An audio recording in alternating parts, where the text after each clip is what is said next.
release him. That is the bottom line. Our leader must be released. Therefore, do not be tired. Do not tire. Do not be fatigued. Do you understand? As far as the war is still raging, every soldier should be on the move. That is how it is. As far as the war has not ended, we continue fighting because this is a war. It is a very bitter war. But mostly very hot and cold war that is going on, and we must continue. If you say you are tired, that is we want to remove this disease in our land, in our head, inconsistency, because this is what kills us. We are highly sentimental. One person will come about the same way we boil like I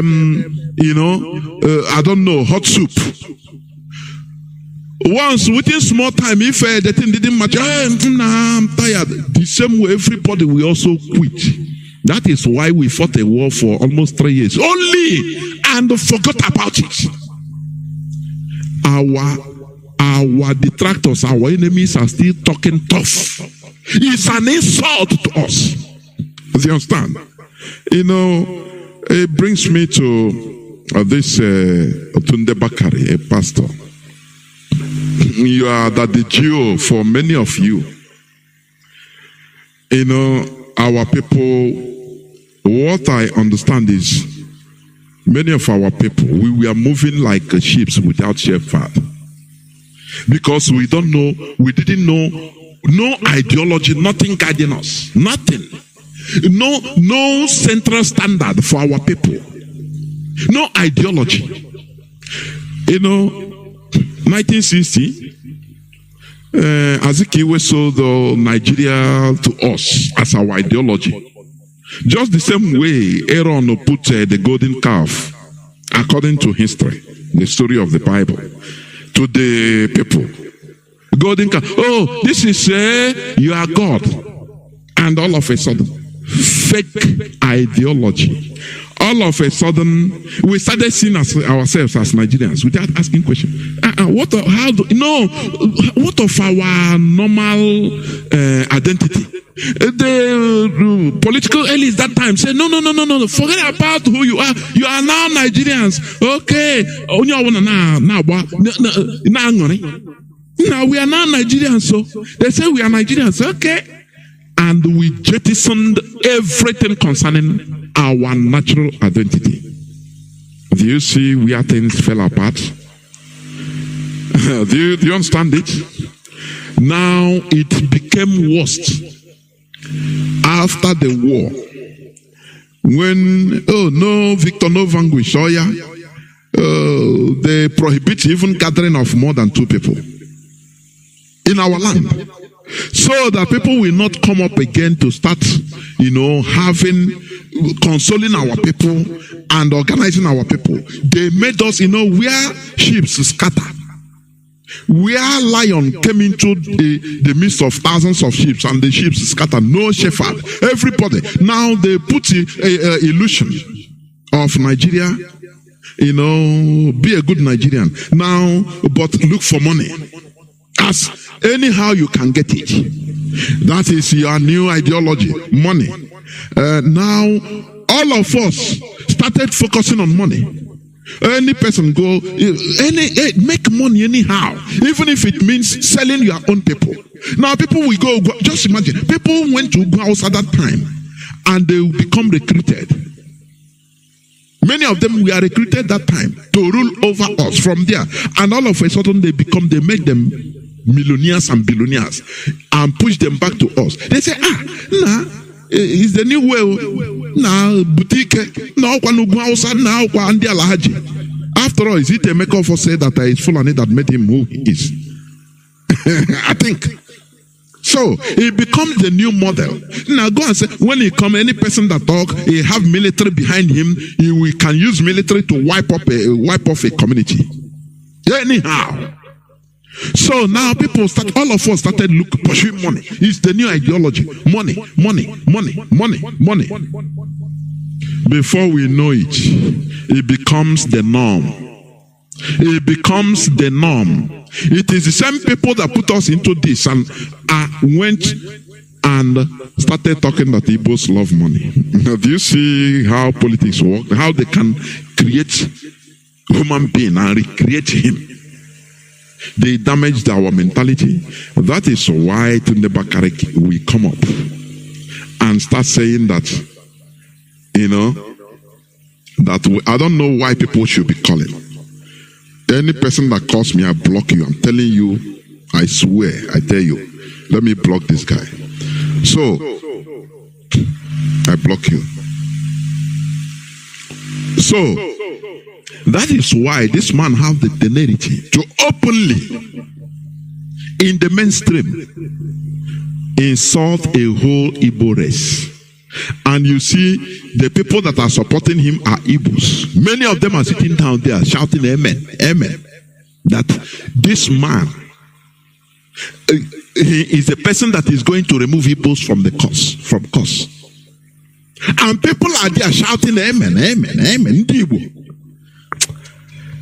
Sometimes if I look at this, I'm so honestly, I'm saying, no. We have reached so low. So low. This man people never even remind him openly that, look, even his people, the Europeans, we are cursed. Do you understand? Afonja was cursed. They cursed him. They say, you people will be ruled by the Fulani. In Kwara, when he sold he invited Fulani to sell his own. And that is what gave out Kwara State to Fulani, part of Kwara State to Fulani till today, Ilorin. Do you understand? Emir of Ilorin till today. No, this is the person that is going to remove you from cause. He never mentioned the slaughter of our people, even 1966, the pogrom that killed more than 300 Igbo officers, military officers, in one night, plus more than hundreds of thousands of our people being slaughtered just for nothing.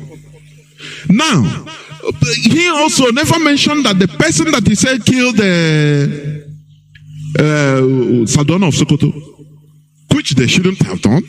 I used to condemn it because they did it to save Nigeria. That is the worst. When I say that Igbos are the worst in politics in Nigeria, the worst tribe that politically in Nigeria, I'm telling you honestly, I don't mince my words. They do it, because we took Nigeria, they sold Nigeria the illusion, to protect Nigeria. Nigeria becomes our ideology, not knowing that there are,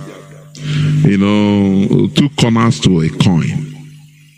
There are two sides of a coin, not only one side. There are things that we should use our brain to do. Now they are still, remember, people there didn't rise up. Even that fools in that congregation didn't rise up and challenge him and go, walk out. They were there like zombies. It's their daddy Gio. You see many of our Igbo pastors also.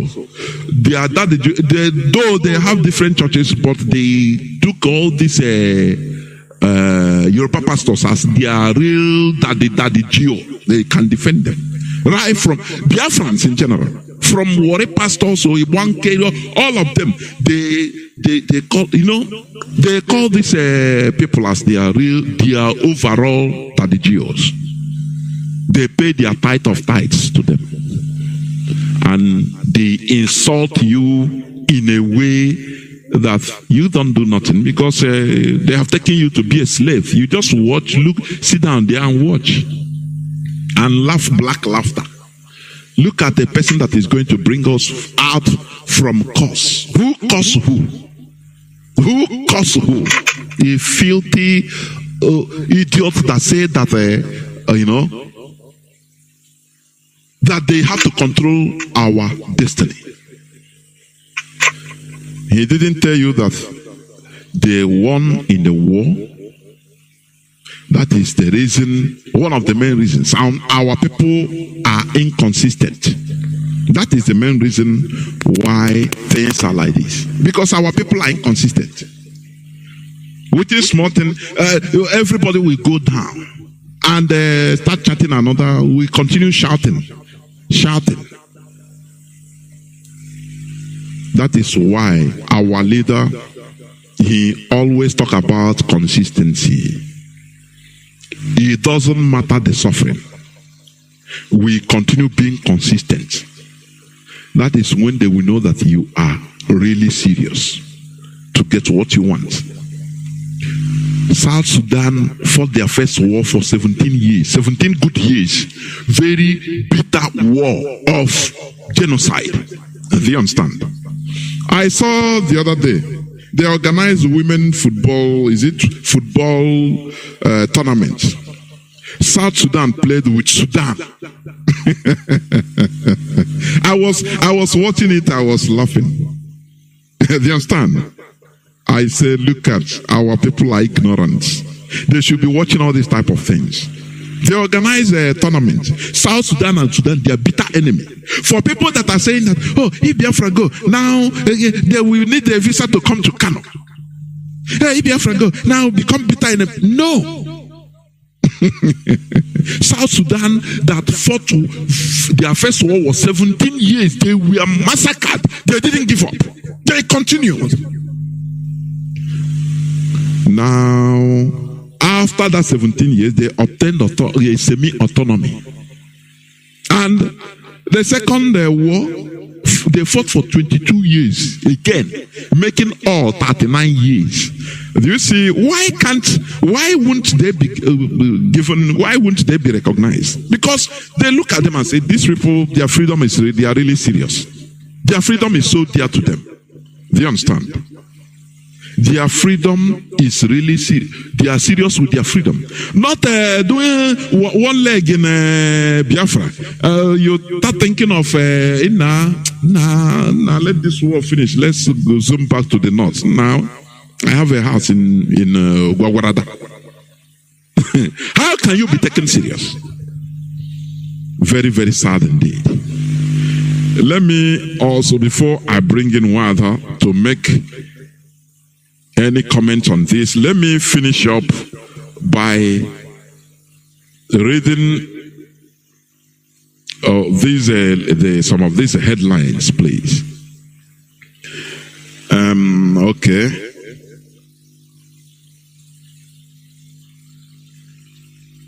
When you see abductions, killings by the bandits, the Fulani terrorists, it is no more news. It's everywhere. It's everywhere. Do you know the terrorists, the Fulani terrorists that bombed the train? They told the Nigerian government that they are not going to release those that they abducted. They released only one person. I know it's one of them. After they say he paid 100 million naira. Is it the manager of agricultural bank or something like that? But they said they are not going to release others. They said that Nigerian government knows what to do, which means Nigerian government, they had agreement with these terrorists that if you are doing this, come and start killing people in order to obtain something, in order for Nigeria to be Fulanized, in order for, Oruga, Fulani headsmen will be given unlimited access to every part of Nigeria, including Biafra land, so that they can stay anywhere and destroy as they want. That is what these Fulani terrorists, the core bandits, are doing. That is the agreement they struck with the government of Nigeria. Do you understand? And that is why they said that Nigeria government, they know what they want. You understand? Somebody that you didn't have agreement will not tell you that, or you don't have agreement with, will not tell you that. You know? So, that is it. Okay. There is one Nigerian atheist, they say Bala, jailed for 24 years in Kanu by Sharia law, not Nigerian law. Atheist that he didn't believe he was a Muslim, but he said no, he's no more because of what is happening. He started questioning.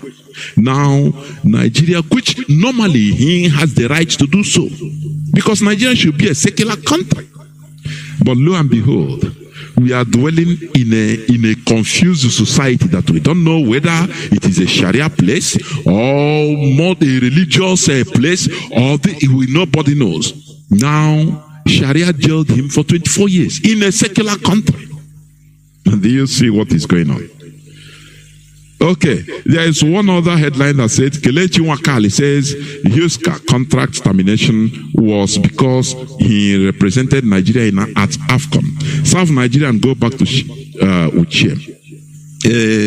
Biafran, an Igbo footballer that represented Nigeria. And he was warned, and I love that. He was warned not to go to this African Nations Cup to represent Nigeria. He was warned by, I think, the manager of his club. And he went to represent his country, Nigeria. And they said, okay, after representing Nigeria, go and sign a contract, football contract with a Nigerian club. Finish. I love that. If they can be doing that, I will like it. I'm telling you honestly. And now you'll be crying. Oh, why? Hey, is it because I'm a black person? I'm a Nigerian? Yes, it's because of that. If you vex, go and develop. Let your club go and develop, and start paying you millions and millions of dollars. How I wish others will copy. So that if you go to represent, they are the people paying you, for goodness sake. You are working for them. They detect the tune. That is the thing. They made you. If you are not playing there in Europe, you would have died with your talent in Nigeria and the zoo. They will be paying you 5,000 naira. Sometimes they will owe you 1 year. You buggy the ball, you know. Ishi is zagi. So head ishi. So I don't blame them. You know, Africans are people without integrity. They don't have shame. I'm telling you. They will go and start asking for rights for something that they know really that they are not right even. Why not put pressure on your national, so-called national football league? Say, we are receiving too much insult in Europe. Let us put hands together to develop our own, so that at least we will not be living to Europe and being abused. Because if you vex in your club in Europe, they will tell you, go back to your country, go and play in Enyimba. Let us see how your eye will be. And I love that. I say I love that too much. Instead they will beg, discrimination, nigga. If you develop your own, if you want other people from Europe, let Europeans come and you sign them. In name, discriminate against them. Let them come and sign in Enyimba. Come and sign the Enugu Rangers. Sometimes even owe them, tell them if you owe them, sign $100 million, $50 million, $5 million, and be paying them. Any day they mess up, you say you terminate their contract because you are detecting the tool. You understand? Oh, go on a whoopee. Go on a quote. That is. I love how I wish other clubs in Europe will be treating African players like this, so that you know one thing I see in all these footballers. I think it's only Rashidi Yekini that has tried. Let's Rashidi Yekini. I love that man anyway. After playing in Europe, in Portugal. He played in a club in Portugal, in other places in Europe. He came back and retired, I think, in a club in Nigeria, isn't it? Also, he started in a club in Abidjan. He went back there. From there, he went back to a club in Nigeria. People that plays, Brazilians that play in European clubs, when they retire, mostly they go back to their country and started playing in their club, in their country clubs. But lo and behold, Nigerians, they are. After they will be, they want equality. Treat them with the very low life slaves, I call them. They don't even care to put in order their things, their own things. At least let us have dignity. This thing we are suffering in Europe is too much. How can you come in our own country, players that are number one, I mean, first league players in Nigeria, clubs, their players will be receiving maybe 20,000 naira a month. How? 20,000 naira a month. Even to buy boots, they cannot be able to do that. This thing is not, they never, how many footballers have Nigerians produced? Have Nigeria produced? International footballers. All that matters to them is going to clap for Tinubu. Anyway, gone for hire, mercenaries, people without dignity. That is who they are. Clapping for politicians. Anywhere they pay them, they will go and play for them, prophesy for them that they will win. Oh, that is all that matters to them. After you tell me that, now Africans, how I wish that other European clubs will be doing this. You go and represent your country, Nigeria, and after representing, stay there, play in their club, let them pay you. How I wish they will be putting it as a clause in the contracts they will be having. Say you will never go and play for your country because we form you. We made you who you are. We made you. Without you playing in Europe, will you be who you are? A tan channel in Nigeria with your enormous talent. You rust. A tan channel, that is how it is. So the people that makes you, they have the final say. The Nigerian government that will come and now let them develop their own. Let them be paying Wakali now. Let them sign him in Kanu pillars. Can sign no idea. Boko Haram, the bandits slaughter under one day. Anya no come more. You know, that is it. Okay. Okay. Another headline, Governor Soludo, the cinema, this man, Governor Soludo, he thought that IPOB, that we are a bunch of, I don't know, miscreants as they call us. No, let me come with sweet mouth. I'm a professor.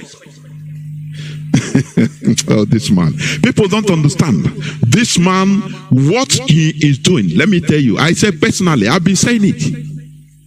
With the body language and the pronouncements of Soludo, I saw somebody more dangerous than Hope Uzodinma to IPOB. Who is Soludo to come and talk about reconciliation? Who is reconciling with who? He's an ordinary governor that bows down to the caliphate. That is the thing. That is the thing.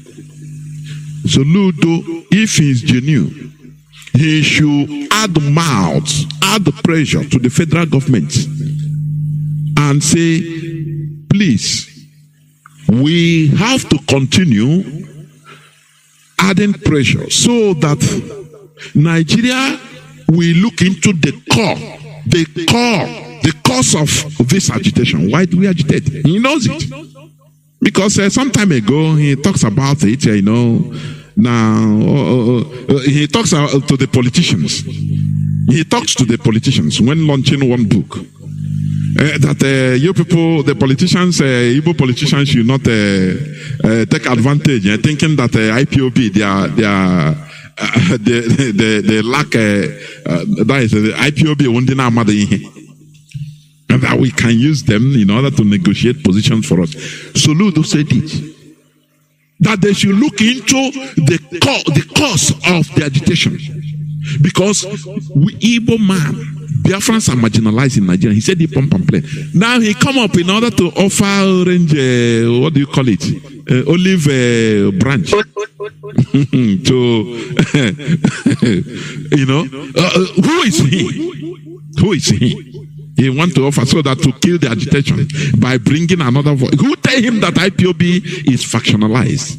He mentioned somebody's name in Finland in order for people don't understand what he played. He's playing a mind game. The name he mentioned, now he do as if he's against. Now people will say, okay, if he doesn't mention, if this person is not doing something against Nigerian government, why is Soludo mentioning his name and that is a thorn in our flesh? People don't understand, but we understand what is going on. So that people will believe that, oh, he's doing something. Oh yeah, he wants to pitch IPOB against the people, and the people against IPOB.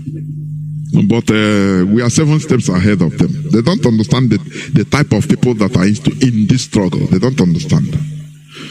And last but not the least, he said, Nigeria under Buhari overtakes Iraq as country with the highest attacks by Islamic State terrorists. That is Nigeria for you. Wada, before we go on, do you have anything to say in all these things, all these headlines, please? Yeah, but you have not introduced the topic because I was in my kind of. I talked about headlines first. We've not entered into the topic.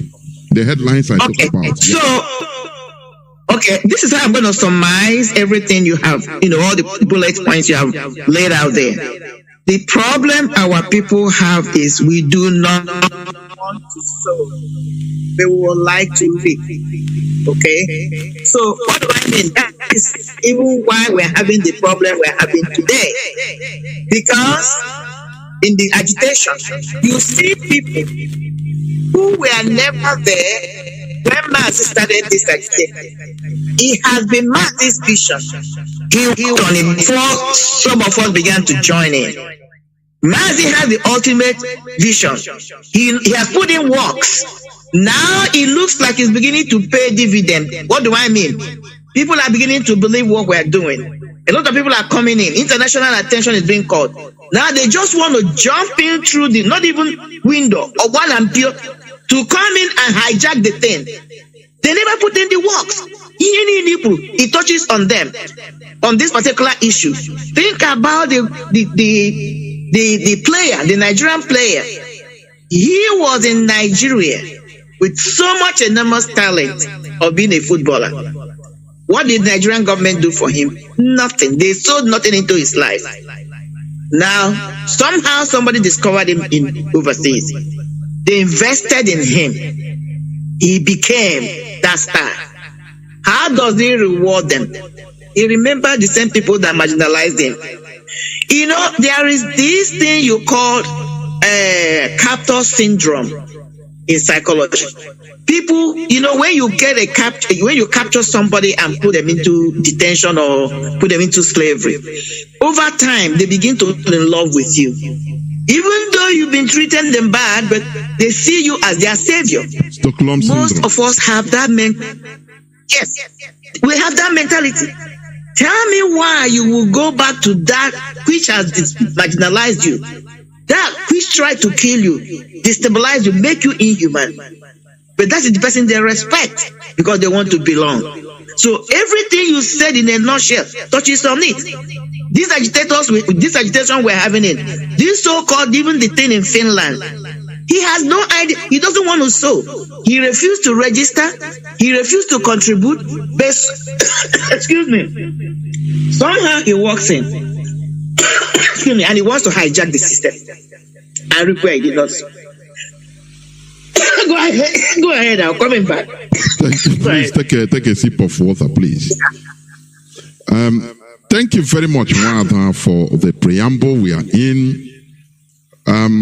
We must dive into the topic of today's discussion. And first of all, we congratulate our people all over the world for the protests, even in Belgium, in Austria, even in the UK. And the Austria fundraising is ongoing right now. Austria fundraising It is ongoing right now. You can join the program for ESN fundraising, please. Also, let me talk to our people concerning our radio in Biafra land. Sometimes you see people will start complaining. Somebody will say, I'm not receiving the radio FM in my zone. Whereas there is a relay station there. Another person will say, no, I'm receiving it. Do you know the reason? The radio you are buying, please. Always buy this world receiver or radio that has up to 20, is it a mega band or 20 band or mega band? I don't know how they put it. Some radios, I don't know. yes, some radios stop. You cannot proceed after 98.0 or 98.9. You cannot proceed. That kind of radio, you cannot get Radio Biafra because our frequency is usually 102.1 and some places 0.2 or 0.3. So when you have a mega band that stops at maybe 98, it is impossible. You cannot, after 98, you will not go no further. So when you are buying, please ask the person, you check, I need the radio that has up to, is it 20 mega band? Or megahertz, I don't know. But you check, it must exceed 102. It must exceed. So that you can be able to be having Radio Biafra. You cannot have a radio with FM that stops us at 98. Now you want to get up to 102, 100, 102. It's impossible. You cannot get it. That is one of the problems our people are having without even knowing it. So please, always buy this little radio.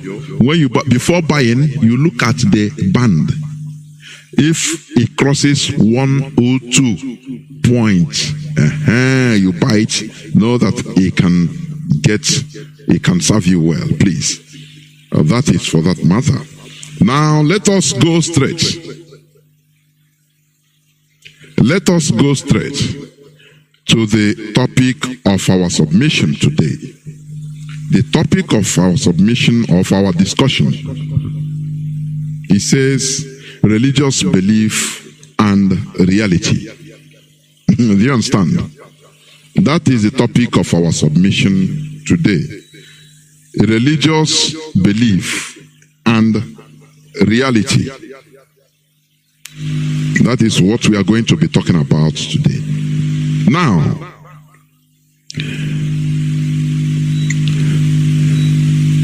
belief, because we always start with simple explanations before going deeper. When you talk about belief, belief means simply an acceptance that something exists or is true, especially one without proof or sufficient proof. Do you understand it? You just believe it. You don't have proof. Oh, you are conditioned. You just believe it. Oh, I believe that the sun is going around the earth. You understand? You just believe it's okay. Whereas reality is the state of things as they actually exist. State of things as they actually exist. Do you understand? Let me explain further. When you believe about something, doesn't change the reality of the same thing. When you say you believe that maybe sun is 50 million light years or 50 million miles, kilometers from the earth. You believe that the sun is 100 million, but the reality is there. Your belief doesn't change the reality until it is found out through science, through people that wants to discover practicality. Now the reality will be found out through proof that look, the sun is 10 kilometers from the earth, for example, and they measured it, and it is like that. That is it. It is the reality. You are a believer about something doesn't change the reality of that same thing. You know, example, during the medieval period, Roman Catholic Church, which was the mainstream Christianity, believed and promoted the wrong theory that the earth is flat. They even prosecuted Galileo, who rightly said that the earth is spherical and rotates daily and revolves around the sun. Galileo was condemned by the Catholic Church for vehement suspicion of heresy. Do you see the religious belief? You understand? They condemned Galileo, who through observation, astronomy, he found out the reality. But the religious belief of Catholic Church at that time blinded their eyes. You understand? Also, at the earlier time of science, it was believed that atoms are the smallest particles. At the earlier time of science, it was believed that atoms are the smallest particles. But in 1961, it was discovered that atoms are not the smallest. Rather, atoms are made of other smaller particles called quarks. Do you understand? And it was believed that atoms can never be divided. But today, scientists have discovered through the laws of quantum mechanics that atoms could be divided, and that is what is called nuclear fission. Therefore, more reality needs to be discovered.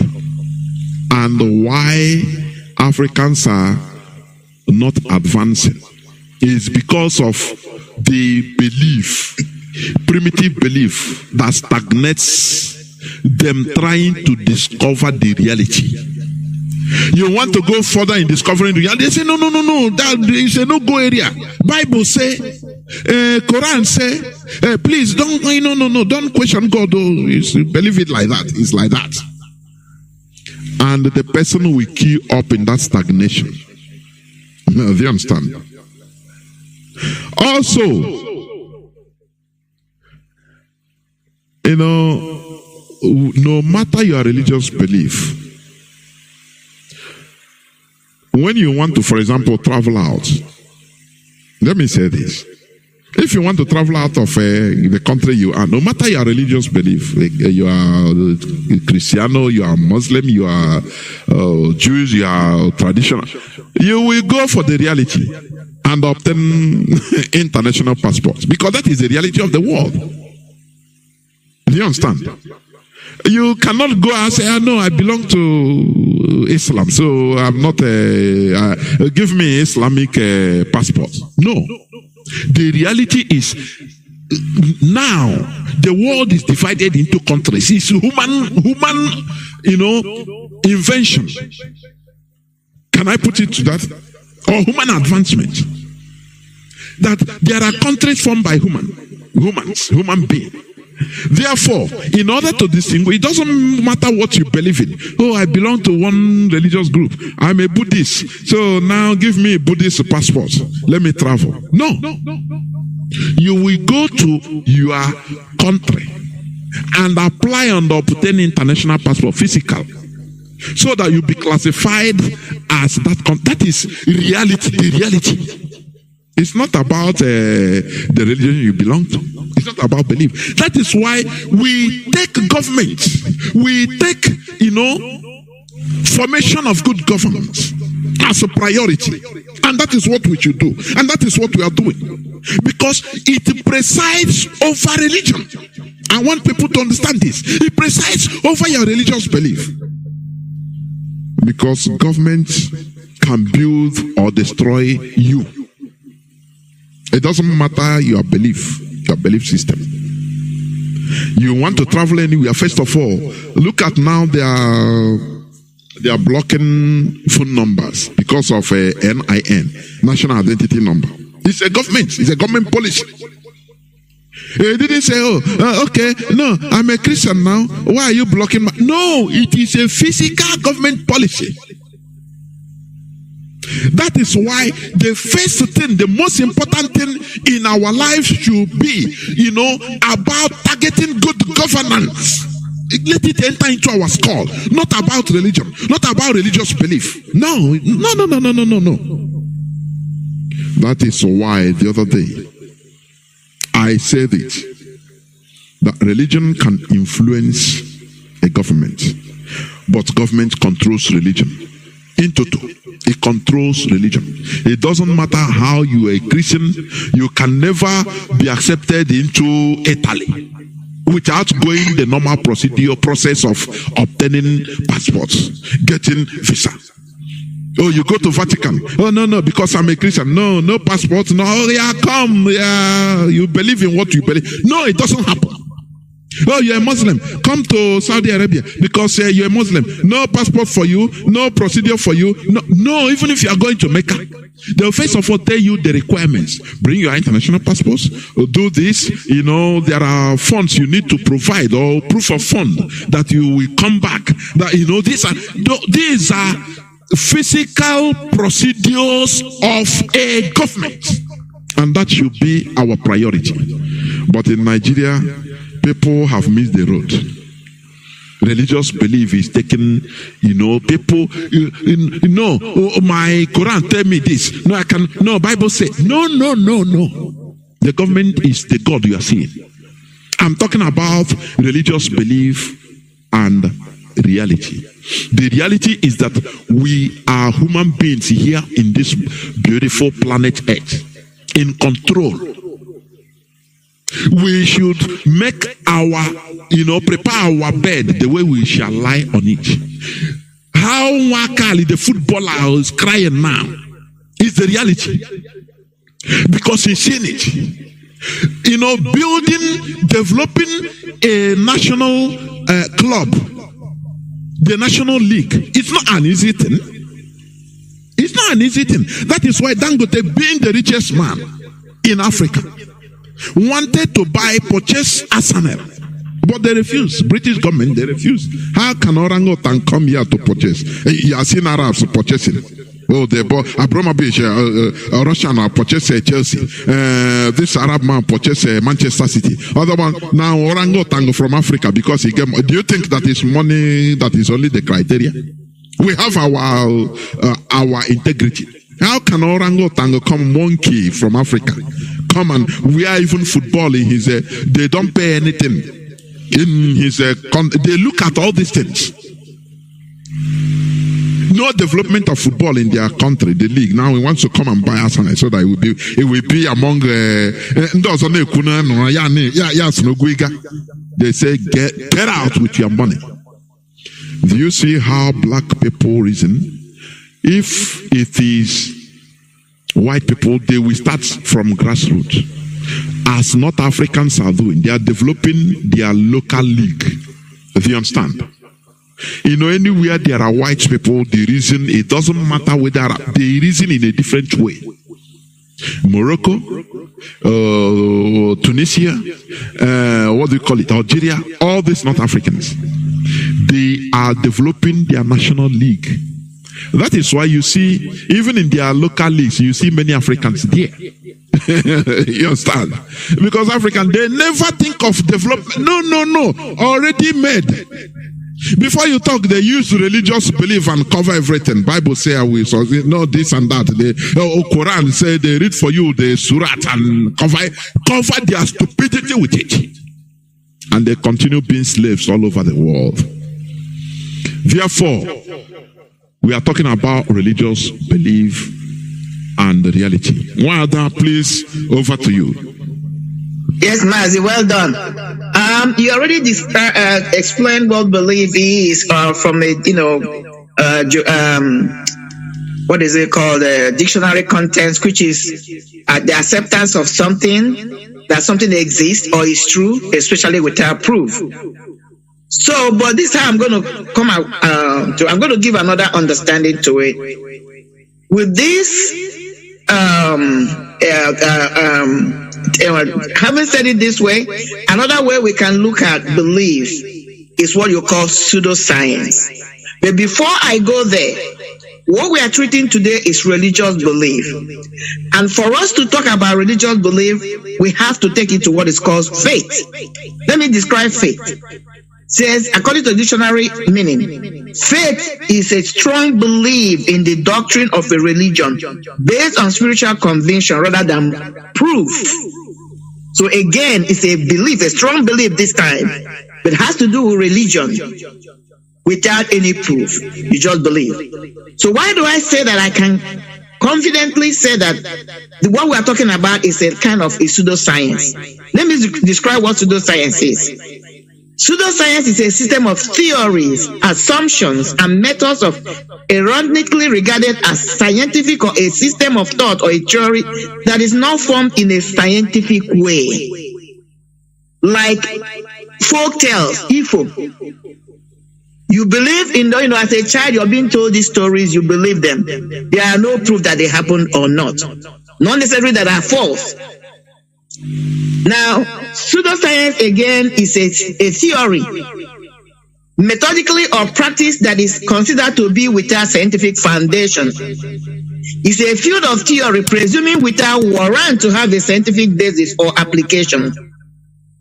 So, why am I bringing pseudoscience in? Even though pseudoscience have its own place. Because when you come to theory, which is one of the onset of empirical experiments, you have to formulate the idea in your mind.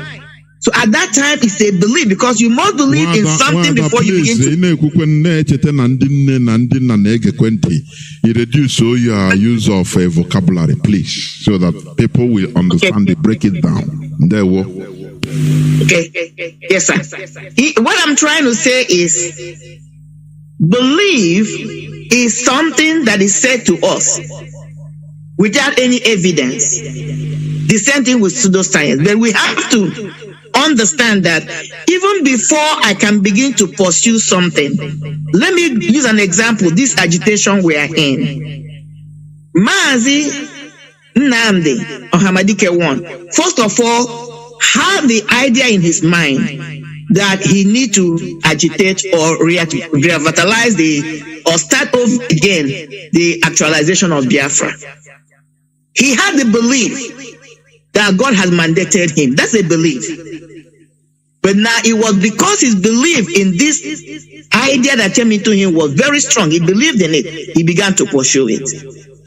Now we are pursuing it. That's where we can determine whether it is reality or not. And from where we are now, what we have achieved so far, through the belief, by the vision Mazi has, we are now can say that reality is setting in, or has set in, because we can see things being formed on the ground. We can see things happening, all these actions happening. Because at the time Mazi had the belief, if he did not try to put it into practice, it would have only be a belief. It would have been possible or not. Why am I saying this? Belief has a place, but it can be dangerous when it is not practiced or figured out whether it is true or not. The problem I have with religious belief is you are asked not to even try to find out whether what you believe in is true or not. Just believe in it. Go with it, whether it's reality or not. For example, when you come to religion, let me use Christian religion. I'm not just talking to them and talking about them just because I have any personal vendetta against them. But when you come to Christian religion, you have what we call tithes and offering. When I was a Christian, the impression that is always given is that if you do not pay your tithes and offering, God will send devourer. In that case, anything that is happening to you, anything that is not good that is happening to you, is because you're not paying your tithe and offering. And when you buy, the literal things that you can get by as a worker, you can save your money, buy a vehicle, buy a house. They say it's because you're paying your tithe and offering. The argument that's a belief. There's no reality to it. Why do I say that? Because you have people like Muslims, Buddhists, even people who don't even go to church, who do not pay tithe, they do not pay offering. Yet they are multi-millionaires, just like Dangote you just talked today. Dangote is one of the richest men in Africa. He's not a Christian. He never paid tithe and offering. So that will tell you that this belief, strongly held by the Christians, is not a reality. Because if it's a reality, it would have been only those who pay tithe and offering would have been able to be millionaires. So you see how you can debunk that. Another thing I can bring here is this, that when you do not pay your tithe and offering, then God will say devour us. When the person is sick, they will say, oh, it's because you're not paying tithe. People get sick every day. Those who are not even Christians, those who are even paying their tithes.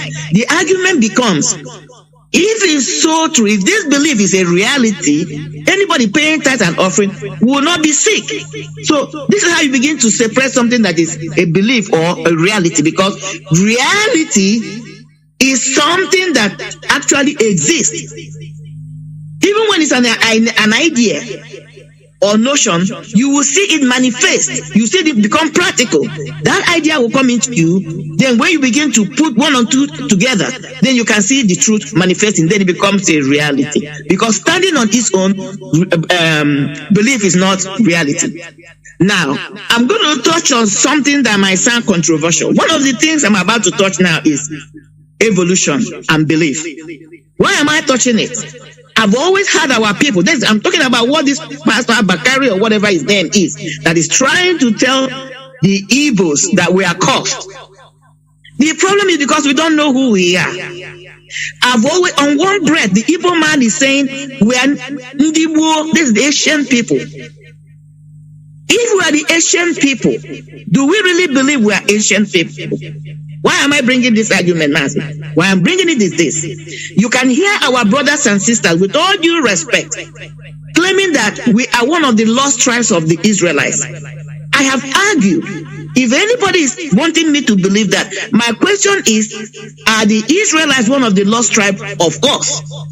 Because when you go back to history and archaeology, there is something you call the waves. You have what is called the first wave, the second wave. It has been proven through archaeology and history, ancient history, that civilization or humanity started from Africa. And when you call putative migration waves out of Africa. Now, if this is true, that means the story of the Igbo man, being Ndibo, must have existed before the story of the Israelites. The another argument, I'm not going to stretch this too much, but I want to provoke people to go and do their research. Abraham, whom we anchor as the father of Christian and Jewish faith, migrated from a place called Mesopotamia. Can we go back at that time and see if we can trace back how and when did the Mesopotamians, where did they come from? Everybody started from Africa. So if we are talking about that, we have things in common with the Jewish culture. I don't have a problem with that. But my argument is, did they copy? Was it some of them that left us that continue with these cultures? Or we that copy from them? Because the story of the Israelites is newer than the story of the Igbo man. Why am I bringing this argument? It's about realizing who we are. When you realize who you are, and because of, and then you know who you are, you can do a lot. Because we are fond of buying any new idea that is brought to us. Mazi, you touched on it. We are not consistent. We are not persistent. We don't make inquiries. We don't make research. We don't find out. Whatever that is taught to us, we take it and run with it. The Igbo man was not known for money before. Igbo man was known for dignity. Igbo man was known for how he maintained his household. And as that's the language that was used before. But after the war, they used psychology to make us to start tasting money. First of all, they brought a religion to us because we did not truly understand or research who we are or who we were. We bought this new religion that has crippled us to where we are today. So what argument I'm making today is, as we continue to exploit this today, to provoke us to know that we should stop accepting anything that is said to us. We need to be making researches before we can accept anything. Bakari cannot come and tell us that we are cursed. We are not the only person, the only tribe that were involved in that coup is invoking. That coup was not only done by the Igbos. So if there was any cause that was placed on anything, I don't know. Their own people were involved too. The argument becomes, this man was even a Muslim and still a Muslim, if you ask me. But because he said I'm a Christian, our people have not made any research. And I can guarantee you that majority of the people worshiping in his church are Igbos, contributing to the fattening of this man, and he had the nerve and audacity to come and tell us he is the one to come and remove curses on us, and that people already buying it hook, line, and sinker. Why am I saying that? How many of our so-called Christians, ministers, men of God, women of God, have risen up to talk about this? Because you know what? They don't know their history, Mazi. They don't know who they are. So they can't even beat or argue with him to let him know that what he's saying does not make sense. So the argument we are making today is, it's good to believe, that's my own point of view, but when you believe, research into it. Don't just run with it like, swallow it hook, line, and sinker, because that is what has brought us where we are. People hear stories, they run with it. They tag you this, you go with it. We go with it. We don't try to make inquiries or make research. Mazi, I'm going to yield for now. We must continue. Honestly, what you said about belief, or religious belief, I should say, is on the line. You understand? Yes, let me say this also. We are not condemning religious belief. After all, before the modern time, the modern world we are in, before human maturity, religious belief also helped in guiding people's morality. That, whatever you are doing, there is somebody up there watching you. You understand? So it brings now human beings through government. That is advancement. Use that also, applied it to the laws they are making. The country's laws. One way or the other, they apply these laws that was brought in through kind of religious beliefs. It's not bad. That is its maturity. It's just like, as I used to say, you are a child of maybe 2, 3, 4 years. He's not matured. He's not developed. His brain is not developed. He believes that his dad, his father, or his mother is the most powerful person on earth. That is why, even if, for example, he went out and for example, even if a president beats him, for example, or smacks him, or her, he will cry and come. I will tell my father. I will tell it to my father. Why? Because that time he believed that the father is the most powerful person on earth. But is that the reality? The answer is no. I used to bring something down so that people will understand the explanations.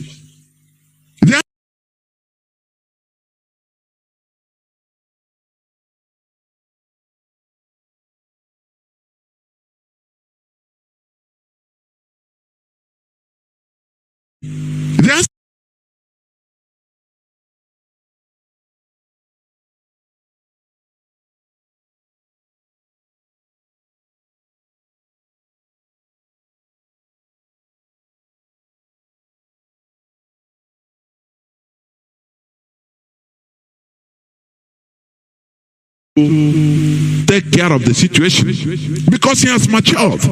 He is now coming to terms with reality. That is what we are preaching here. Common sense. So that our people will stop being stuck.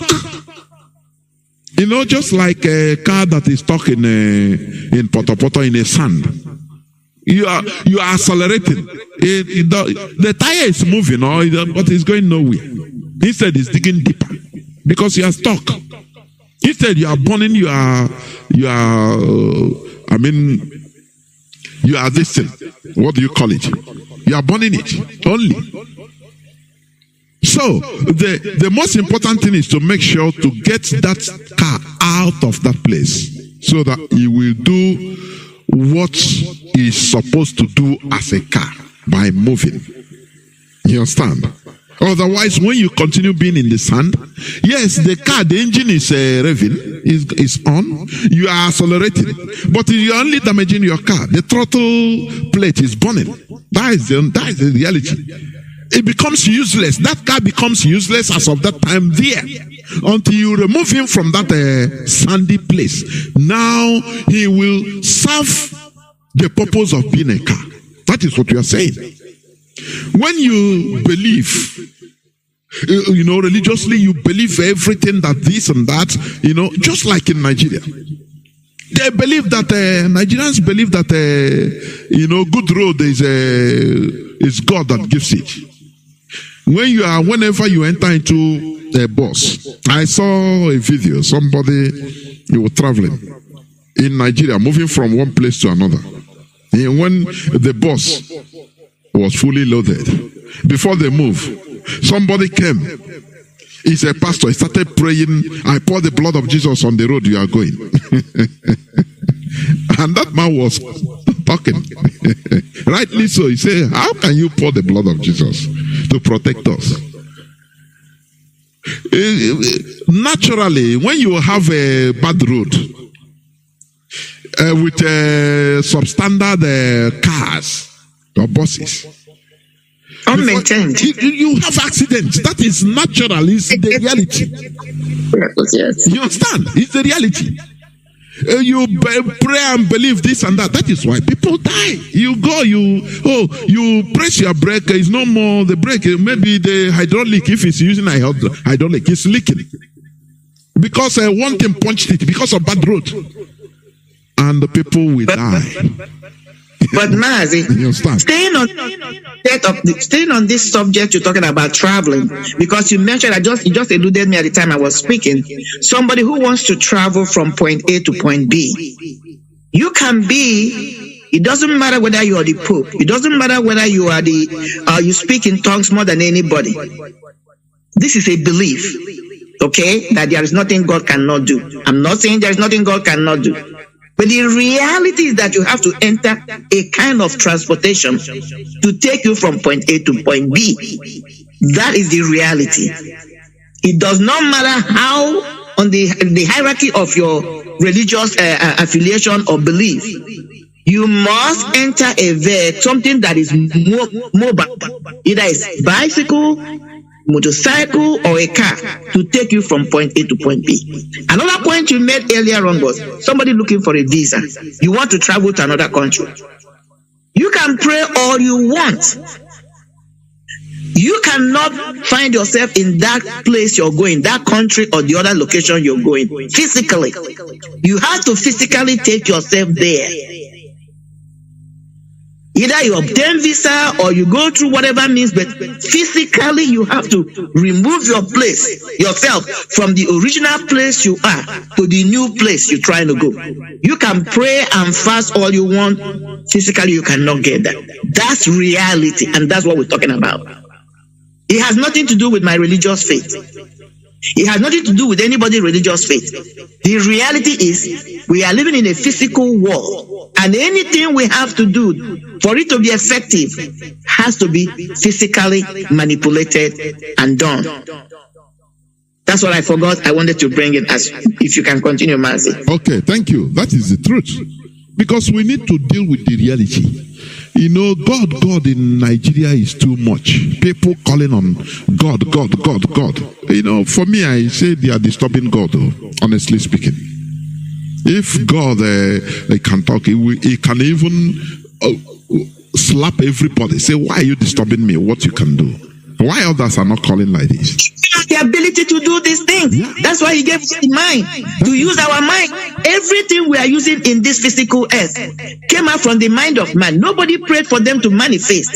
And that is where somebody like me, I believe you to get frustrated. When our people are put into this crazy belief that somebody can pray and money will come and fill your account or fill your pocket. It's delusion. It's not possible. It's not practical.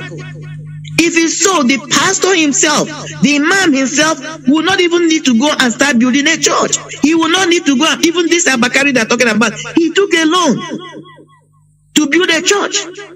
But that same man will come in the pulpit and be telling people, believe for 24 miracle, or 24 hours miracle, and God will bless you. And people will be there, educated individuals, less educated individuals. Go there. That is the craziness of religion. Religion is kind of brainwashing. It doesn't matter the religion. Because how can somebody be telling you something they're telling you is a reality, but they themselves cannot show you that example of that reality for you to believe? They tell you believe this is reality, but when it comes to them, they do something else. That is why religion makes me angry. They tell you one thing, they do another thing. Oh, believe when you're sick. Just believe. Let me pray for you. I am not negating the power of prayers. There's a place for it. What we are trying to say here is there is a place for religion. There is a place for belief. It's not on everything. That is what is killing our people, because even as we are fighting this agitation, there are people among us who say, let us pray. Prayer cannot give us Biafra. We can pray, we can fast from now till Jericho.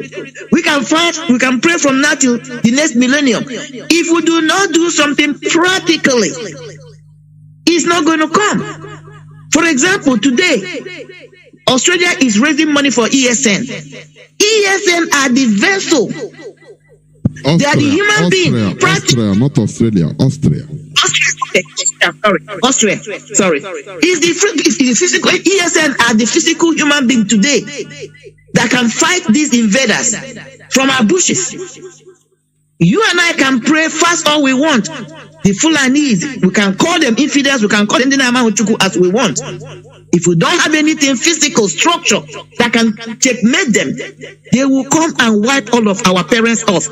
Whether we pray or not, it doesn't mean that God does not exist. It does not mean that there is power, God has no power. But these are realities. And that is why I'm using this opportunity, this forum now, to call on all of us to chip in, no matter how small it is.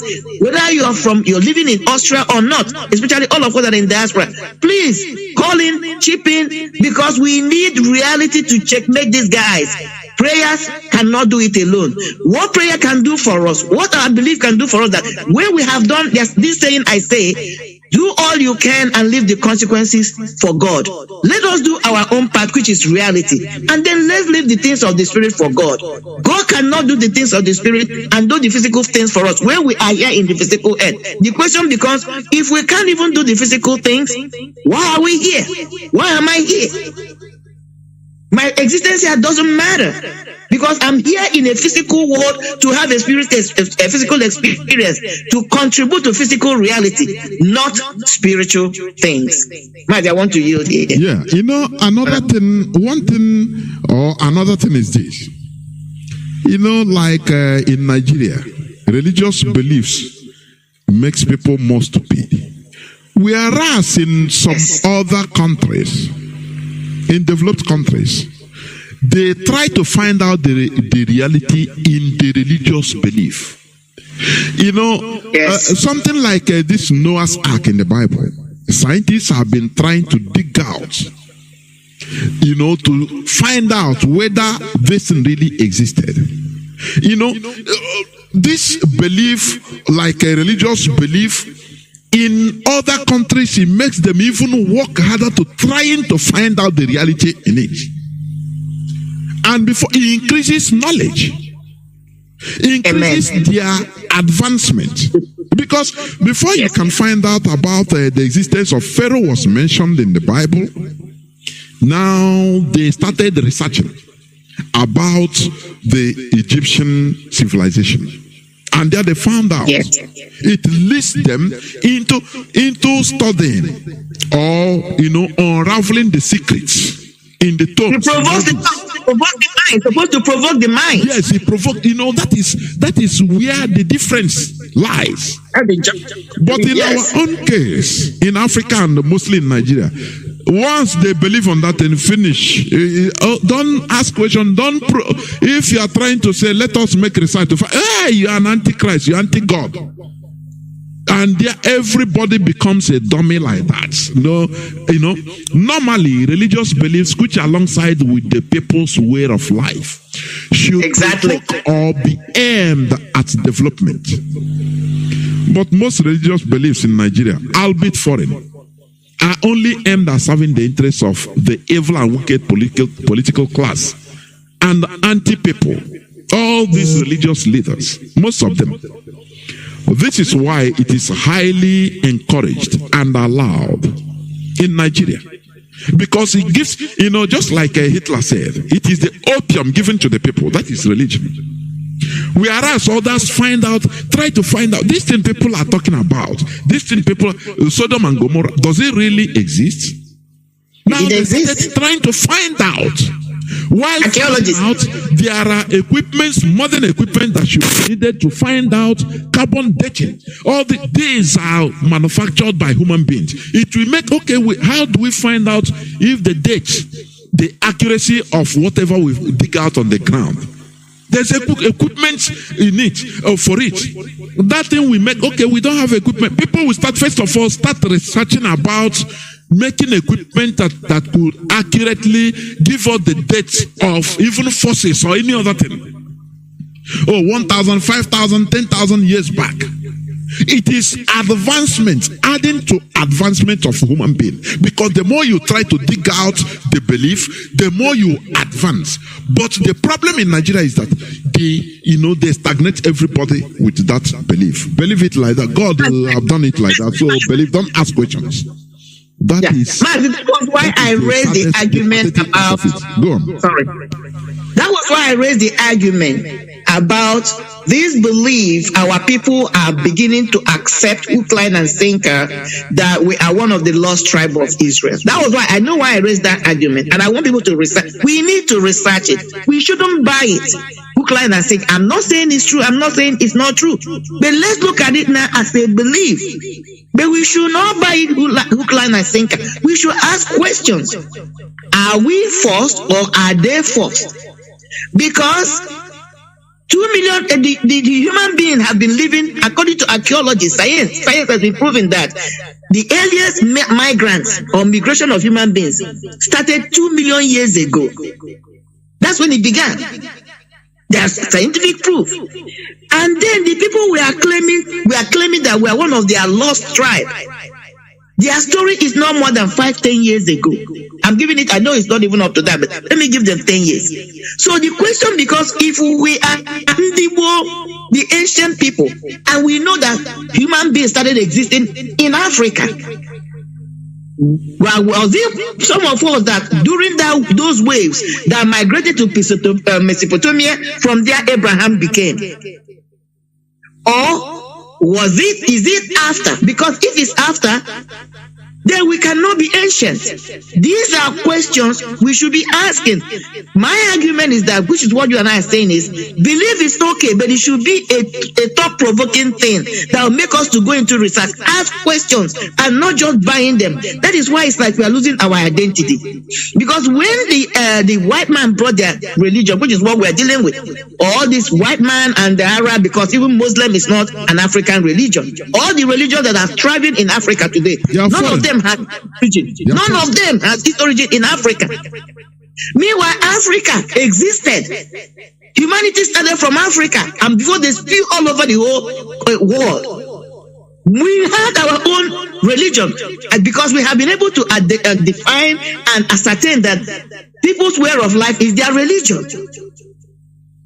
Why can't we? Okay, let's assume our forefathers made a mistake, they were overwhelmed, they were ignorant. Why can't we go and start digging and find out what was it? Make a superior argument, or find out whether our religion was a better one. Are we the ones? Because before the stories, they began writing stories down. They were passed orally. One of the things that struck me when I was a Christian, because I studied that Christian Bible. When I go to that place where it said that God said, because you have abandoned me and followed foreign God, I'm going to scatter you over the globe of the world. Isn't that thing talking about us? Mazi, look at how we are scattered all over the world.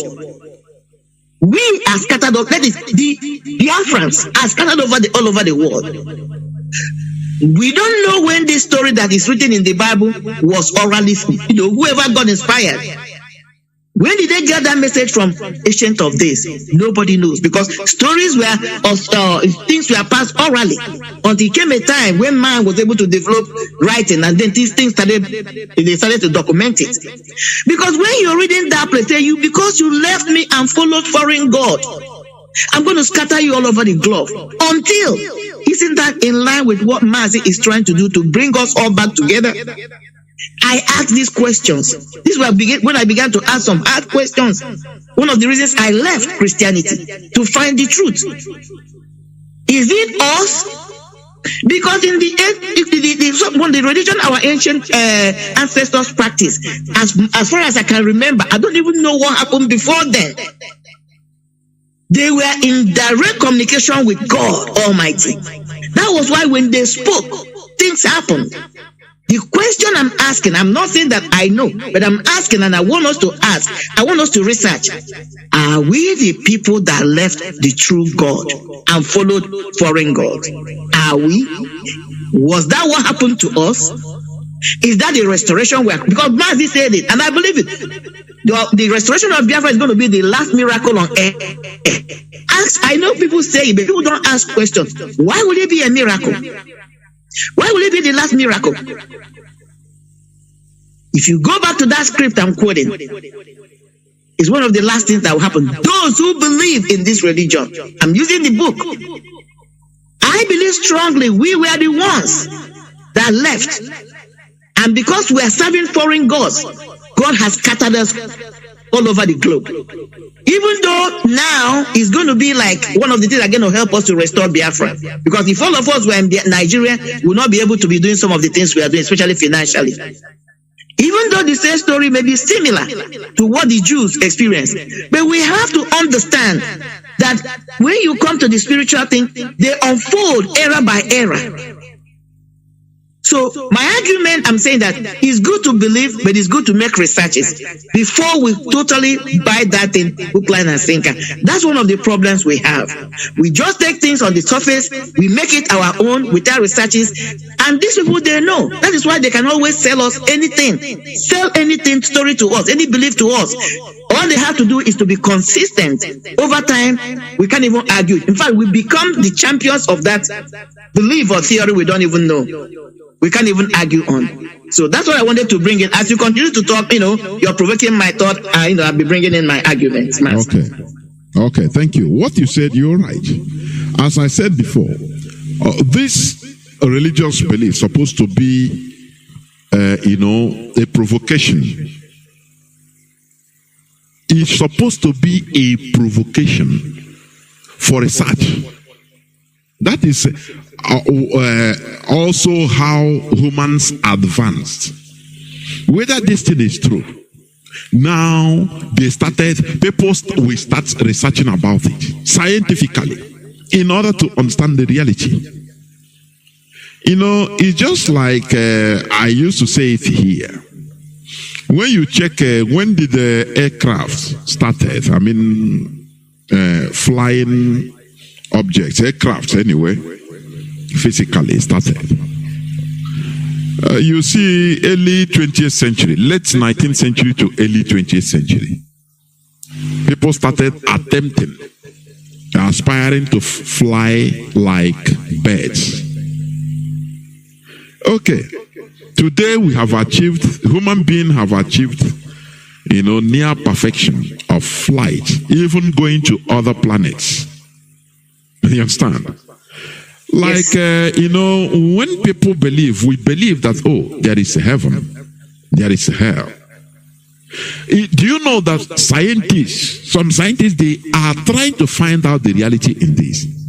Because when you look out, like science talks about the Milky Way. Do you know what it means? Do you know that this our planet Earth is just like a cell, a dot? It's just like a single dot. These big planets we are living in. When you view it's just like new planets are being discovered every day. There are millions and millions and millions of other solar systems. I'm not talking about planet now. You know, we have our own sun.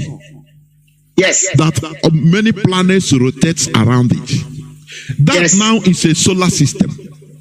Yes. Now, there are other millions and millions of solar systems. With their own suns and moons. With their own suns and moons.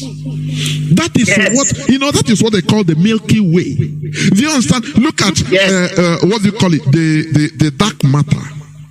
The black. Yes, man. Yes, man. Yes, man. You're going to the area that feed me. Yes. Now, I love it. Now, they are science, reality, they are trying to find out whether there is something like dark matter. You know, when you talk about white matter, like luminosity, like rays, yes, it's existing. If you use electron microscope, you will see matter, atoms of white light, It exists.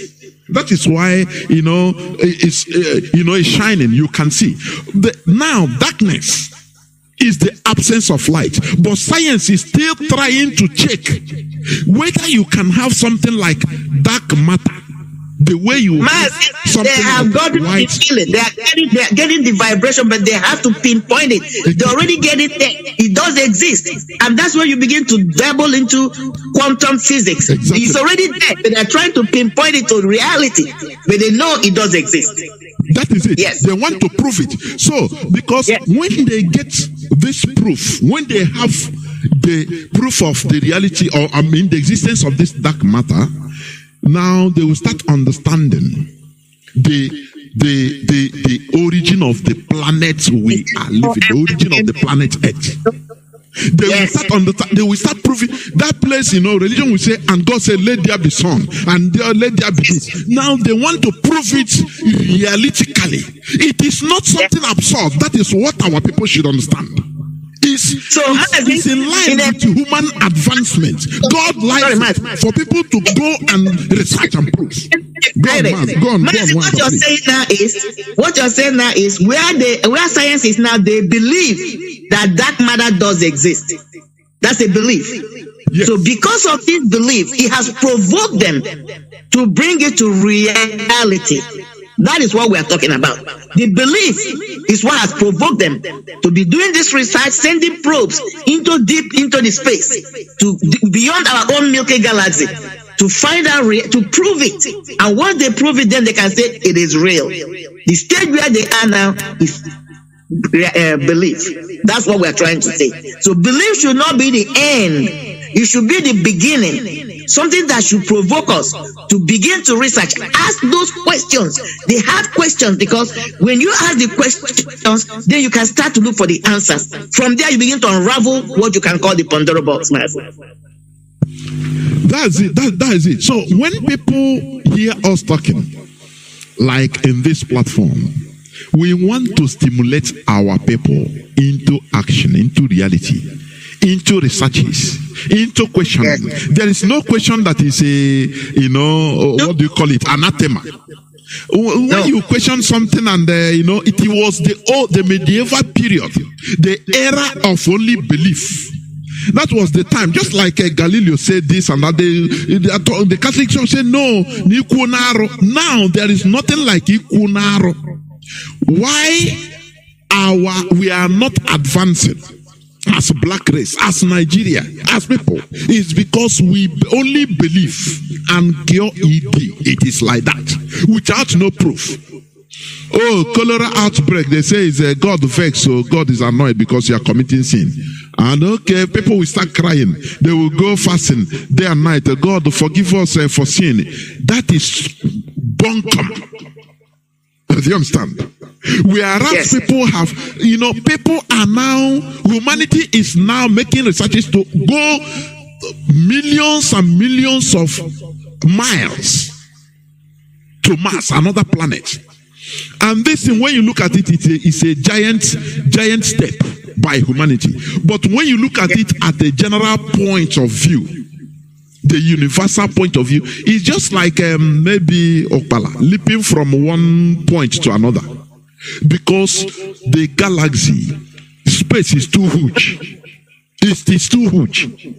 Now, why we should also, the standard we should judge ourselves, this belief, religious belief, where has it led us? We that believes too much. And the belief and the cure, any person that asks question, you box him and say, no. You are anti-Christ or anti-Muhammad or anti-this or anti-that. Or anti-traditional religion. No. Where has it led us to? We are still struggling. Do you have can we produce even aeroplane in our land? Whereas others are manufacturing space shuttle. I think yesterday there was another docking in space international ISS, International Space Shuttle. After about, is it a week journey into space? Some human beings entered into the space shuttle. As usual, people are living in space. Sometime now for 6 months. Whereas I can brew Bible, brew Quran, I have not even mastered what is on the ground. You're talking about going up. We are blessed as Africans with both natural resources, human resources. We have not exploited them. We have not exploited our minds. Mazi, there are plants, herbs, trees that are indigenous to Africa, that are beneficial, that should have been cultivated, that should have been put into science, would have been put into it, that would have produced jobs. All this stuff we're talking about. Let's just suspend science for now, like going to space and everything. We have plants. When I was growing up, I continued to talk about this thing. Yeah, toner is toner, pure toner. You can produce a lot of things, ink, a lot of different kind of ink, dye from it. But that thing is going to extinct, and yet we have graduates that are horticulturists. What are they doing? Let's begin from the grassroots, because these people that we are talking about that are going into space, that deep space, they have literally mastered what is on the ground inside the ocean. We have not even started. Well, you know what? Like what you said. Let me jump in here before you continue. Go ahead, Mazi. In our land, we have traditional traditional doctors. And yes. Which masters the art of healing with our local herbs. Yes. When we talk about civilization, how Europeans came and how scattered our civilization. These people. Now, when you talk about like before, there are people that locally. Yes. They don't go. If you have maybe dislocation or breaking of leg or hand or this and that, you go. They will know the herbs inside our bush.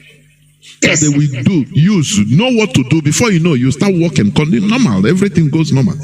But when you talk about traditional doctors, hey, this foreign religion we say now, these are demons. They demonize everything. Do you see how they spoiled, how they scattered, demonized the way? Had it been, we have a good government, a good governance. Had it been, we control our destiny by our. I could remember homeopathic doctors. They were given licenses, but they only use our local herbs in order to cure. And government gave them license. I don't know about now. And people were being healed.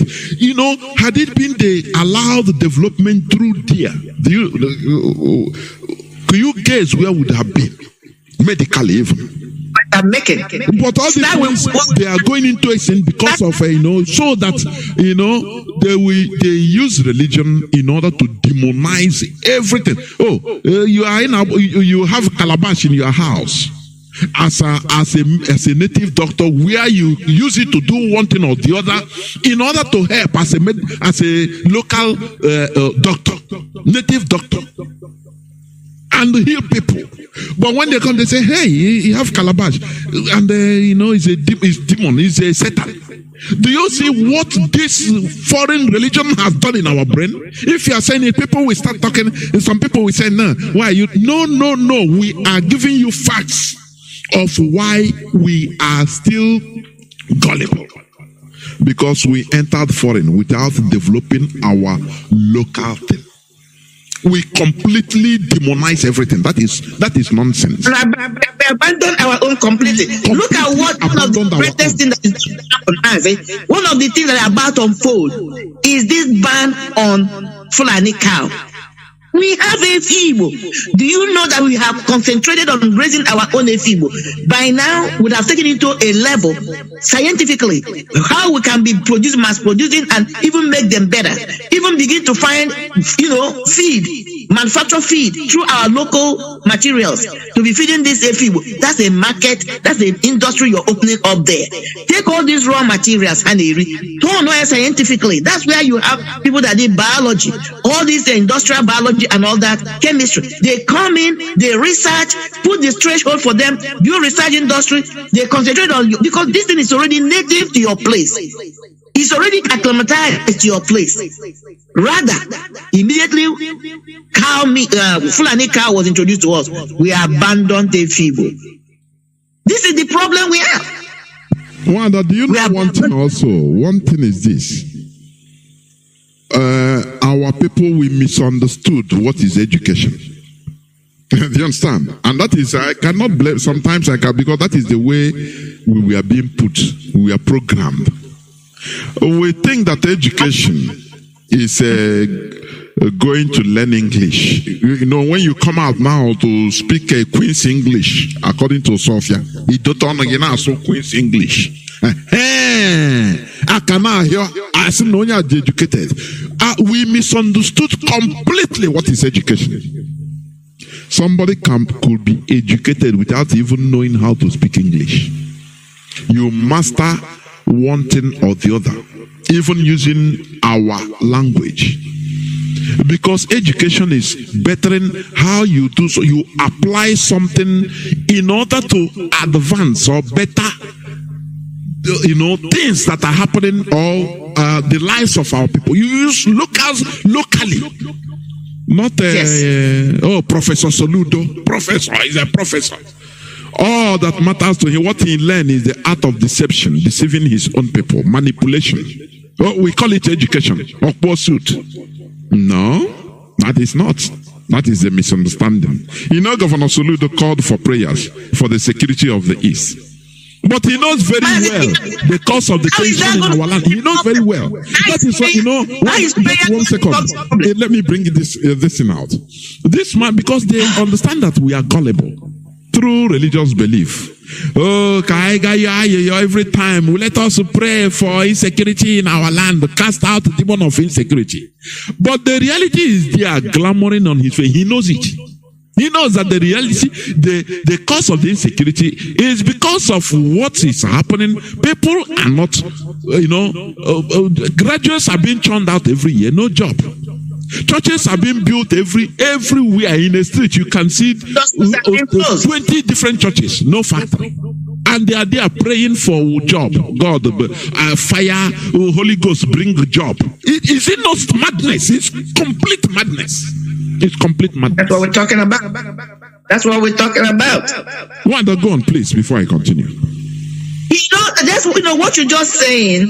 He just kept, this is somebody I saw on a book launch. He was the one that said to the other people there in the audience, he said, ideology is not something you fight with guns and bullets. He said it. I heard it. That thing is still on the social. I have played that on this platform several times. He was saying, do not say you don't understand why they're agitating. It's something we have to come on round table and talk about, because ideology is not something you quench with guns and bullets. You think this man has some integrity and some sense or knowledge or education. What did he do when he entered? Now he's behaving worse than those who did not even get any education. How is prayer prayer going to solve this problem? Again, nobody's saying there's no place for prayer, but tell me how you can be praying and Fulani herdsman will not come to slaughter. Tell me how prayers will produce industries. Tell me how prayers will make all these students these schools that have been on strike to come back to school because of insecurity or whatever the reason the lecturers are on strike. Tell me how prayers can solve a problem. All these fires burning everywhere, there is no fire service. How can that solve? Because I see where the fire is burning in Biafra land or in Nigeria, people will be calling Jesus, Jesus, and that thing will burn down. Because the reality is that you can pray all you want, unless you have a fire extinguisher professionally to put off that fire. There's nothing Jesus or God can do. It doesn't negate the power of God. Again, this is reality. They can pray all they want. Industries will not pop up overnight. Soludo understands this. When Soludo worked at the central bank, did he do his job through prayers? No. So why is he playing this ignorance? Why is he playing this stupidity? Making himself look like the worst uneducated human beings I can imagine. It's a shameful act and deceitful act. Let me tell you, he is not exhibiting a stupidity, but they know what they are doing. Once they enter office, they understand. They tell them, hey, follow the people, look at what the people want. Tell them what they want. Come and tell them that we need to pray. And hey, you'll be popular. Oh, now Governor Machuku. Hey, now we need to pray. But you are there in order to solve the problem. During election time, they didn't tell you, no election, let us pray and let God give us a governor. No, don't vote. Let us pray. This is a stark hypocrisy and deception and manipulation that we are opening the eyes of our people to understand. That is it. They will tell you. They know that majority of the people down there are caught up in this religiosity. Mazi, let me tell you, this is where the movement of IPOB, especially we not all of us that in diaspora, but people like you and I and some other people come in to sanitize the people. Because these politicians back in Africa, especially in Nigeria, because they have used religion to put people in bondage, mess up their mind. That is why somebody can stand up as a leader in making this crazy statement, let us pray, when reality is saying otherwise, staring on his face like a deer that is caught in a headline. Is because if they know that these people will come in. But I believe what I had on social media, or I saw, people did not respond as he expected it. So that means people are wakening up. And that's why we must continue to preach this gospel. This is the right gospel. People will know the truth. There's a place for reality. There's a place for belief. What we need is reality. Actualize Biafra. Not this politician, because Soludo, tell me why Soludo should even come and contest if it's a country that has right mind. You were the governor of Central Bank. Tell me what kind of fame, tell me what kind of position he's looking for or money he's looking for. They are gullible, they are never satisfied. You would think with the kind of position he held, Soludo has amassed wealth, you would think he will come in to put things in order, especially the way he was speaking before the election and during the election. But now he thinks he's in a place where nobody can touch him. He's untouchable. But Soludo, rude awakening for you. That's a wrong notion. So stay away from what has to do with IPOB. Focus on what you have been elected to do. Try to galvanize the Anambra state. Do something for Anambra people. Leave Biafra agitation alone. It is not your place. It is not for you. If you want to join, you are free. But please stay away from Biafra agitation, Mazi. I just wanted to use this opportunity to say this. Of course, because IPOB issue made led to Buhari to suffer heart attack or then talk less of somebody that wants to come to use sweet mouth. Nah, when our people used to show how they can manipulate is when it comes to manipulating their own people. But IPOB, we are here. People don't understand. We are here. making sure to open anywhere, anyhow they come. Before they even land, we have known where they are. They cannot use sweet mouth in order to put us into anything, to make us misstep. There is one video one clip I want to play, please. We need to listen. There is one pastor, Yoruba pastor. His name is Ola Oye. He has been a pastor in Redeemed Church in Washington for 30 years. On his retirement, he said God told him, go back and serve an oracle. Go ahead. I'm sorry. I want to play it so that our people will listen. One thing marvels me.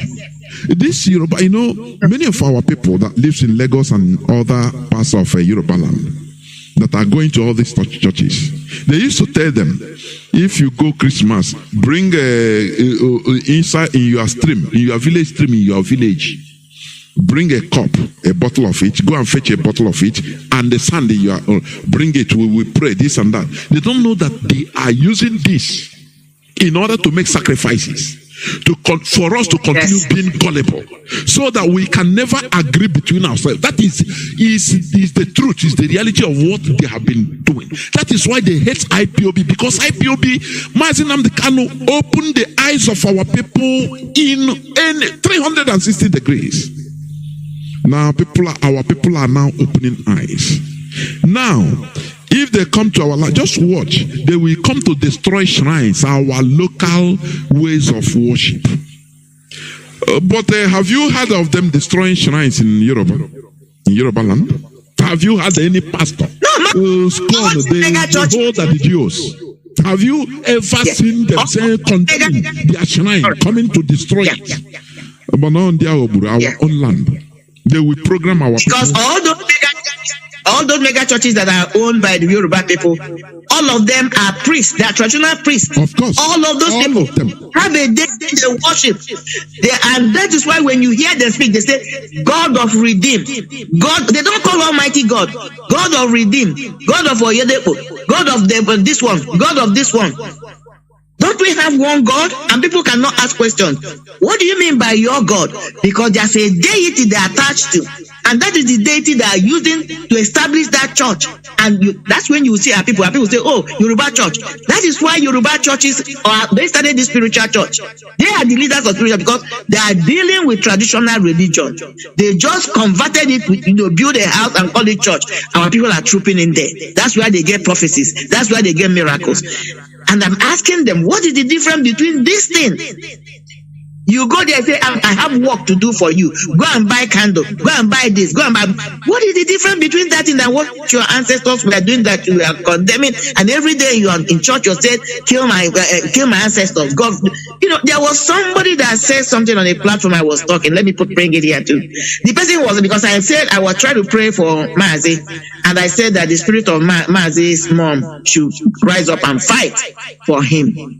Somebody made a comment, why am I invoking the spirit of the dead? That it's wrong, that is sinful. I reminded the individual, I said, every day when you guys are praying, you say, Maria, that's what Maria has been dead. I don't want to touch Jesus' issue now because, the Bible says Jesus Christ was arrested. I'm not here to say it's true or not. So let me leave it alone. But you invoke Maria, the answer, your baraga radio petition on your behalf. Maria doesn't know you. That is Mary. Doesn't know you. Is not related to you. Never met you. Maria is dead. So she's an ancestor. You invoke all the saints to plead for you, put petition before God. These saints, Saint Jerome, Saint Michael, Saint Joseph, whatever, Fatima, they don't know you. These are dead individuals. Please, before you continue, let me ask this question. When we always pray with all these, we call this foreign saints, so-called saints. Now, what is the standard? Does it mean that black Africans are left? That is, we are godless. That is, you cannot hear black name or African name unless the one that is also being converted to be said, like is it Tabansi or what do you call him? Now everything we are left behind. We are not sent. So we are I don't know. Here we make people to start thinking. I'm telling you. One other, please go on before I start playing this. That's the argument I'm making. We are invoking all these foreign saints. They don't have any DNA connection with us. They don't live in the same. They never lived in the same geographical location with us. Now, my argument is, what is your yardstick for invoking them as a saint? Because they're already dead. Okay. So if somebody is telling me, do not pray, do not do ancestral prayers. These people are ancestors to these people, but your own ancestor who has a DNA, genetical connection with you, dead or alive, is still there. That gene is flowing in your own blood. You have it. I can invoke their name. When I do, it is sinful. But then when I invoke somebody that I don't have any DNA attachment to, it's okay. Going back to the question you asked, Mazi, which I asked people, again, it goes back to the evolution I was talking about. Okay? Black people, according to even science has proven it, that the first human that were created, even if you say God created them or became that existed in this earth, started from Africa. So somebody wants to tell me right from the time, let me go with a religious account, God created human beings, placed them in Africa, and kept quiet, kept silent, never revealed himself to this humanity he created. Waited until 5, 10 years, 1,000 years ago before he would go to Israel or go to Saudi Arabia to reveal himself to Muhammad. So all these millions of years, God left these people in darkness. Is that what somebody want to tell me? God was not communicating with them.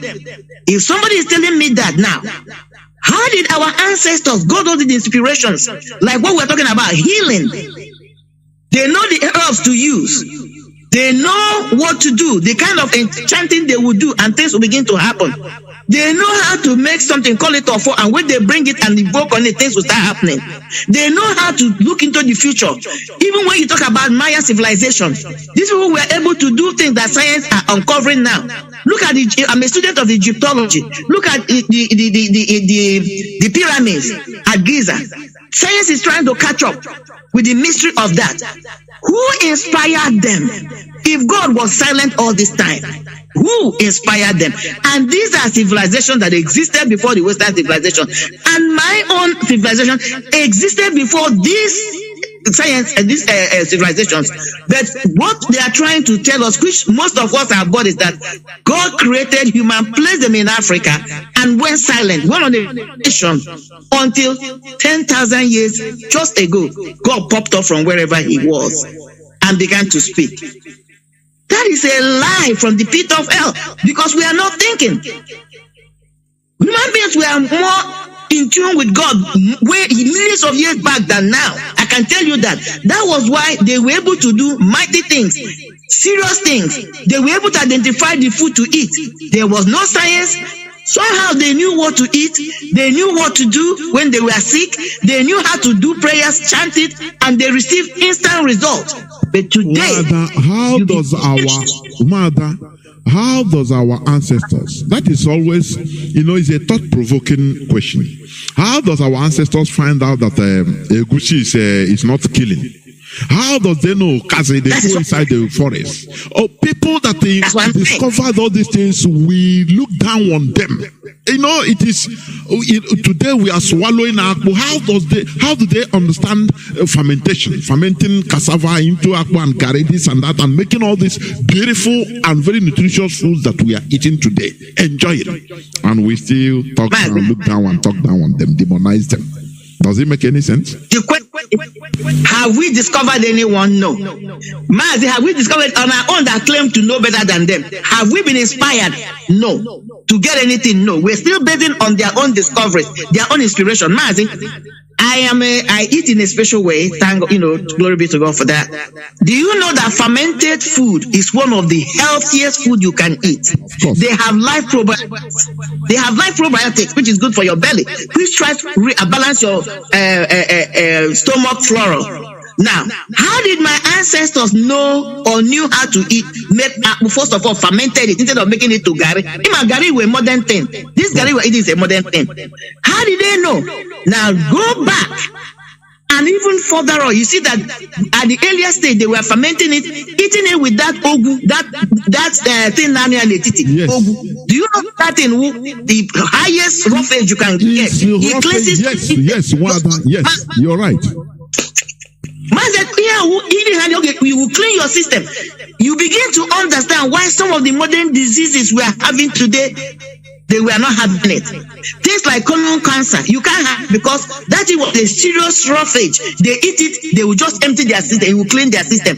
Who inspired them? Was it devil that inspired them? Because, hey, from the biblical account, devil can never do anything good. He comes to kill and destroy. Who inspired them? That's the argument. Because they were closer to nature. Call nature God, call God nature. It's the same thing. God was speaking directly to some of them. Mazi, I'm not going to say it, but I'm just going to say it this way. There was a place I visited recently, last 2 months. They are still practicing the ways of our ancestors. They still have this modern religion, though. The smart thing they did is, this modern religion, which is Christianity and Muslim, man, if you go there, you will never believe that these people were Christian and Muslims. They did not accept it the way our people have accepted it. They still live their normal traditional life, practice their traditional religion. But still, on Sunday, they will go to church. On Friday, they will go to mosque. Man, there's no difference between Muslim and religion in that place I went. They just mix with each other. You will never know. They don't even dress the way we dress. That's what we are missing. And that's what we need to go back, because there was a reason God placed us where we are today geographically and gave us those natural things we are supposed to. According to the Bible said, go ye and multiply and subdue the earth. What do you mean by that word subdue? Take authority. Find out how you can improve on them. If God wanted to make it perfect, he would have made it perfect. He gave us an assignment. Go and exploit. Make use of what I have given you. Even in that Bible, said in that creation, he said, I have given you herbs and roots. Some are for food, some are for medicine. Do you understand what I'm saying, Mazi? So when our ancestors came up with this thing, they were inspired. It was not a coincidence, but we dropped the ball. Took the Western civilization hook, line, and sinker. I'm not saying there are no merits in Western civilization, but the argument we are making here that we demonize our own civilization, our own way of life. That is the worst part. That is the worst. And then the same way people will come back to Africa, do research on our own native herbs and plants and our way of life, and bring them back to us. A typical example is the crude oil. We own the crude oil. We were sitting on gold mine, but because we did not exercise our mind on the physical level, on the spiritual level, we didn't even know we were sitting on a gold mine. The white man has to travel down, figure it out. Even when they figured it out, we didn't even know how to mine it. Even when they figured out how to mine it, we could not even come up with the equipment. They have to come. They are the one logistically, everything. Mazi, for how many years oil has been tapped in Nigeria? We don't even have a working refinery. We can't even produce our own equipment to mine this. We still rely on foreign help. But Mazi, why must Biafra come for somebody like me? Within 3 years, from what I read, because I read a lot of books about Nigerian civil war, which is genocide. Mazi, Biafra was able to refine oil, crude oil, without refinery. Mazi, we were able to come out with what? Our own type of weaponry. Within 3 years. These are the potentials this quagmire called Zoological Republic of Nigeria has put us into. And that is why somebody is so mad when I see all these people trying to sabotage this movement, even though they have failed on arrival. But look at what we did as Biafrans within 3 years. Came up with this thing. Mazi, can you imagine if Biafra had carried on? we would have been one of the leading ages in technology and sciences. And this is what the Western civilization do not want to come. Why can't our people understand this? Within 3 years, what we're able to accomplish. Look at Nigeria with all her resources, do not have a working refinery. But the little giant called Biafra, we're able to refine crude oil without a standard refinery. Made our own armory. Did a lot of things. Had airstrips that were not conventional.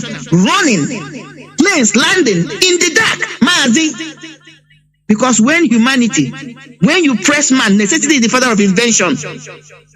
You know what is happening to us? In a way, it's a blessing. Because with this pressure on us, Mazi, Biafra must come, and the greater potentials are about to be unleashed that the world has never seen. He has good and bad and ugly, but I'm looking on the good side. And that is why every hand must be on deck. Genuine hand. We must actualize Biafra. Because there's a lot of minds that are being wasted.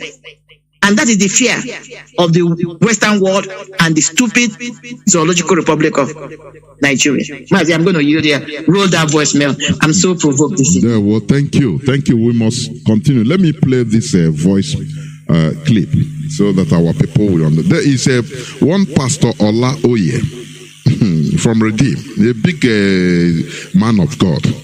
Listen. Now, after 30 years of pastorship, he wants to retire, and now he has to go and become the king of his village, which involves their local deity worship.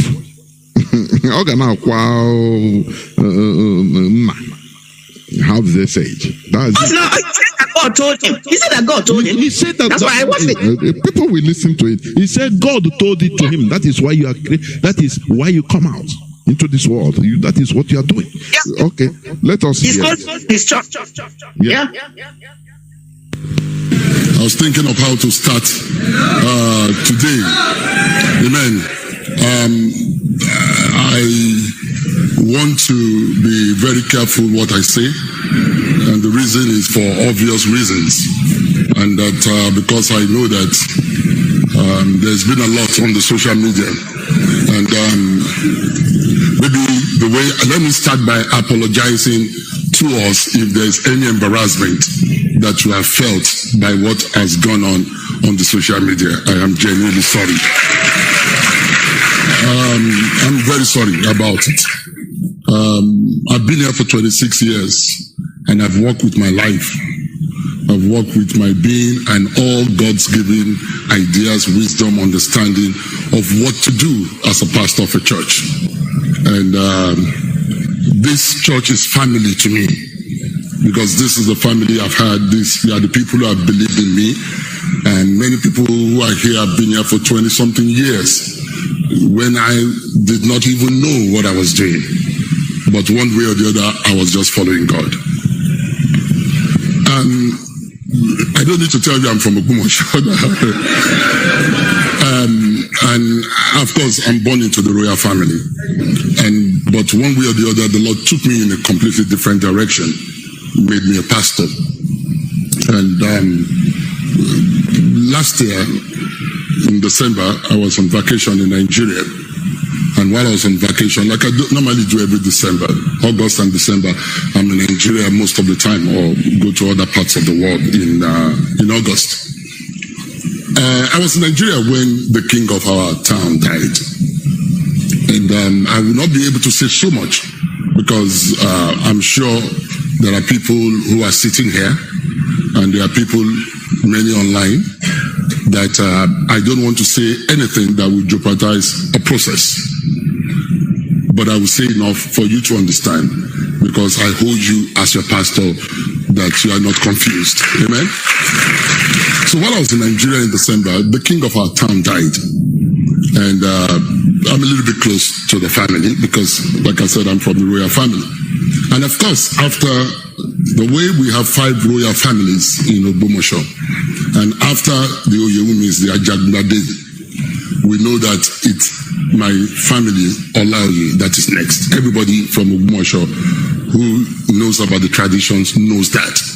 And of course, I knew about that. But I was not interested in it at all because I believe that I've gone on a completely different path. And also because my father never sat me down and said that, Gandhi, if you want to become the Shawun of Ogbomoso, you can be. He never told me, so I never bothered. All I knew was that my dad tried to be the Shawun of Ogbomoso in 1940, but it was not what God wanted for him. The people... Okay, Wanda, are you listening? Imagine that he said he called the overall that the Geo. And the man, that the overall, he thought that he would tell him, no, hey, you are going to worship the Ifa spirit. No. But he told him, go ahead. Imagine that it's an Igbo man that called the Yoruba that the Geo. Tell him, I want to go back to become the Eze of our land, which, I will head the Omenala. I will be leading in Edoron Nani.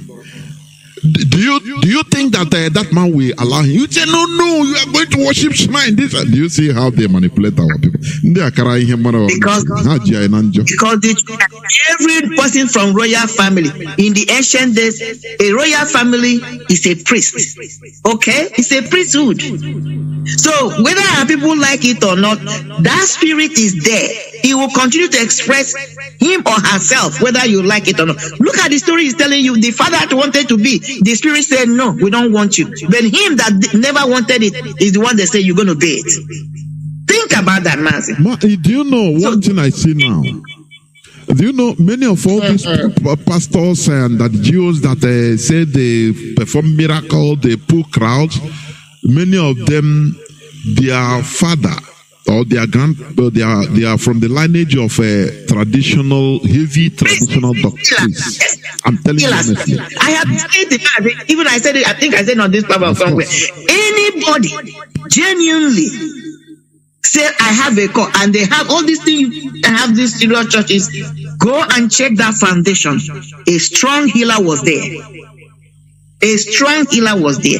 Whether you neglect it, that will continue to express itself because that spirit is there. What has happened that the Yorubas, they never negate or forsake their own. Our own, not only did we neglect them, forsake them, we are even cutting everything or destroying everything that have everything, that's it. Identify where they are. That's it. That's what we are doing, and that is why we have some of the problems we have. I'm not going there now, but let me leave it. But what I'm trying to establish here is that anywhere you see, forget that there are fake ones, but the genuine ones, like this man talking about, go and check that foundation. Somebody was a great priest, traditional healer. Somebody was there. That's what this man is expressing now. Of course, let us continue. Yeah. People rejected it. So I was not interested. So I continued with my life. But in that December, people started to call me and say, Gandhi, why don't you go and do this? I mean, especially people who were close to me who knew that was my family that was the next. But I told them that, what do you mean by that? So go to Ogbomoso. Why would I do such a thing? I'm not interested. I believe I have a different path. And of course, those of us who are members of this church, I said sometime last year that I was going to retire. How many people remember I said that? I've always said that to anybody who cares to that at 60, I was going to retire. People always ask me, what are you going to retire into? All I know is that I've done 30 years as a pastor, and I felt that I'm not living ministry because there are other expressions of ministry. And so I planned that I was still going to do other things in the ministry. You hear what he said? There are other expressions of ministry. Ministries, yes. Yeah. And that is rightly so. Good to be awakened. Yes. Good to be awakened. Mind. Oh, Chineke. Go. And he has been there preaching to them that the only way is Jesus. He has been for 30 years. Do you know the amount of mind this man has messed up? Now he's making 180 degrees. There are people other ministries. Oh. Yes, there are people who he ministered to. He can never get back to unclog their minds with the garbage he fed them. There are people. But look at him now. He had the opportunity to make a U-turn. Can he go back and bring those people back and tell them this story? So when he started this ministry, he ran for 30 years. How did he get there? Who asked him to do that? These are questions somebody like me would like to ask him. Because all of them are claiming God called me. Was it God that called him? And if it's God that called him, is it the same God that is calling him again? We would like to know. I would like to know. But Mazi, continue rolling this voice bell. It is powerful. And that's when I put Pastor Chinyere as the executive pastor, and then we put Pastor Lumide as the lead pastor. And I explained to us then that Pastor Lumide is the pastor basically in charge, and the way Wale is to Ignite, that's how Pastor Lumide is to Jesus House. How many people remember I said that? Of course. But when I was doing all of that, not that I had any plan of what I was going to do. All I knew was that at 30 years of pastoring, and Pastor Lumide has been my assistant for 21 years. That's a long time to be somebody's assistant. You understand? And thinking that someday you will be there. 21 years, that's nearly a generation. Since a generation is about 25 years. And so, I didn't know. So when they were telling me, I told them that the life I wanted to live after 60 was very simple. I wanted a very simple life. I wanted to travel the world. I wanted to see the world because I like traveling. And, I tell people I was born in a car. So maybe that's why, I'm just restless as a person. That is my nature. And it's a little bit difficult to change that. I'm just restless. I just want things to happen. I just want to be on the move. I don't know why. But I know that that's the way God created me. And so that was my plan for 60. But then the people started calling me a lot and say, "Can't do this." But I wasn't interested. So of course, the next natural thing I'm supposed to do, I'm a pastor in Redeemed Christian Church of God. So I didn't want Daddy Gio, who of course is my spiritual father, I didn't want him to hear. So I called him. I said, "Daddy, this is what is going on, and I don't want you to hear." So I said to him that they want me to come and become Shonwan Fogmosho, but that I just don't want you to hear. And so while I was talking, he said to me, he said, no. I said, but I'm not, it's not because I'm interested, but I didn't want him to hear. That's why I'm saying this. So he stopped me. He said, "No, don't say you are not interested."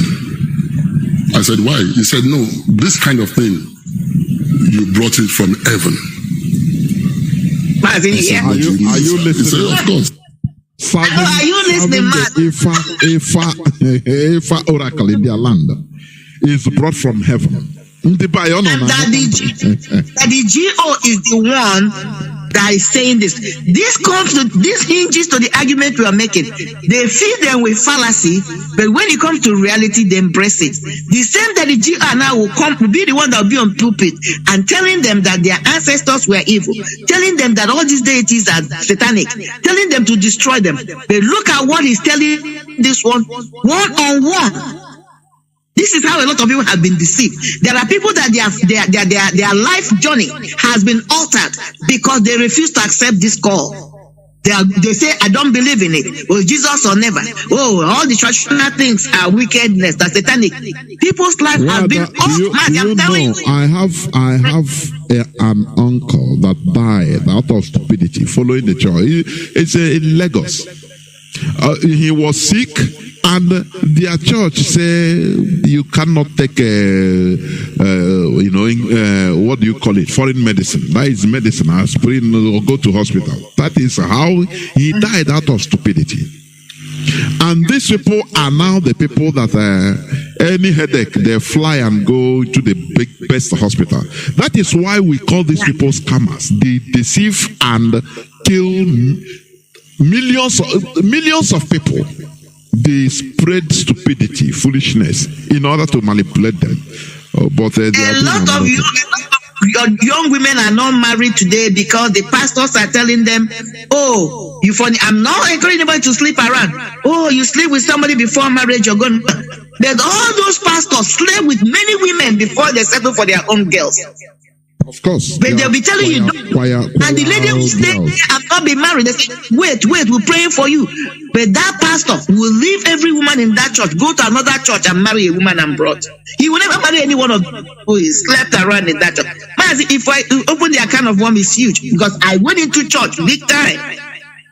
When I discovered these things, it's all of us now. Is it only you? What we talk is what we, it's not what we had from a tale. It's what we experienced. Yes. Where I left. I mean, I didn't sleep with any one of them, but I'm telling you, I went in because anything I bring myself into, I get involved. That's me because I want to understand what I'm doing. Because I got into the system, I discovered these people are so fake. Each and every one of them. I jumped so fast back, and I would have been dead if I was in church. They had deceived a lot of people, and yet they know the truth.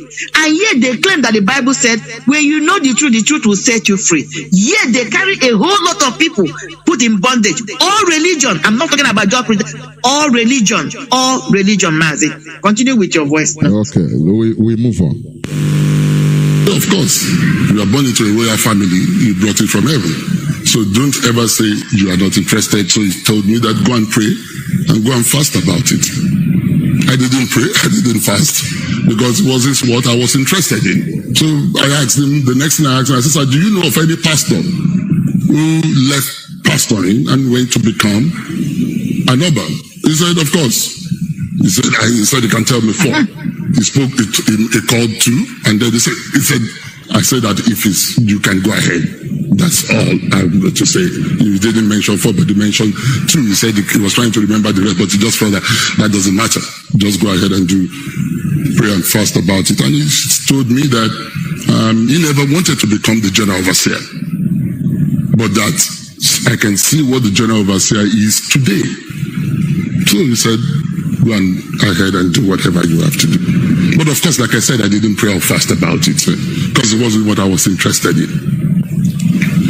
But to cut a very long story short, January 2nd, that was the first Sunday of the year, I had told people who were calling me, I had told them that that day is the day I'm going to tell all of them I am not doing. So, because people were calling me about this.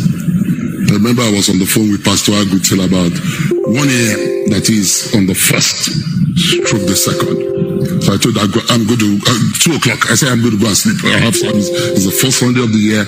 I'm going to tell these people they should stop bothering me about it.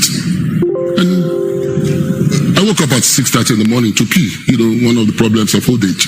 And you can't sleep so long again, because I was still talking at 2 a.m. At 6:30, I had to wake up. So I went to pee. As I finished peeing, I lied down the bed. That was the first Sunday of this year. Just thinking about what the service was going to be. Then I said, Lord, I'm at the crossroad of life. These people who are saying this thing too, that I should come and today's the day I say I'm going to give them the final answer. I am not doing, and that's the truth.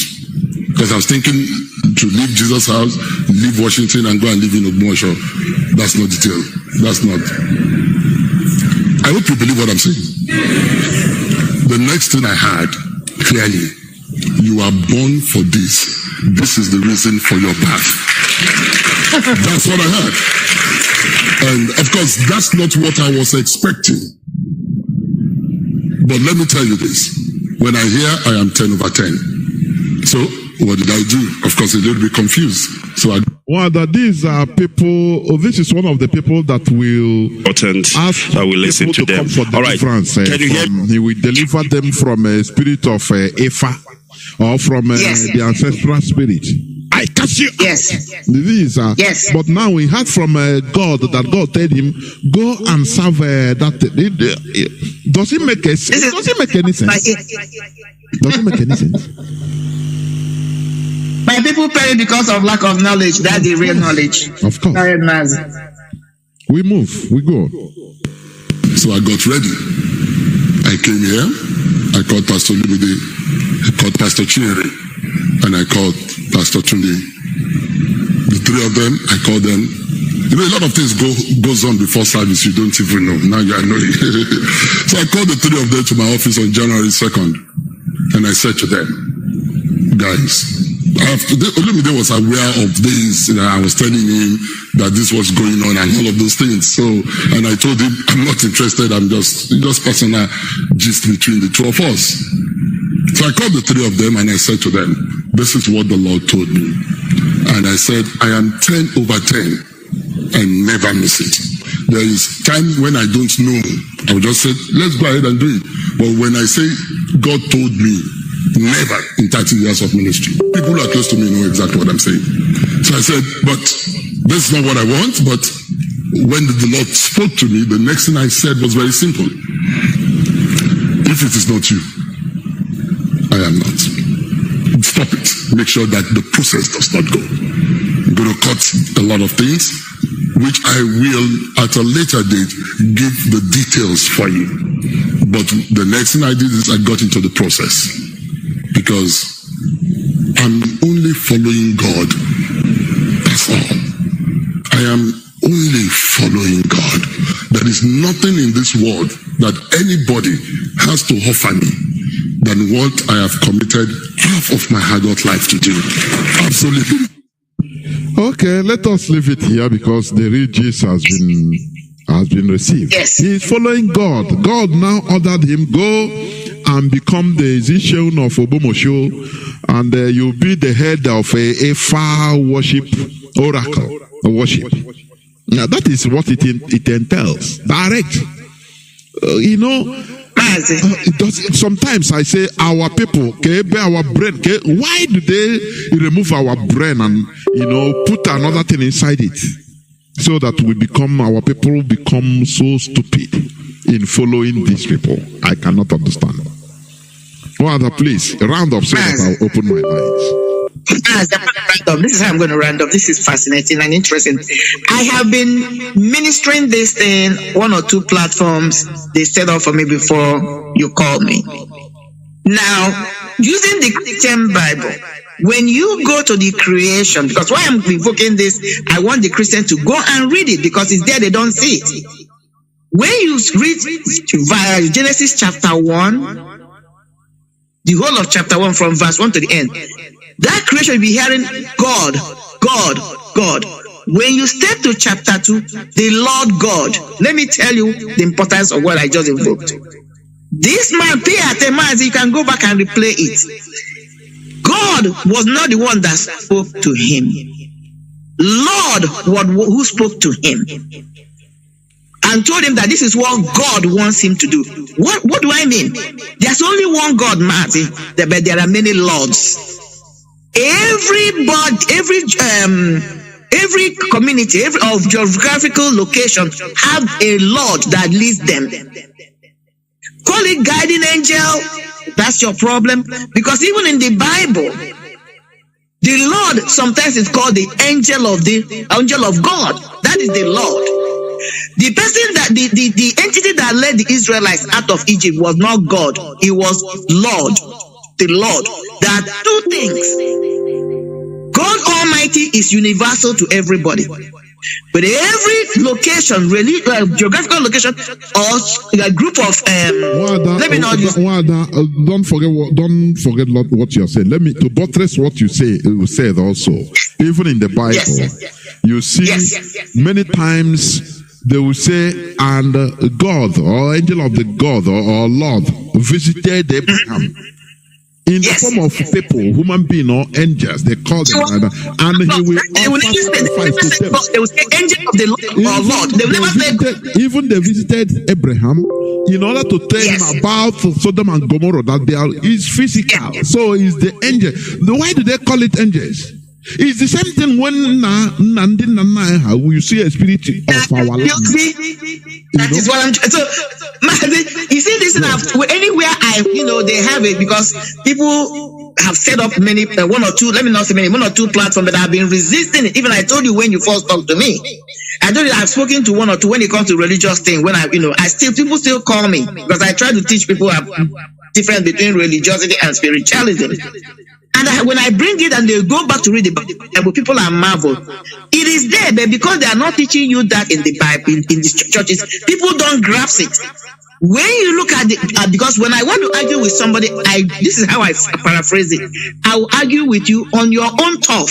So when I want to argue with Christians, I argue with the Bible because I study the Bible. I didn't just read it. Unfortunately, most Christians read the Bible, they don't study the Bible. They are two different things. Go to that creation, Genesis chapter 1, verse 1, till the end of Genesis chapter 1. All you will hear is what you call fiat creation. God said this. God did this. That is why God is called the Godhead. Godhead, Ancient of Days is called the Godhead.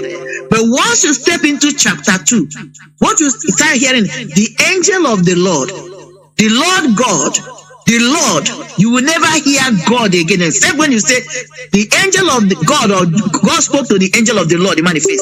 So this God they are calling Yeshua, okay? Yeshua is the God, the Lord of Israelites. Call it the spiritual head of the Israelites. That is not the God Almighty. This is where people are missing it. So when you're calling the God of Israel, you are not calling the God Almighty. You're calling the spiritual head of Israel. And that is what I'm trying to make our people to understand. We have our own spiritual head. That is why you have different tongues. You have different culture. God is not stupid. If God Almighty wanted us to be universal, He will not give us different culture. So ask yourself, when you are praying in the name of another spiritual entity that is in possession or oversees another territory, how can He hear you when you have neglected your own? Even every square inch in this physical earth have what you call territorial spirit. God created them and allows them to function. And that is why when people start praying, oh God, kill Satan. Oh, I say, you people are stupid. Go to the book of Jude. Say, human beings talk about something they don't know. God created the entities, authority, gave them power to function. Do you think that if God wants to kill them, He will kill them because they are doing bits for Him? Whether good or bad, God is good, God is bad. Remember, it goes back to when we started. So what am I saying? Go back and play that in. The man said, the Lord told him that God said He would do this. He knew what He was talking about. Because there's only one God that is universal, but you have lords. Different laws. I'm going to rest it here for today. Of course, before I open a can of worm, if people can pay attention. Before I open my lines, there is something I want to say before I open the lines. You know, just like what you said, this is where our people are really confused. Because they believe that as we human beings have churches or different religions, that the spirit world, they also have that same different religions. There is angel of Christians, angel of traditionalists. They are different. Maybe they even fight themselves. No, and no. As we humans are in the physical realm, whether you are a Muslim, you're a Christian, you have American passport, you have Nigerian passport, depending on your country. You know, you are in one country, you know, doing what's different, but that is the same way. Just like one time, somebody called in this hallowed platform to ask questions. I could remember. It just entered my head. He said, why is it like that one of our brothers, Okochukwu Eziko, if he's not a God for, but you quote Bible? I laugh. Maybe this our brother thought that he shouldn't be talking about Bible or anything, quoting when he on a God for that. They are contradictory. You know, that is a very wrong mentality. Let me tell you, there is one time I had one big Ghana traditionalist. He said when he used to make in his temple, he have Bible, ancient books, Brahma, different. He said he used to make incantations, send messages through even Bible. He will quote. He have big Bible in his temple. He used to quote the Lord's Prayer. It's an enchantment. Before many things will start happening, our Father who art in heaven is in the Bible. So, you know, in contradicting to So what our people believe, that as we are divided in religion, that is how the spirits are divided in, you call the God of Christianity or the angel of Christianity come to you. Now our traditional belief have their own angel. It is not true. The spiritual realm are just like the physical realm we are in, doing different things. They are together in a spiritual realm. That is why even the Bible recorded that and the devil, is it Satan, Lucifer, went in the presence of God. God was having a meeting with the sons of God. Well, if it's not, why they have another road and God of Christianity have another road? No, it's not like that. All are the same thing, doing the same thing. You're trying different things. Right? You're pushing me to open a part of me I don't want to reveal yet. But I'm going to conclude this way. The spiritual world is one. Okay? In the spiritual dimension anyway. There's no physical location. It's a dimensional thing. The spiritual dimension, there is no past, there is no present, there is no future. Everything is there.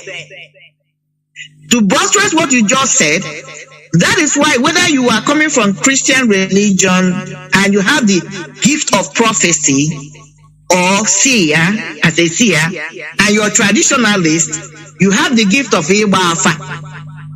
Or you're a Muslim who have this, because they have them, they can foretell. They have them, yes.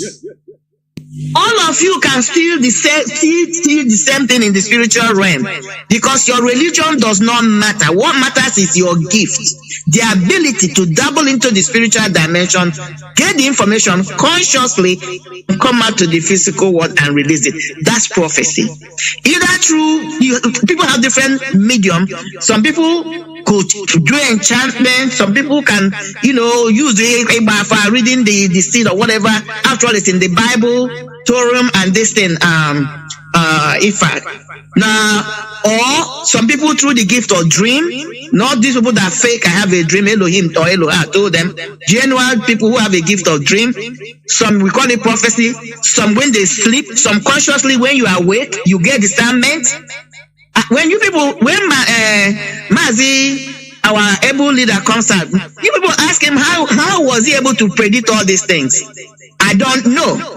Maybe he had the spirit of dissemination, discernment. He discerned that they minister to him, or is audible to him, and because he believed that spirit in him, he says them, they become, because something is ministering to him.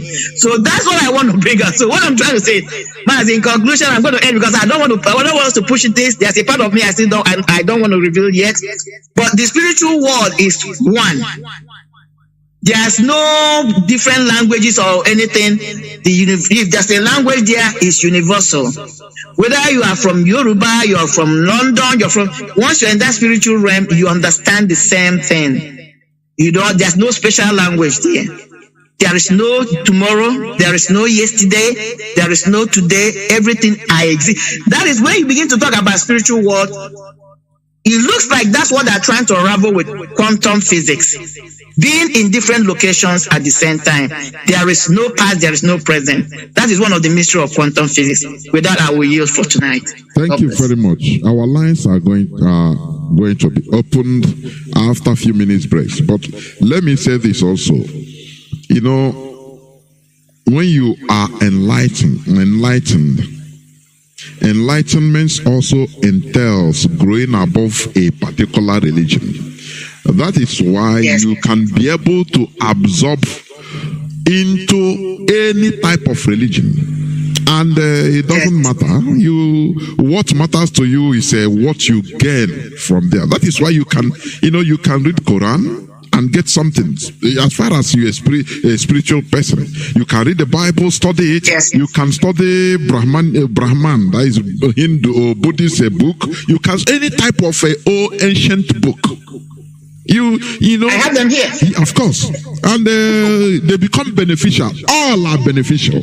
Not one particular. Don't confine yourself to one particular thing. It makes you, you are not matured as enlightened fellow yet, because you are stunting your growth. Let me call it so.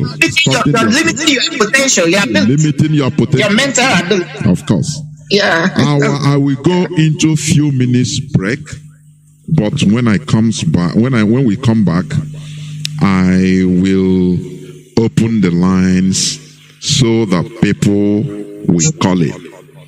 I'll be right back. I visited West Africa in 1977, Senegal. Then I went to Kenya, that used to be British East Africa. Then on up to Egypt, to Cairo, and to outside of Cairo to look at the Great Pyramid and the Sphinx. And then took a plane up the Nile River to the ruins of Thebes and walked through the temple of Ammon. At Amun-Ra, that was built in 3700 BC, the greatest temple that was ever built in the world. And I saw all these great things. And we know that black people built all these things. And yet Toynbee was supposed to be the greatest historian of his day, a professor at Oxford University. And he tells you that these people were white. And if you listen to these people, you'll get your mind terribly balled up. Down in Kenya, outside of Nairobi, I visited a village of people that called the Maasais. The Maasais of the same racial stock as the ancient Egyptians and the Ethiopians. And while I'm standing there looking the village over, some of these people came up and I was shocked. All the authorities that I had consulted told me that these people were members of the white race. And they were blue-black. In Senegal, where they say the people are Negroes, most of them were sort of medium brown color. None of them were actually black. But they are Negroes. And then you go over to East Africa among the Maasais, and most of them are blacker than a blackboard, and they're white people. So, I mean, if you're going to get the lowdown on history, you got to use your own head, not somebody else's. Now, I found out that the Greeks, who were supposed to have been the founders of civilization, because they were the first civilized white folks. But the Greeks got their civilization from the Egyptians. And the Egyptians were black people. And the Greeks passed their civilization on to the Romans. And the Romans were a very stupid, dumb bunch of people for the most part. They couldn't retain it. They lost it. They had a dark age in Europe for 500 years. And then another bunch of Africans, the Moors, from North Africa moved into Spain and started civilization all over again. And now I want to say something about why it is that I have to be talking to you about African history. Welcome back. This is Radio Biafra Hausa-Service coming to you through Radio Biafra London. My name remains Mazi Johnathan, and with me is one of us, Nnamdi Marian. He's here with me to discussing this topic that talks about religious belief and reality. Our lines are now open. Our direct line is as usual +1 213 328 6224. I repeat, +1 213 328 6224. Our WhatsApp and Signal lines our WhatsApp and Signal line is +61 405 142 547. I repeat, +61 405 142 547. I have the first caller on WhatsApp that has here. Caller on WhatsApp, welcome to the program. Can you hear me? Good evening, Mazi Johnathan and our sister Miriam. welcome to Good evening. Yeah. I'll first of all, before I say anything, let me sing this song for our leader. Obodo keneno Kanu, Nnamdi Kanu, Nnamdi Kanu, Ohamadike, Biafra, Nnamdi Kanu, Nnamdi Kanu, Ohamadike. The only die now, the only gift given to I have seen Mazi. I've been in generation that witnessed this very particular gift given to us. It's unfortunate I have not seen it to naked eye. This radio Biafra. I just give glory to Almighty who have given our leader this very particular form to dash we Biafrans. And we give thanks to Tichuko Kakabia. So what you are discussing tonight, I just heard is a very big leg. And I don't know that sometimes what Elohim, let me put it away, do minister to me true. Because sometimes, like I said, I'm an evangelist. Are you getting me? And sometimes there is kind of life I live when I was in primary school. I was somebody who is not too gentle, but I'm not bad. But that life of mine is just natural, and I hate evil. And, pretense is not my nature. Coming to church, sometimes, when you hear about church, you start pretending, trying to live away from your life.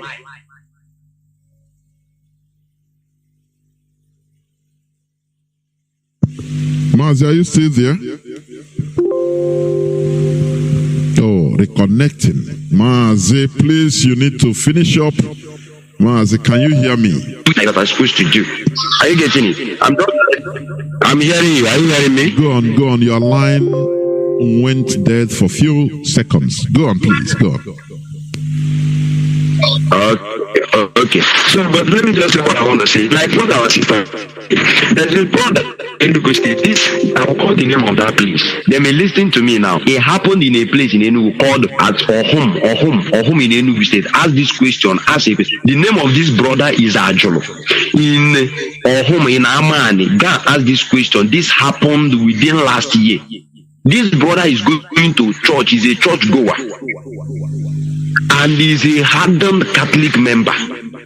At some point, he had a message that he want to serve he has a call to be a Dibia, that's Ibafa. And this brother rejected it.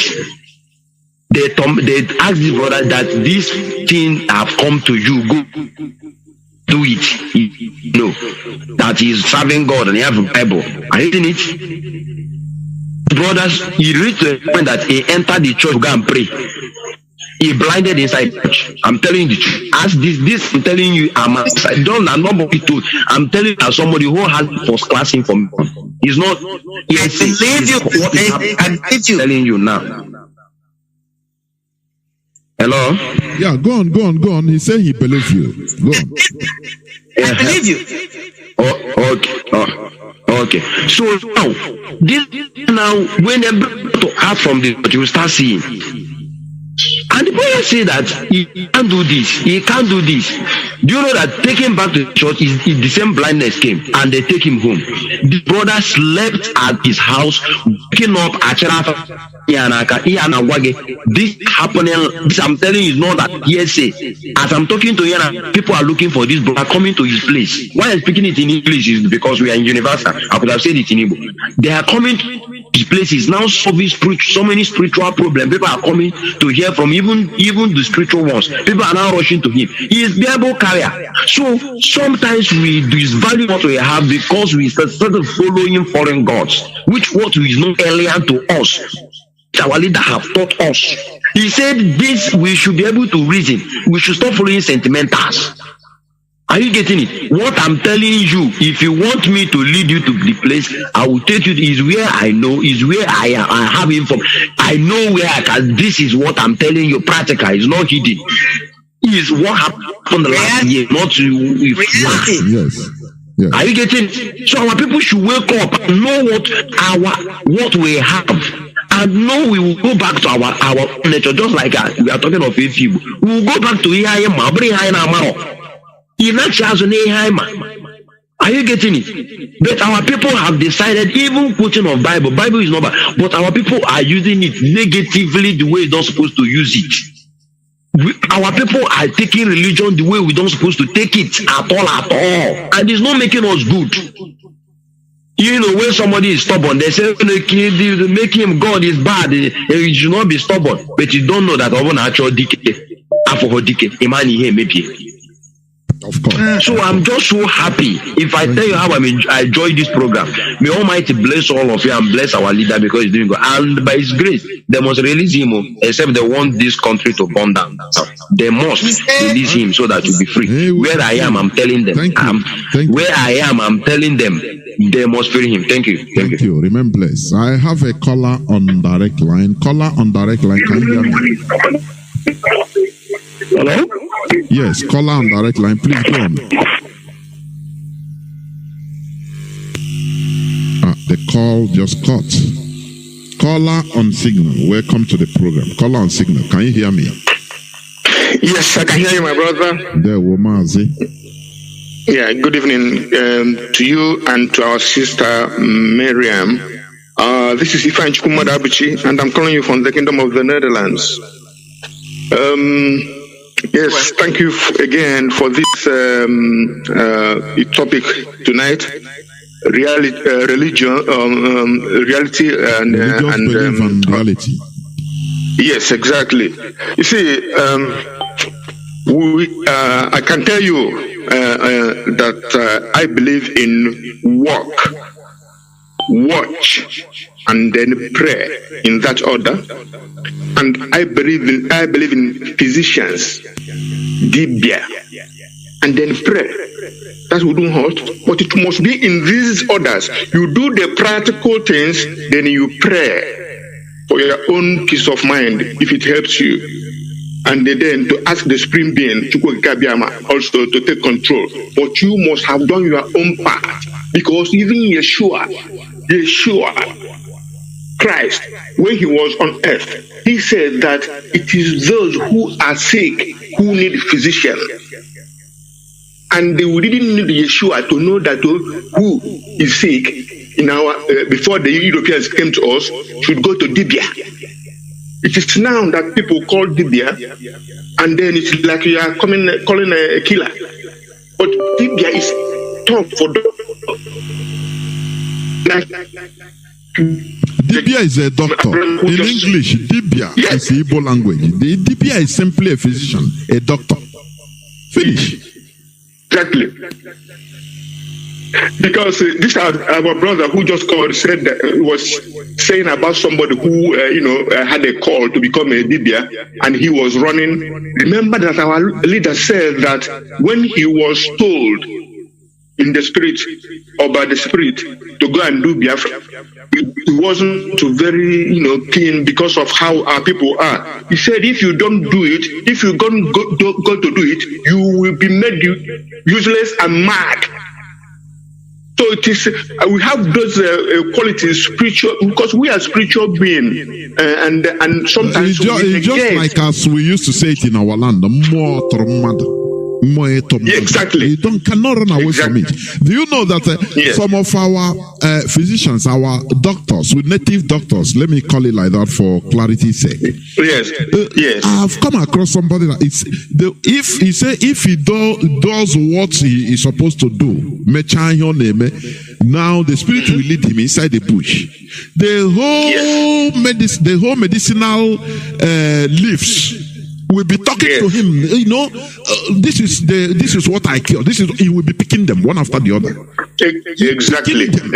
But all these things we demonize it because of foreign religion. How they tell us that everything is a demonic, and we lost value. The spirit is guiding us. They just they become offset. They become angry at us. That is it. Yes. John, please. They turned their back. Okay. They turned their back on us. Exactly. Because I've had two people that I know that have this calling, But because they are living in the church, they don't want to do it. Up to now, they haven't taken that up. So that, and they you see, they have their lives go. Let me not go because it can become personal to them if they know I'm talking.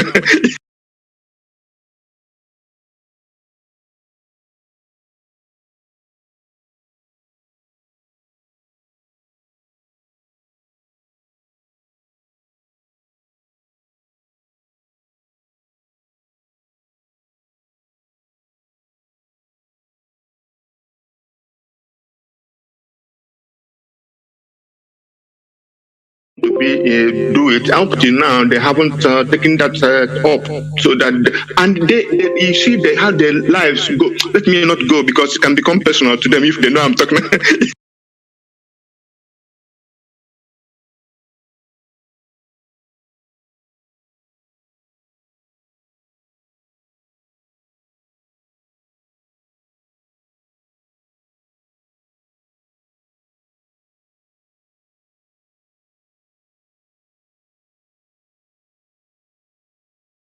The church, they don't want to do it. Up to now, they haven't taken that up. So that, and they you see, they have their lives go. Let me not go because it can become personal to them if they know I'm talking.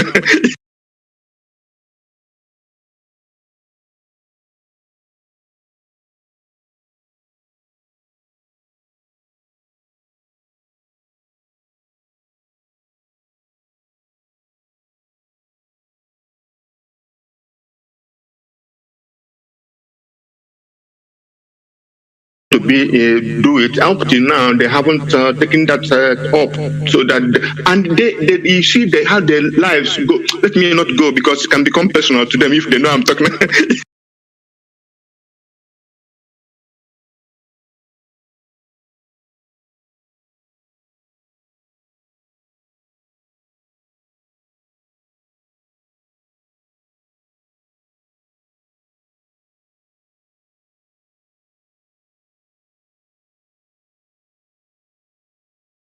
To do it. Up to now, they haven't taken that up.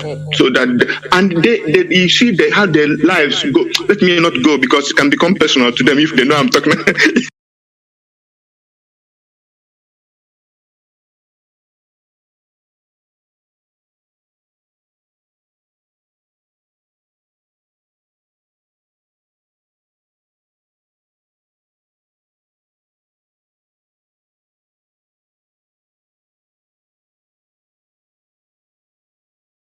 To do it. Up to now, they haven't taken that up.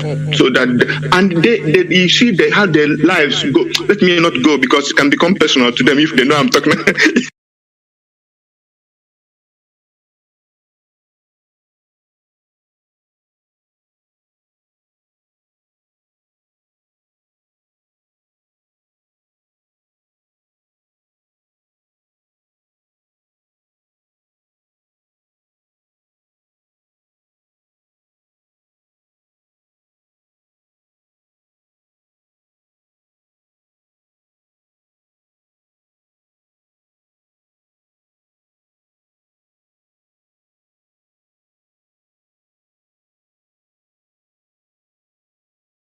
Jonathan said, we Biafrans, we didn't support that coup, but that coup, because that coup wasn't for Biafra or for Igbos. That coup was to make Nigeria one and better. So we didn't support it. It was not necessary, and for all we know, it shouldn't have happened. But what I'm saying here, who is Tafawa Balewa to Igbos or to Biafrans to learn any case on us? Is he our father? Is he our spiritual father or our biological father? So this is the things that these manipulators and the liars and the deceivers of brethren calling themselves pastors, you know, miracle calls and what do you call them? They make you know, they preach miracle and breakthrough, and then they forget what they're supposed to do to preach at least peace among men. So his manipulation cannot work because we Biafrans are going home, but Biafrans who are still in that man's church for whatever reason, shame on you. Shame on you, anybody who is going to that kind of church. Shame on you who is going to Bakare church, because he have shown you the hatred they have among on Biafran. And so, thank you, my brother and sister, that we have to tell our people, nobody is telling you not to go to any church or believe in anything you want, but know that this, the primary thing God gives to you, without to European or anybody coming to you, is the ability to think. And that is what distinguishes you between goat and ape and pig. That will distinguish us from animals. The ability to think. Thank you, my brother. Good night. Well, thank you. You know, what we are not condemning every pastor or so-called men of God, but I don't think that we should always come in to try to, you know, how do you call it, self-condemnation, or try to appease always. Oh no, we are not condemning all. We shouldn't be saying this always, because they themselves, they always stay in the altar to condemn our traditional way of life blanketedly. They don't say no, some are good. No, they condemn it. You know, so what we are talking is factual. It's not all the time we start appeasing, trying to apologize. No, we are not trying to condemn them, because they themselves, they will be in their altar and condemn every facet of our tradition that is evil. Do they apologize and say no? You know, they do it. It's demon, die by fire. You know, these people are, so why should we always come to say no, we are not condemning all, we are, if what we are saying is factual, you either face it and reality. That is it, reality. Yes. So that is all I have to say now. I have a caller, even not caller, callers. Calls are coming in. You know, when we talk about it, just like hornets, you know, honey bees, this. People need to call, and I love that. Caller on direct line. Can you hear me? Caller on direct line. Caller on WhatsApp. Sorry, call on WhatsApp. Welcome to the program. Caller on WhatsApp. Can you hear me? Yeah. Good evening. There, welcome to the program. Mazi Johnathan and my sister Maria. God bless you, my sister. You see, bless you too. I love to hear you, my sister. There is something this man said. I'm sorry, my name is Chinel. I'm calling from UK. This our sister said, in short, the first one, our sister said something about the Igbos, the ancient people. We don't know whether we are first or Israel are first. There is something I want to send to you, Brother Johnathan and my sister. Please let me call. If you go to this, you will hear everything about the Igbos. Igbo mediators of culture of life. Igbo mediators of culture of life. If in fact this thing na YouTube, you get with here. If you see how this man is a professor, he's from Imo State, Owerri. The lectures he gave there, the book is a book. I'm not all that educated. I'm not, but I understand certain things. My sister, hold on. Is it Igbo? Hold on. Is it Igbo mediate of Yahweh culture of life? Exactly. You go earlier, sister. I just typed it in because I just want to capture it before I forget. Go ahead. Just thank you. Yeah, I'm going to read it later.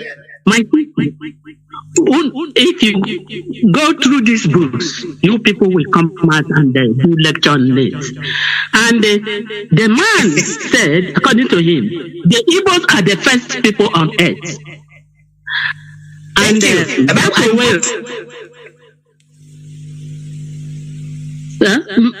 Pardon? Go ahead. Okay. Everything, this is why they hate us. They are the first people who come and conquer us and kill us. The Ikenebu was the meaning of Ikenebu in Owerri means Kanebuha. They came and kill us, take away all our spiritual power. Even the man said that Jesus Christ was born in Owerri. He said that Owerri big. He said, I have given you this. You people are more learned than me.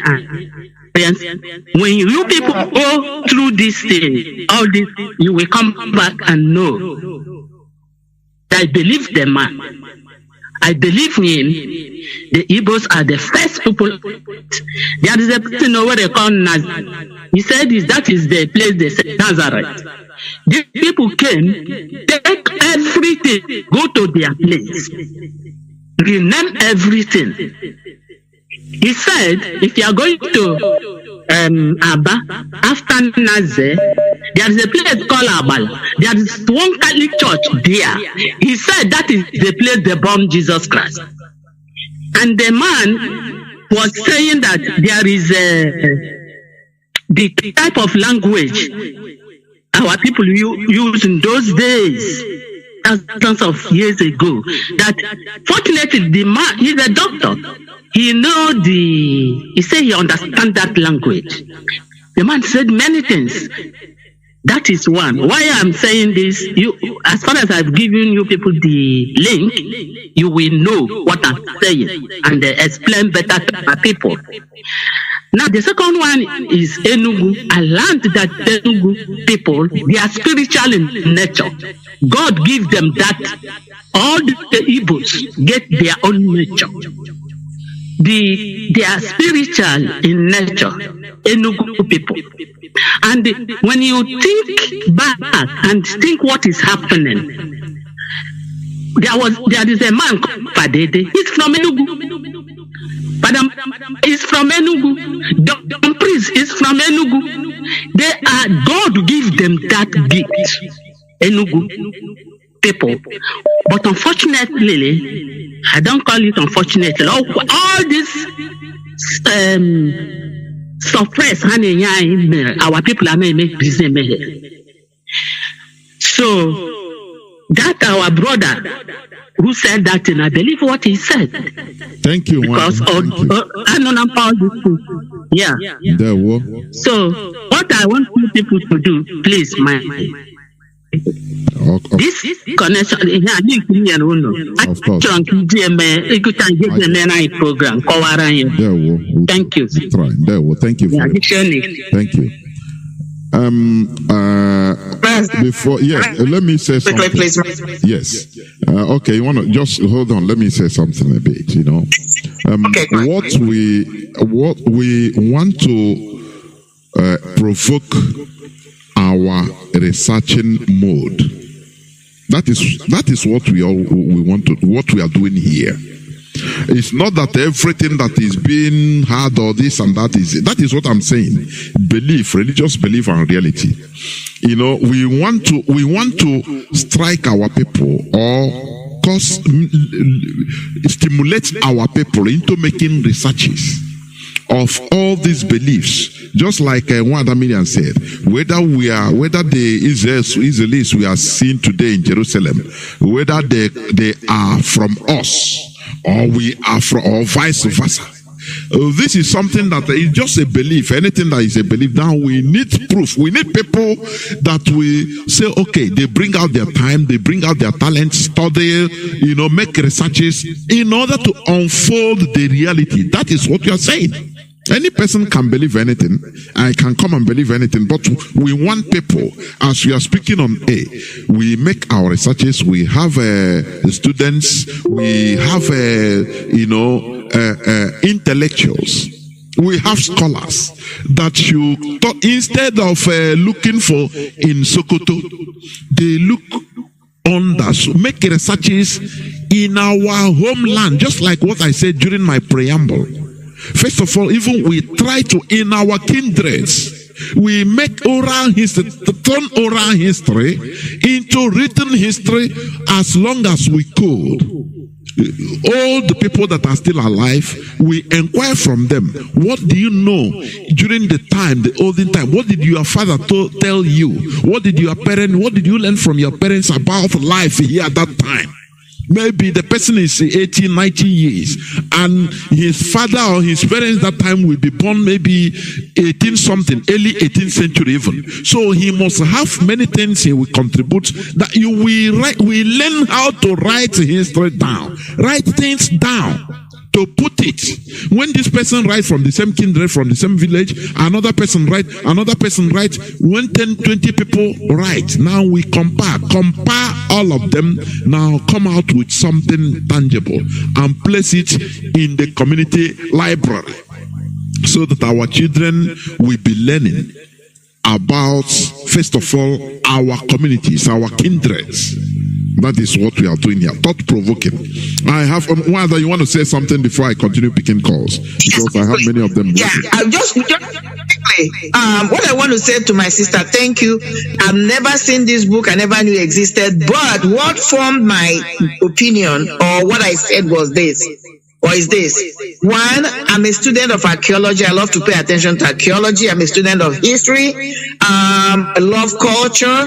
I ask a lot of questions. Because when you look at our culture and the Jewish culture, there are a lot of similarities. But then when you look at the archaeological footprint, we existed before them. That's one of the things I ask. And then when, because some people, when they start telling stories, they come with conspiracy theories. I don't just buy into conspiracy theories unless I have evidence. Why am I saying that? Well, that is one of the arguments we made, that Jesus Christ is not the name of the person they're trying to portray. The picture is not Jesus. Yeshua, which is whom they're trying to call Jesus Christ, was a Jewish man. He was an Arab man, so he couldn't have been born in Nazareth. That's all I'm trying to bring out here. But this story about Jesus Christ, the story of the Bible, has been told by different cultures at different times.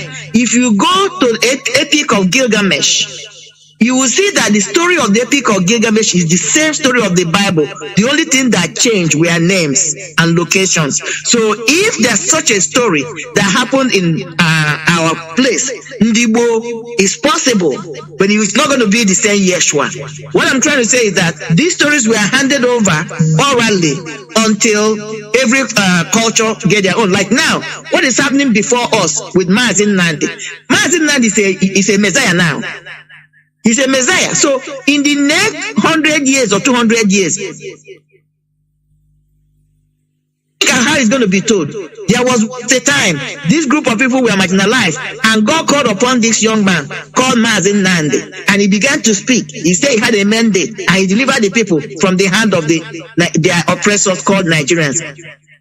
It's almost the same story, but this is a different culture, different people, because God continued to unfold himself. But the argument I'm making here is, if we take the culture we have with the Jewish people, I think it's smart enough to ask, was it the chicken that came first or the egg? Mazi, I'll rest here. There were callers on Signal and WhatsApp. Continue holding on. Caller on direct line. Welcome to the program.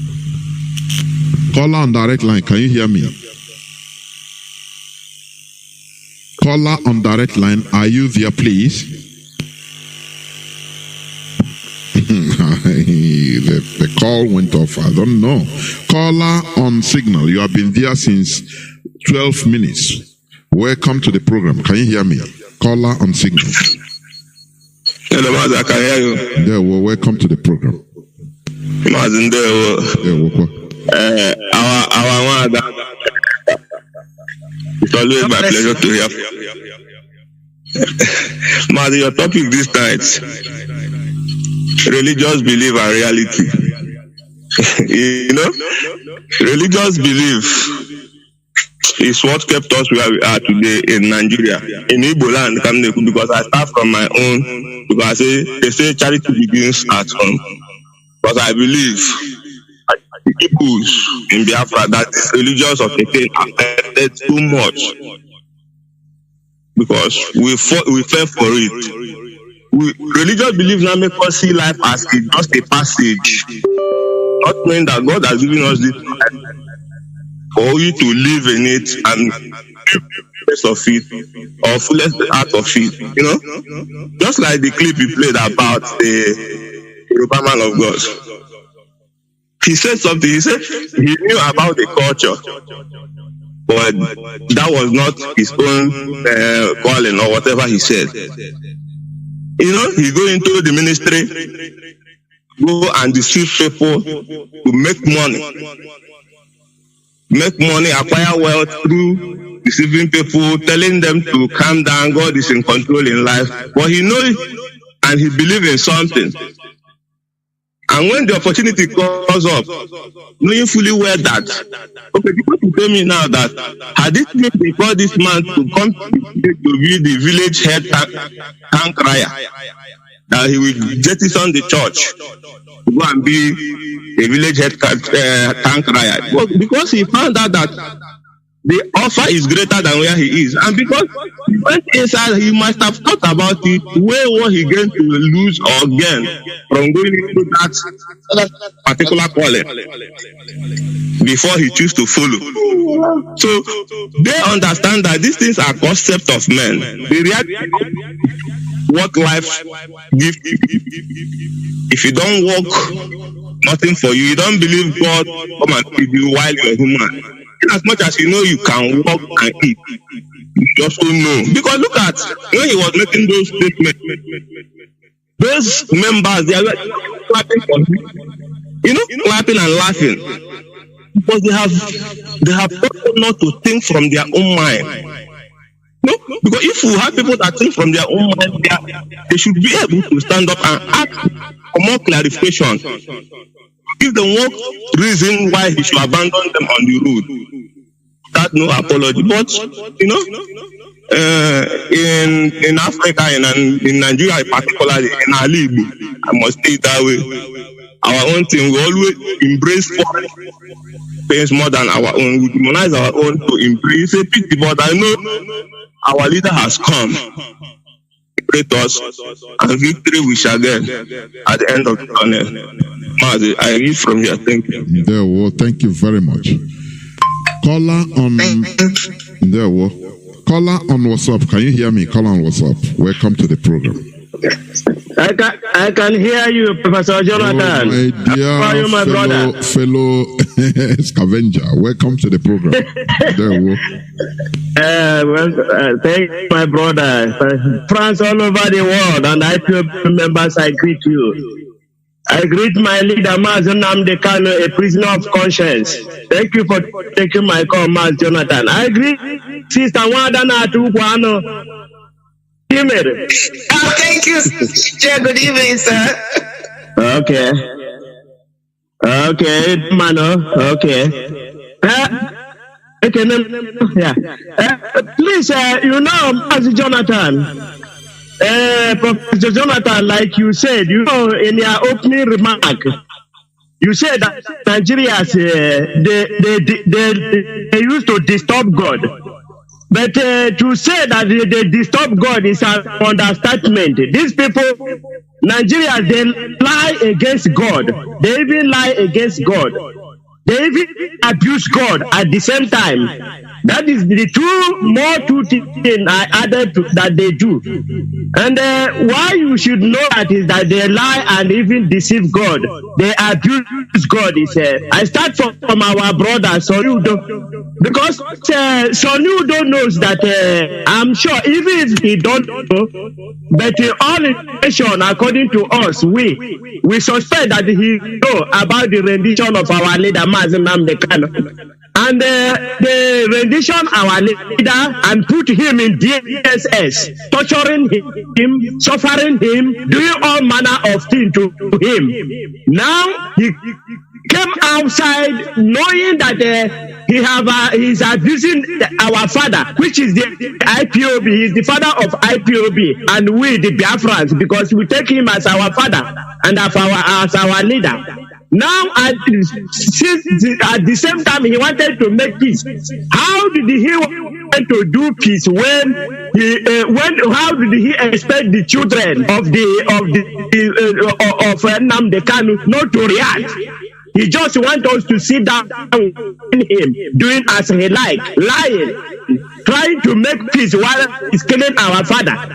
I don't know why they don't, just like you said, believe and reality. They don't know, they don't exactly upon all their professorship and all their education. They fail to reason normally like an Igbo man or like how our forefathers reasoned before. And Mazi Johnathan, you can see that there are one thing that is making with the Biafrans or the Igbos. It's like sometimes, yes, because he's that careless that is putting us in this trouble today. Ahmad Bello made a statement, and this man, Nnamdi, did not react. We did not ask him why did he make such a statement that not allow us to rule, and he will not allow us to determine our future. Nobody challenged him. Then now Buhari said that we are done. Nobody challenged him. The only people that made even the world to hear. Mazi, let me put a dot there in what you're saying.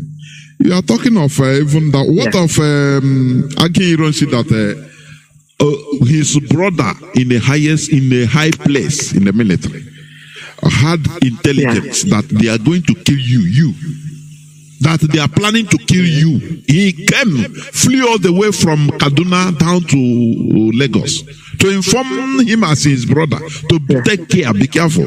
He laughed over it and said, "No, nothing make." Is it not the same? It's in our blood. Is this bad blood we want to remove in our midst? You know, we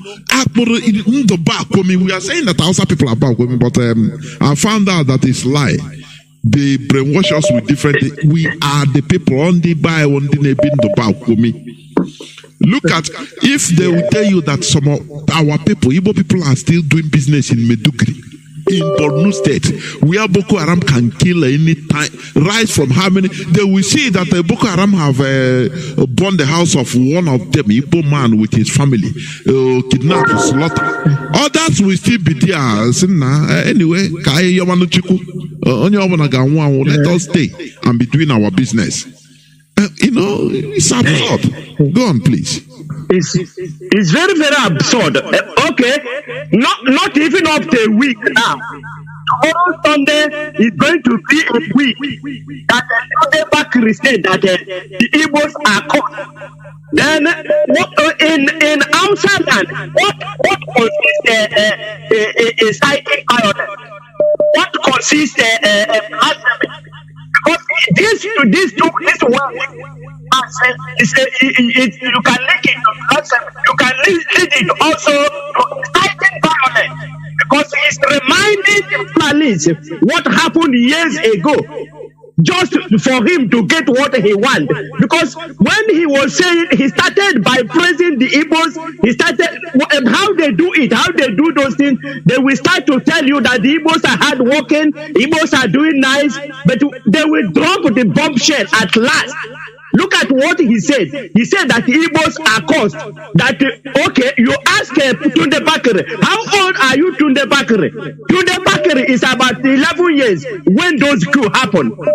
He is not even a minister. He is not even in ministry when those things happen. Okay, is there any camera or video footage to say that this is what this man said before he died? Tunde Bakare is not even among the military officers. So how did he got this accurate information that he's given?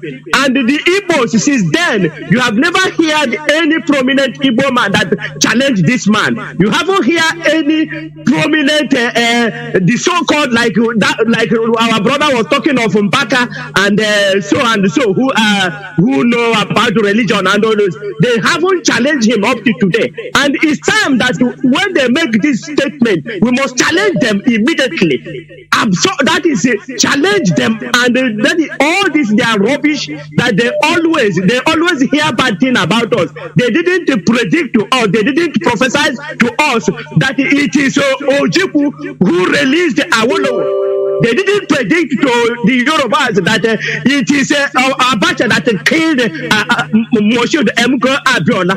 There is nobody. It's only we that they used to play. Only we, on our blood, we wash the road. Only we use our hands to clean it. Accept that.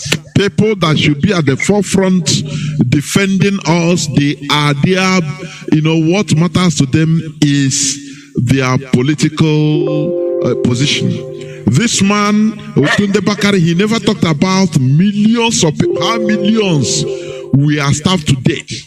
How we were given 20 pounds by Awolowo policy. They never talk about all this because they have an agenda to continue brainwashing and doing the job of the caliphate. That is what they are doing. That is it. Go on, Mazi, summarize. My sister, what I wanted to talk, you see, in an earlier statement, you talk about Igbos, we saying that we are the lost tribe of Israel. I think the mistake there to me is using the wrong English. The wrong English we use is say we say we instead of saying that some are the lost tribe of Israel. Because if you said we, then it means we go to them, not them who come to us, because we are the origin. Secondly, so I don't know how we can correct that word by saying, not saying we. Let's say some are lost tribe of Israel. Because we are the Ndibo, so he didn't say we are is the lost tribe of Ndibo. They say it's lost tribe of Israel. So I think we must correct that word. We must say some are lost tribe of Israel. I think that this is why I will stop, my brother. Thank you for taking my call. Thank you. Yeah, Mazi, quickly. Okay. What you just said now, let me address it. You know, Mazi, why I'm making the argument, I want you to think. The only thing, the main reason why people are trying to say that whether it is we or some of us are lost tribe of Israel is because of our culture. We have similarities, great. But we must understand that the people you're calling the Israelites today or the Jews are not the indigenous, okay? Because if you go to the history, you will not, even it's in your Bible, when Rome sacked the men Israelites, okay? In the olden days, they were not this color. They didn't have these features. This was not their physical being, okay? So they were darker in complexion. Now you have black Jews, what are they called again? The Hittites, okay? So you have black people, they were mixed race. The others were blacks, okay? So it was after the sack. And then some people from Greece came in and occupied the place, learned the language. These are the people you're calling the present Israelites or Jews. The ancient Jews had darker complexion and they had some blacks. The argument you will make is those blacks that were residing there before they were sacked, did they immigrate from Ndibo? That's the argument I'm trying to establish. Were they the ones that took the culture over there? That's the question we must try to resolve. And I'm going to leave it here. And that is why we want to stimulate our people into making researches, action, so that we understand, we see the reality, the real fact. Yeah. You understand? It's just like the people we call not Africans today. Originally they are not white. People that are occupying there today are Arabs and even Europeans that came down during the conquest of Carthage, mostly, and the first, second, third Punic Wars by Hannibal was a black person. They were Nubians, and most are indigenous. Of course. So what is now? If we allow the Fulanis to overrun us and began to occupy us, just like what has happened in Yobe, which is Sokoto, if we allow them to overrun us, in the next 500 years to come or 1,000 years to come, the future will be seen as Arab futures. Does it mean that in the Igbos, that's the future of the Igbos? The answer is no.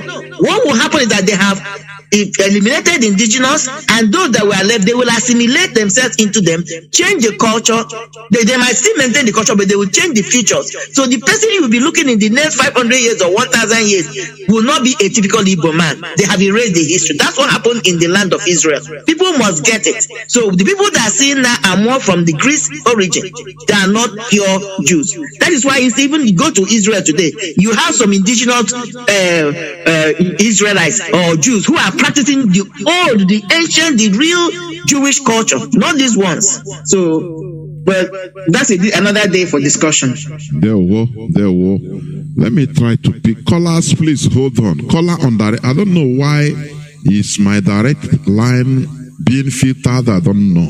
If I pick a call, it will just drop. If I pick a call, it will just drop. Let me try again. Caller on direct line. Can you hear me? No. Okay. Caller on signal. Welcome to the program, please. Mazi, can you hear me? Yes, I can hear you, Mazi Johnathan. Good evening from here. Welcome to the program. I thought that there is the ongoing, this thing is ongoing, isn't it?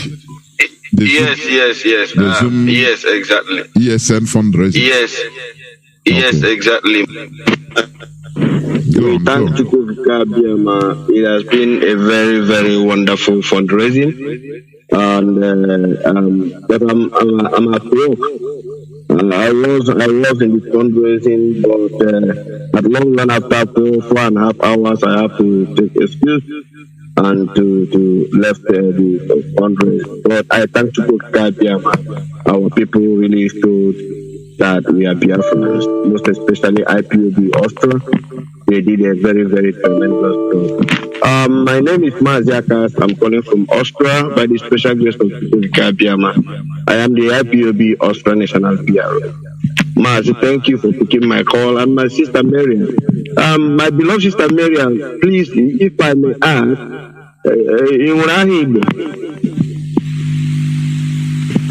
yes and no. Okay. No, hold on. I was born as Ukachimole, but I changed my name. So officially, no. And there was a reason I changed it for spiritual reasons. But my Igbo name Ukachi.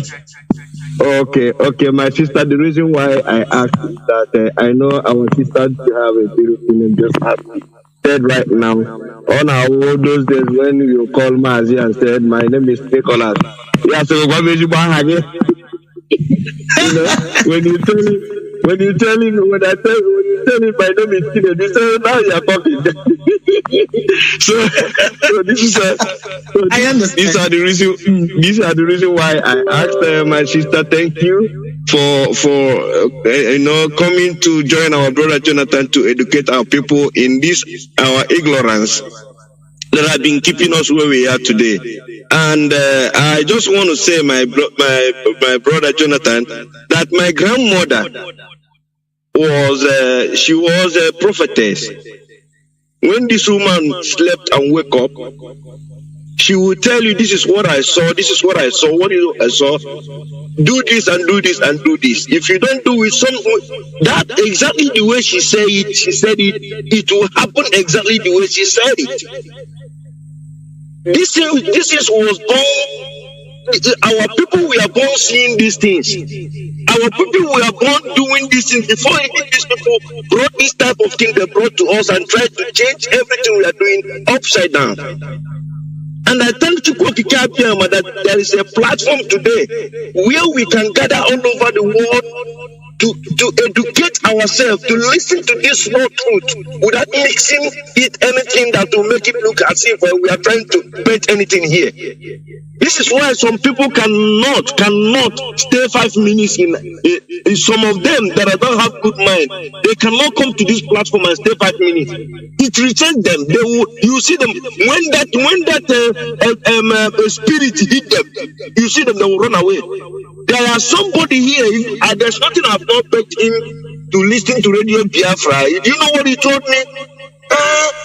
It's not that I don't like to listen, but when I can't resist it because maybe anytime I listen to it, I feel like I feel like trying to delete the app out of my hand. I said, but who is pursuing you? Why must you delete the app? You see, my brother Jonathan, we must continue to speak this truth because these people came to bamboozle our brains, trying to make us see ourselves that we are not the real people. If Soludo, our brother, for example, who I saw in a book launch of one of our brother, where he stood and he speaks before the congregation and said that even if you gather the same villages, make them president of the zoo, give all the top ministers to the same village, that these things are not going to work. The same man today have got an opportunity to become a governor, which all of us, the Biafrans, rally around to make sure that because of what we saw him doing, we asked him to be there. The same man now is gathering our people to say that we should still pray for that. The same thing he know that is not working. Mazi, who is deceiving who? I can't understand. Something you know that cannot work, even if you. Mazi, let me tell you this. Any person that is or any Igbo man or Biafran that wants to or is doing something under the edges of Nigeria, forget it. It is anti-us. That is how Nigeria is structured. Once he go in, he will, you will see him, the devil, that Nigeria will start manifesting. That is why any person that is saying, please vote in, let us vote our own, you know,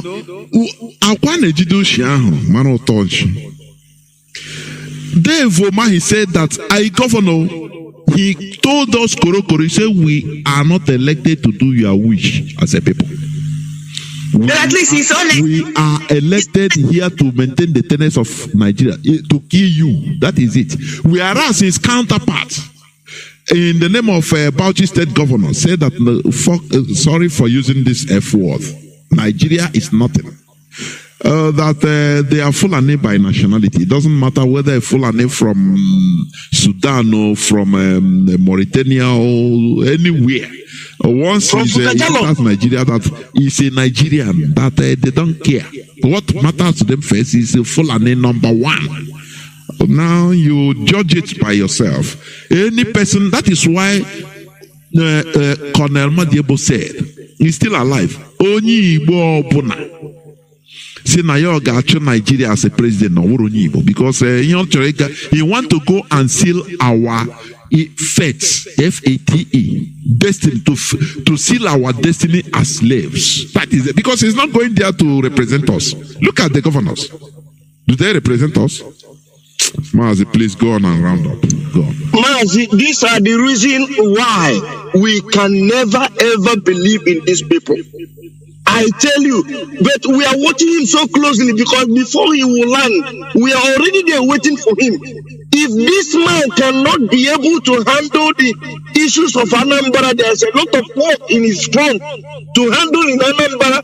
If he want to dabble in the issue of Biafra, or if his colleagues are trying to use him, maybe he can penetrate to do one-on-one, you know that he will be the worst governor ever Anambra has ever got.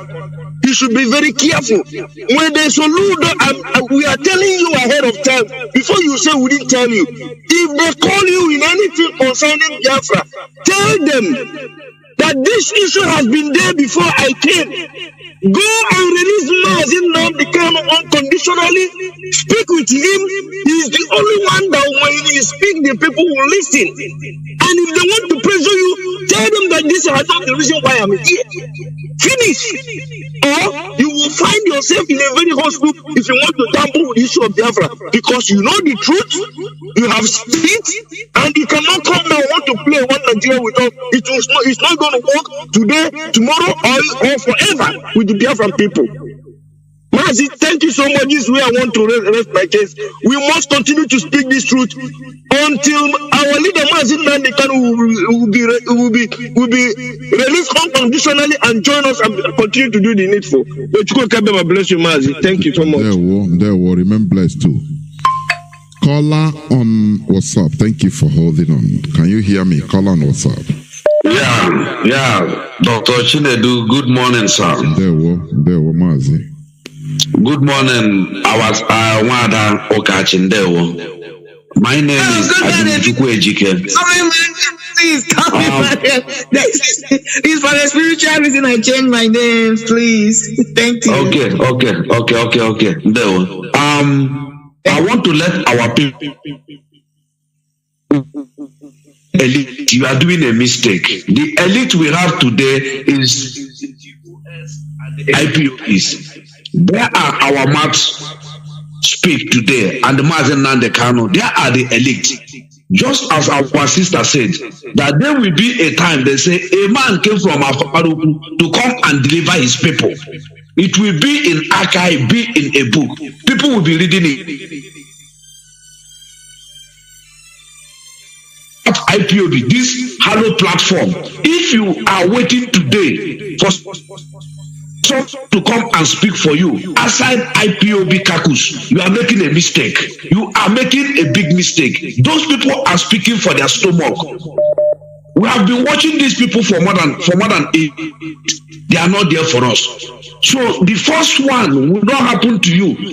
The second one will happen to you. Allow the second one to happen to you. If you allow the second one to happen to you, you are a fool. They say first fool is not fool. Second fool is proper fool. We don't have trust in them. If they want to prove otherwise, they should.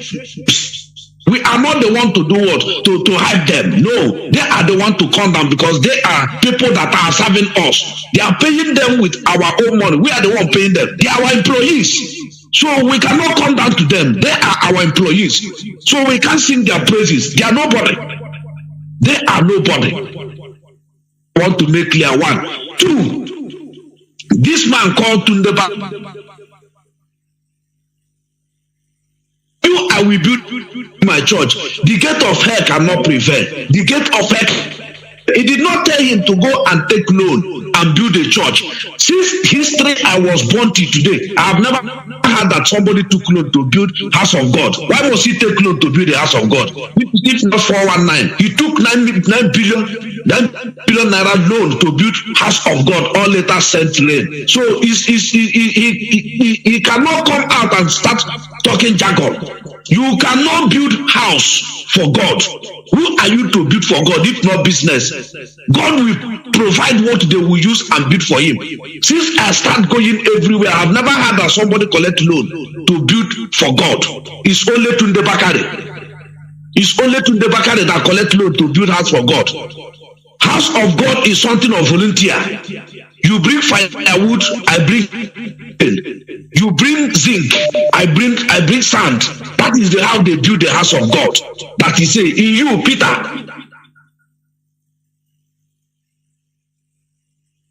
Loan. He did not say in you, I will take loan that the gate of hell cannot prevail.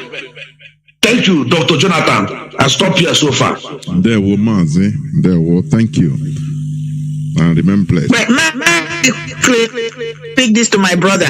Listen, my brother, in America here is a common thing. They take loan to build churches and they repay. So there's even some people, that's what they do. They loan churches, they give them loan and then they give them high interest. But the thing is that is a lesson or something that will let people know that what they're running is business. They are taking this loan and the congregators are the ones that are going to service these loans. That is what people must understand. So you may not have heard about it, because if this guy, whatever has exposed him, did not expose him now, nobody would have known. I am telling you, my brother, most of these mega churches, they have collected loans and these members are paying it. Meanwhile, these members cannot collect one loan on their own head.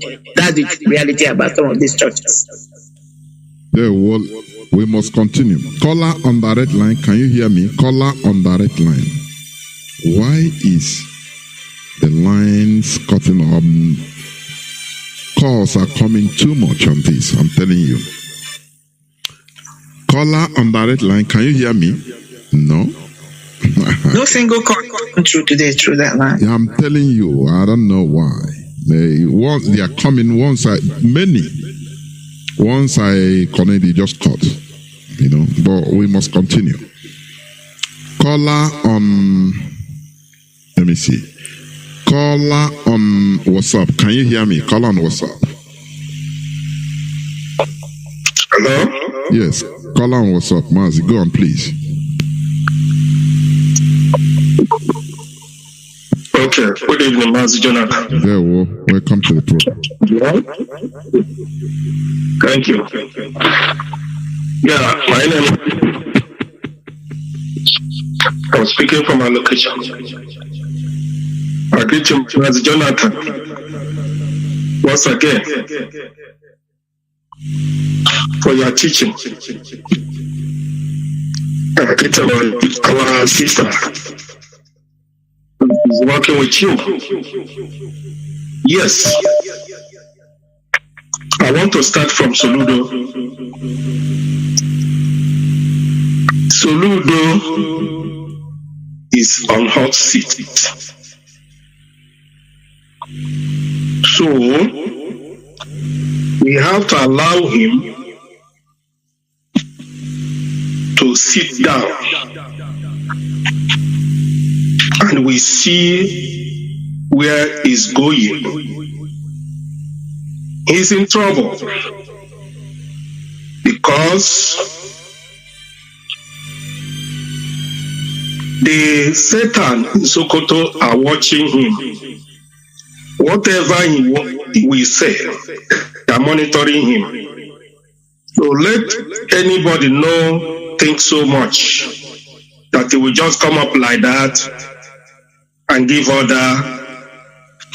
He's one man out of thousands of them in the east. So let us give him a chance. But I have said before that Soludo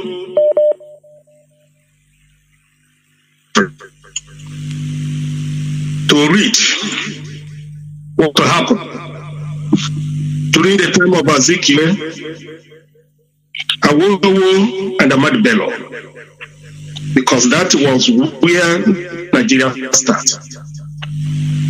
When you read the movement of Azikiwe, Azikiwe was the only person that won Nigeria list. Azikiwe was at the front of one Nigeria in 50s to 60s. A lot of things go wrong towards Azikiwe. Mbonojike won Azikiwe very well. How Azikiwe is moving to the north instead of defending his people. Ahmadu Bello is defending his people, the north. Though before now, they have separated themselves, Fulanis, from the north. But he's still using the north to deceive the Hausa and other ethnic group over that side. Awolowo is on his own side. He deceived Ojukwu after releasing him from the prison. The information is very clear. Because ndị Igbo na-asị awere ka awe. Awere ka awe means you can say that you are going with something. You don't know his mind. On the way, he can sold you off. That is Yoruba for you. It started from Awolowo. And even today, it has been happening. But my problem is that those people call Igbos, mostly Igbo Nigeria, they are so much fools that they cannot even think of reason. If not Nnamdi Kanu, that name is already lost. Igbo is a tribe that have no leader. when somebody somewhere make a wrong statement, that somebody as a leader in Igbo land will come up and challenge, except IPOB and then Nnamdi Kanu. It's very, very bad. But all the one thing is this. You see that place called Nigeria? It was caused by God. Because God does not create Nigeria. Lord Lugard and Florence Shaw created Nigeria. That is very clear.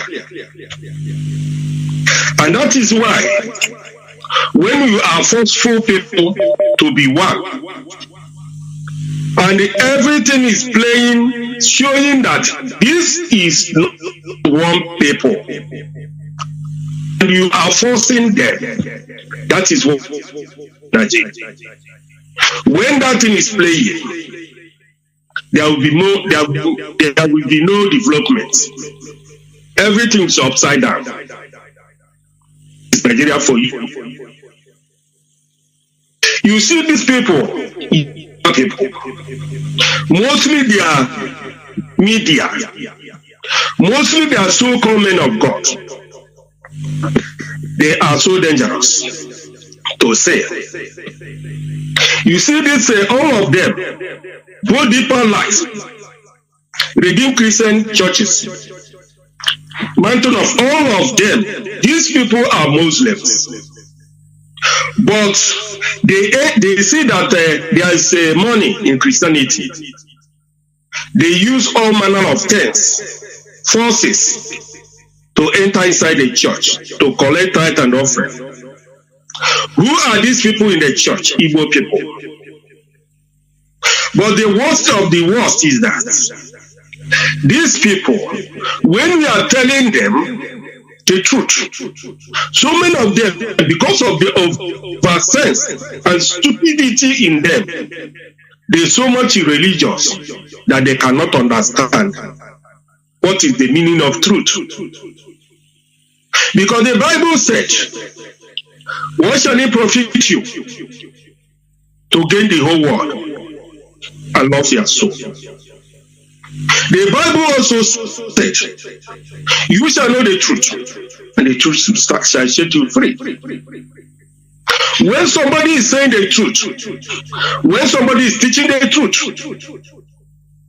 and somebody somewhere is teaching liars to preach to people, to pay him tithe and offering, to go to heaven. And when you hear the truth, they say you are Antichrist. Who is Antichrist? Who is Antichrist? The truth or the liars? When you think about Nigeria,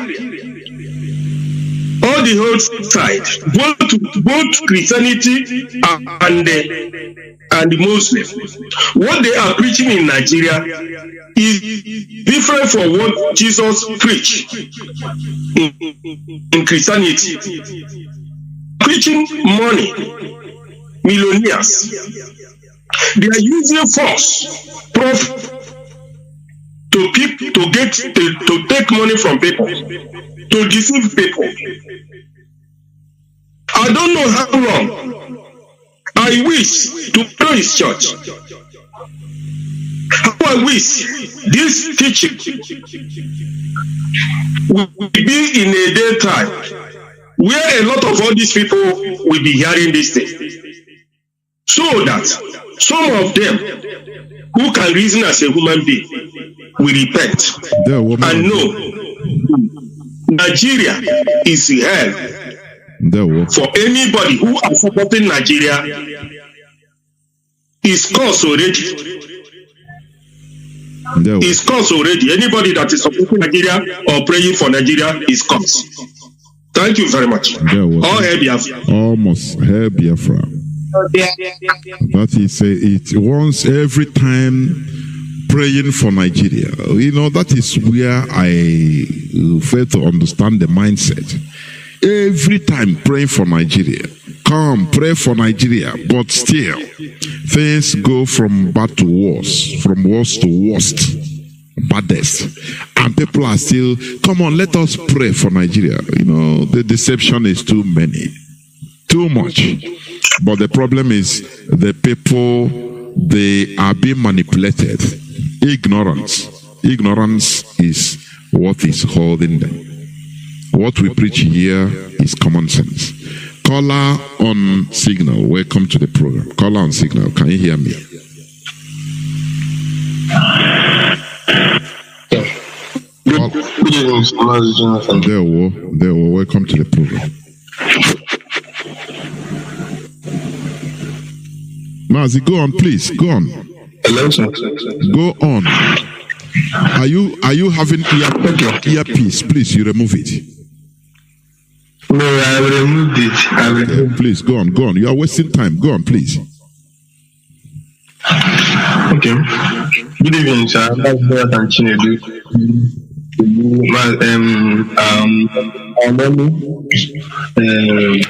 bless all of you. Honestly, I've learned a lot today. Thank you all. I want to thank the beat leader, President Kanu, because he started all this. So I thank our people in Austria, all our people in the restaurant. They are doing wonderfully well. So Mazi Johnathan, concerning the topic this evening, religion, about religion. What belief and reality. Yes, religious belief and reality. Honestly, the fact is that our people are being oppressed, even religiously, even mentally, and all in all angles. Honestly, I must tell you, because many a times you go to church, you will hear this man of God or an evangelist shouting on top of his voice, "I condemn banditry, I condemn insecurity." One said the other time that we should gather to pray against insecurity in Igbo land. Honestly, but this evening's program has taught me a lot, because you are praying for insecurity while the politicians are the cause of those all these insecurities. That's number one. The disadvantage of being religiously ignorant. May I put it that way? So it is very, very bad on us, because I used to go to church, and I still go to church. But oftentimes you will hear them saying many things that is far from reality, as you are saying now. Because the reality is that you cannot get good road by praying every day about a good road, for good road. But you have to go out and put things in order, or start use caterpillar to grade the road and apply water and concrete and all those things. So, but if you continue praying in your room or in your church, it cannot happen. Again, is that our people, most of our people are still backward, and and one of the things is that they don't listen to Radio Biafra. I can tell you that anyone that's listening to Radio Biafra, more especially these Saturdays and your program, Mazi Johnathan, must change his mindset, or his mindset must be changed about life and about how things goes on in this world. Honestly, I've learned a lot following your programs. Mazi Johnathan, that's what I have got to say this night. I want to tell you about the video. You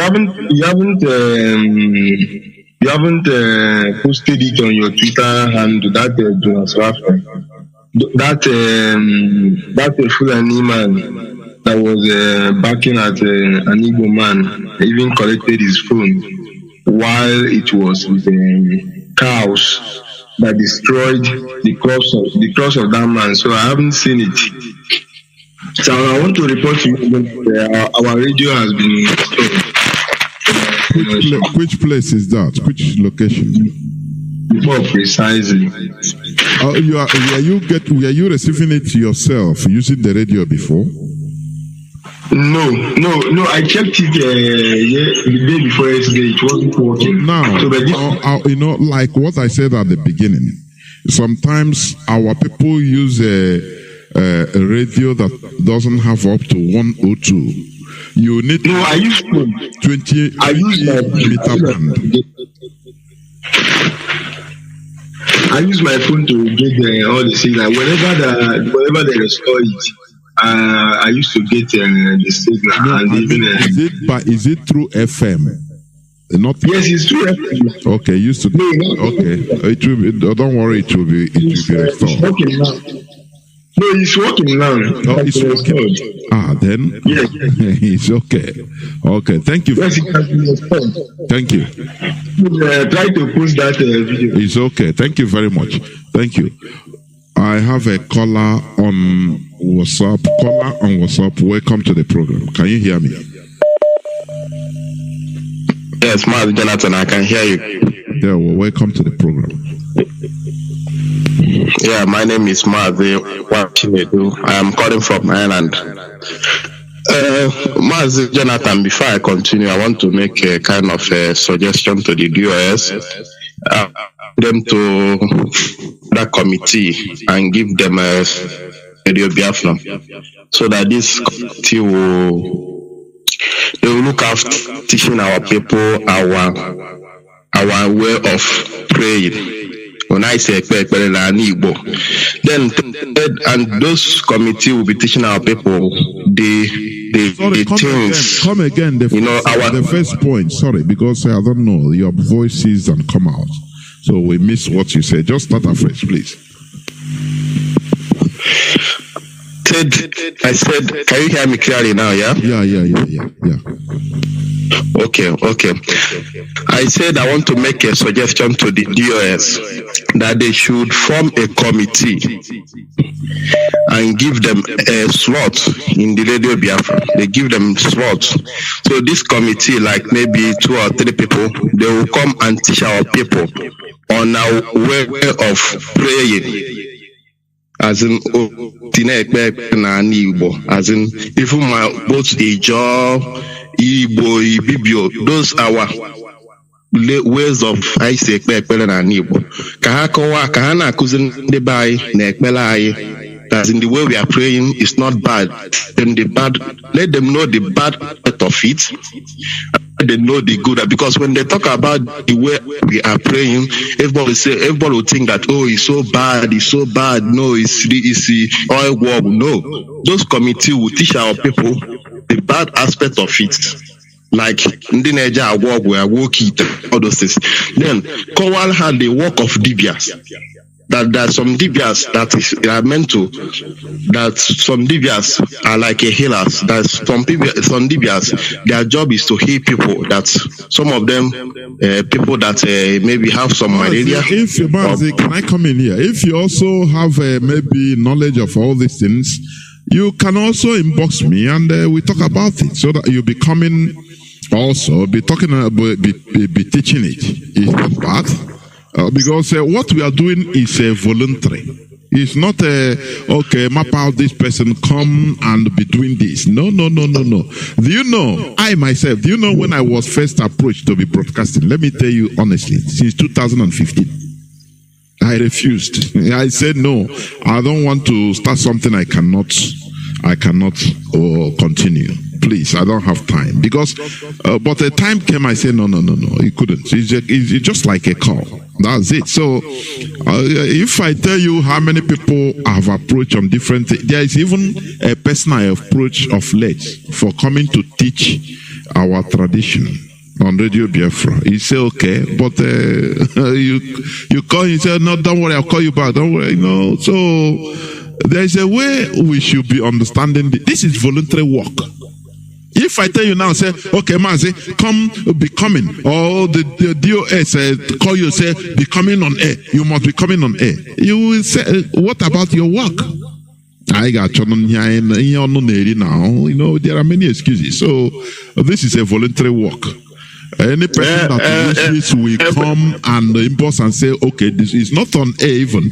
You call Mazi, I wanted to, I have this urge. I want to also sometimes, go on, Mazi, please. No, yes, like what you just said. What you said is true. Yes, quite all. But I even if I have I'm still a student of learning now. To sincerely speaking, I saw Nnamdi as a Kanu top na go ndi Christianity. Let me tell you the truth. But I'm still a student of learning, making research about our culture and prayer. And to tell you the truth, I'm beginning to go back to my roots and on a whom so that our people because all these changes will come from us, we the youths. So if I have that knowledge, more knowledge about these prayers, I wouldn't mind, but I only have a limited knowledge about it, and I'm still making research, and I'm seeing the good aspect of it. That's what I'm making that suggestion. If they can try and find someone to teach our people, when they say and this, then what the bad things and everything that like this man that you normally play this northern man that you normally conversation with an Igbo man that he said that the Igbo people that they hold the key to this world, that they are born with. It's not only that they are born with it. The language we speak, this Biafran language, both the Bibio and the Igbo, if you integrate those languages and phrases, you can see that most of the languages have some secret in them. Let's assume when we are praying, when you go to the Bible, say that when God wanted to create a man, he said, let us make man. But Igbo language will tell that the people that created man is she, Neke. That is the two people, she and Eke. That is she, Neke. Igbo language will tell that it's two people that created man. The she, the man, and Eke, the female god. Everybody knows that Eke is a female god in Igbo land. So all these things is one. You can see there's a true meaning in both in our language and in our culture. So I'm still a student researching. I won't tell you that but since I've gone back to my roots, I've seen many different changes in my life. Most people like some people now let's say because my grandfather was my great grandfather was a high DP, as in my maternal side, his body DP. So no, most of the things in them, and then so some of the things, some of the positive life influence of me. Some people will say it's from the roots from my parents and from my grandfather. Even my uncle, that's my great grandfather. My uncle is a priest, and the man is so powerful and intelligent, but he used it as a priest. He used that as a gift from God. But I myself, the influence, I'm getting since I went back to our roots, I'm getting the influence of me. Sometimes if I sleep, I know that something is connecting in me. That's why I'm always listening to radio. And I want some people to teach us more on it. That's what I'm trying to say. So what do you have? I am so. Remember blessed. Thank you. Caller on WhatsApp, welcome to the program. Can you hear me? We are inching closer towards the end of this program. We have been here since 4 hours plus. Caller on WhatsApp, I think you're going to be the last caller. Can you hear me? Oh, yes, Mazi. Good evening, sir. I must say I'm very lucky because I've been trying the number and hopefully I happen to be the last person So I'm very privileged. Very fantastic. So thank you so much, Mazi, for this privilege. So, Mazi, the reason why I called... can you introduce your name? Please? Introduce yourself, please. Yeah, exactly. That's exactly. So my name is Ejiro. I live in France. I am calling to apologize to the DOS and Biafrans all over the world, especially our supreme leader, for my misconduct, for going the wrong way and following the autopilot. I want to apologize, France, for the world to sincerely forgive me from the bottom of their heart. I was led astray, but I thank God for the messages and the broadcast of our supreme leader that restored me back. So I felt it is very right for me to apologize to the DOS. I've already done that, but I think it's very important to come to the Radio Biafra because this is where we worship. And I believe Biafrans all over are listening. That is why I had to come here.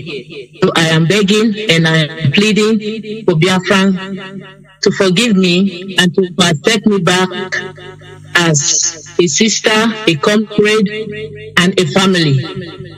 So that's all I have to say for now. I'm sincerely sorry for my misconduct. Thank you so much. There was one other Ejiro, right?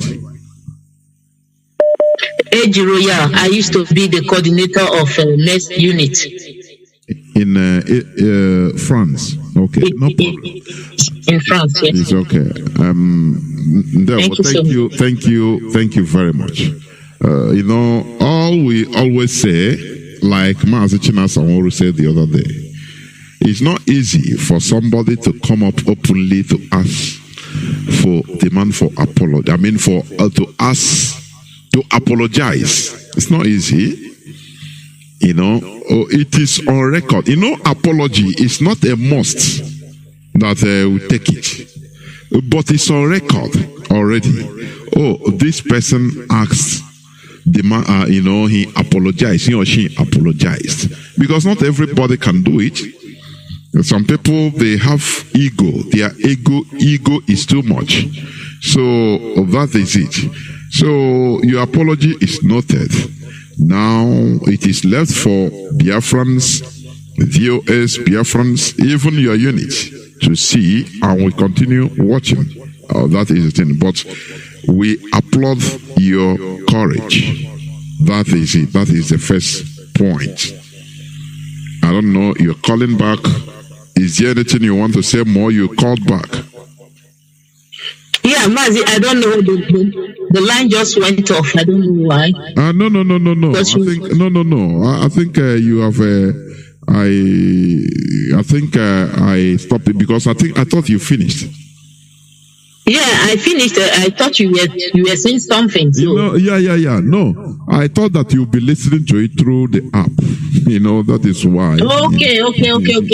Yeah. It's no problem. No big deal. Thank you. Yeah. Thank you very much, Mother. So, as I was saying, it is on record that somebody apologized. It's on record. That is it. Whatever happens after is another thing. Caller on direct line. Let me see whether I could pick a caller on direct line. Can you hear me? Johnathan, can you hear me, sir? You are lucky. The first caller on direct line, and I wanted to close. Please go on. You have 3 minutes at the maximum.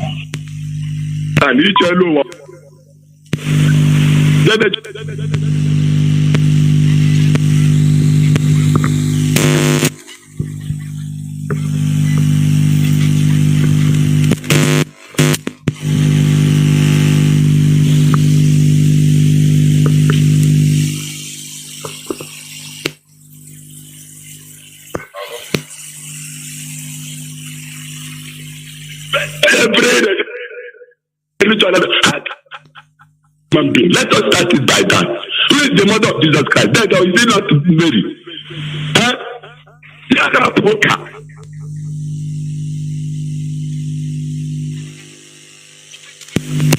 Nnamdi Kanu. Say that for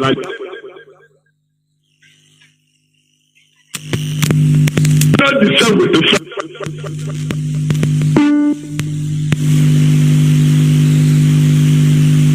caller on WhatsApp, I think. Welcome to the program. Please go on, and you will definitely be the last caller, please.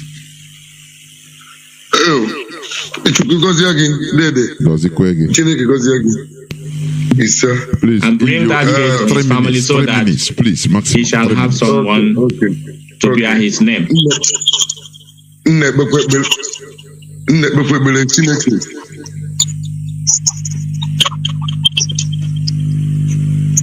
Mazi, go on. Let me go on. Are you talking to me? Of course, I said go on. You are waiting. I don't know why you stop. Okay. Ojuku speaking from Italy. Mechukwu okike PM. Gozi onye ndu. Mechukwu okike PM. Gozi onye ndu and onye ndu ga-enwe blessing. Udi iche n'iche. O ji nwike na-eje ozi Chineke zi ya. Je ya nke ọma. And I still thank Chukwu okike PM for sending help to us. And this is help we're crying since many years. I want to put mouth about the way of our worshiping to Chukwu okike PM, which is in the ancient people. There is a gift of Dibia. There is a Dibia just like now that has a English doctor. There is some people they go to school to study how to know about if fever come to person system. You ask that study, you know.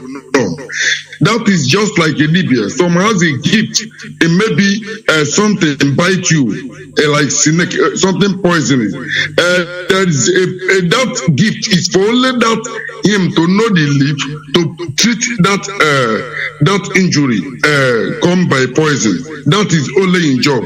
It's not by now Dibia nowadays forming speech, forming modern something by giving that in food, by serving that in, calling that in their God.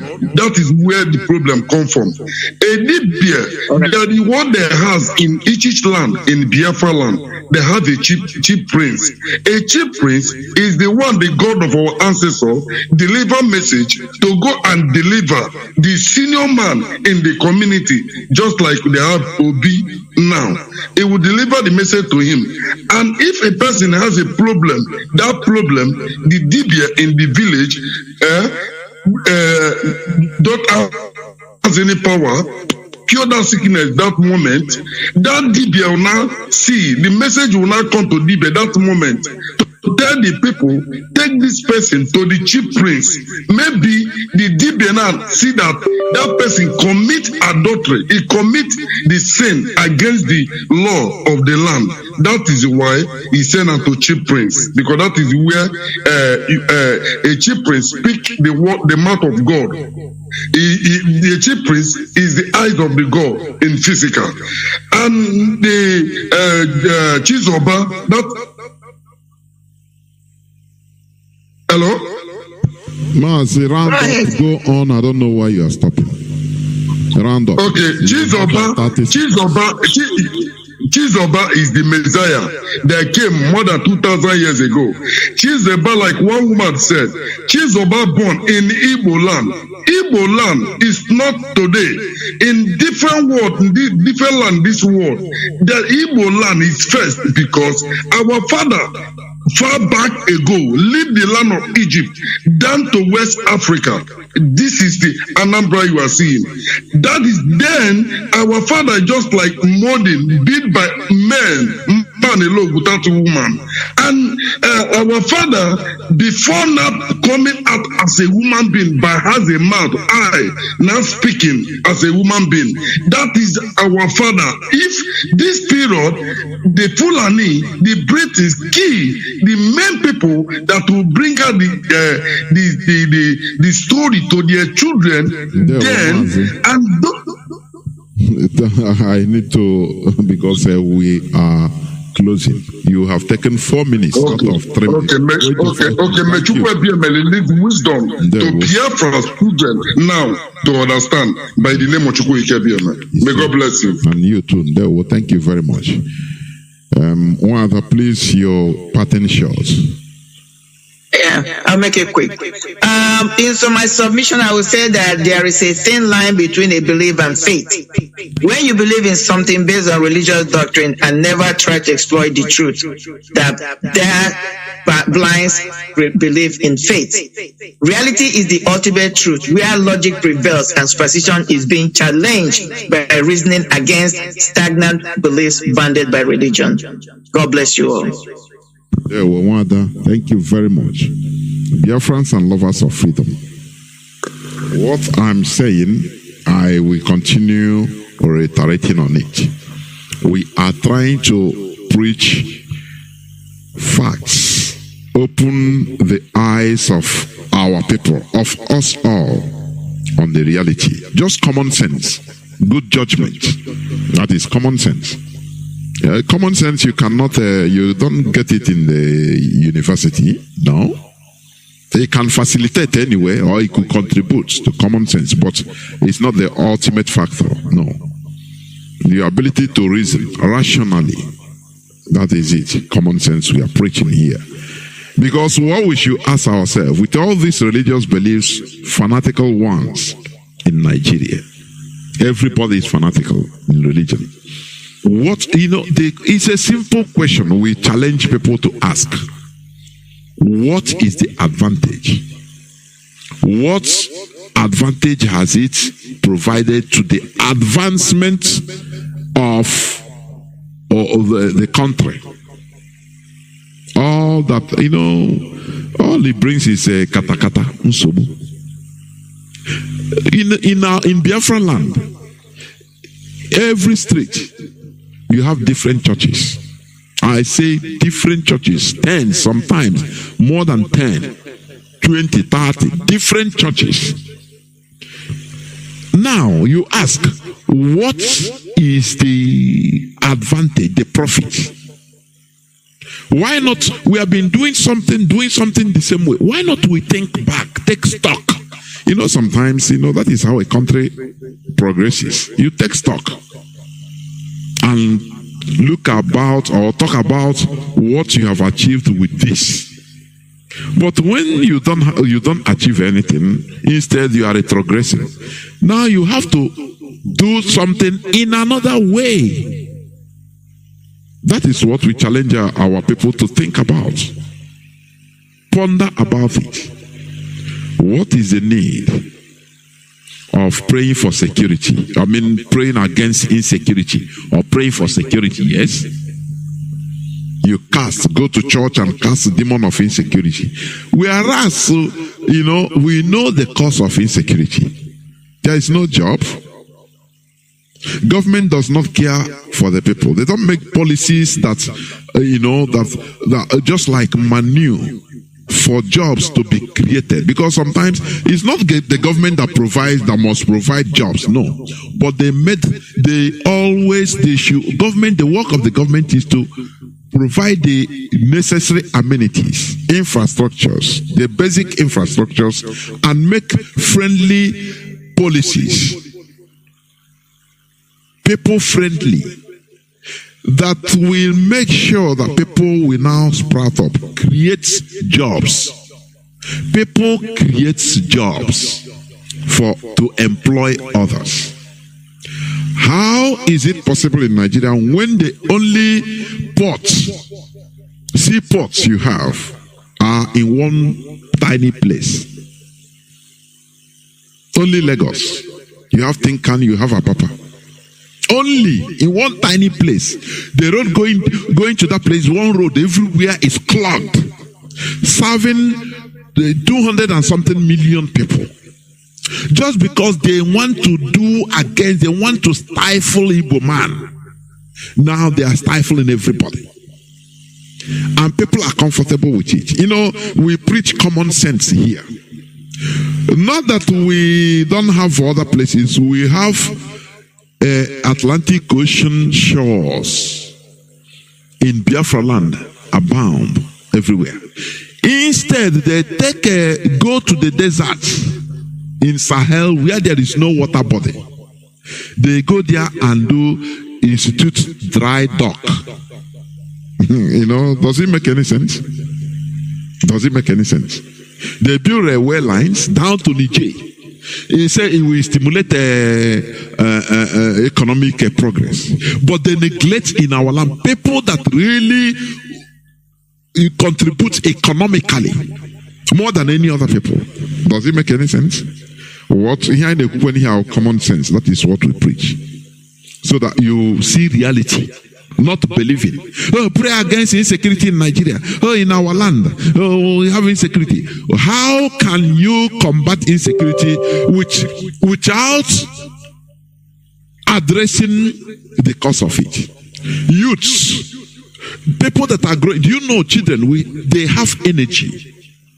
They have energy, both mental energy, physical one.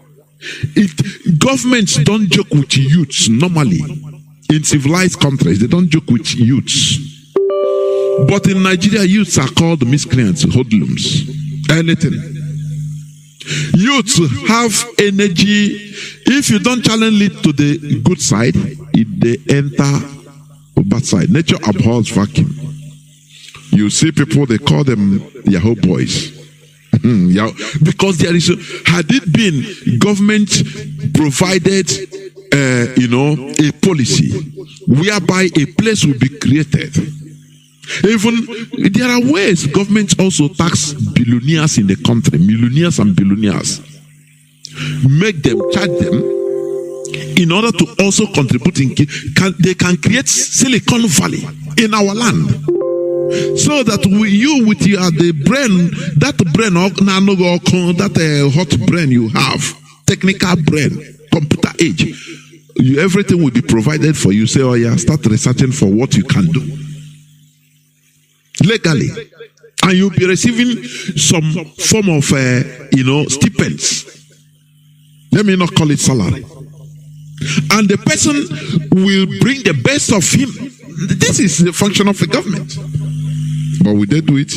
Instead, they continue killing the talents. You see military pursue, shoot our youths. Oh, they are Yahoo boys. Why wouldn't they be Yahoo boys? When they go to school, they come out, their brain need to do something. They need to do something with their brain. Because they have the capability. No way, no money to even nothing.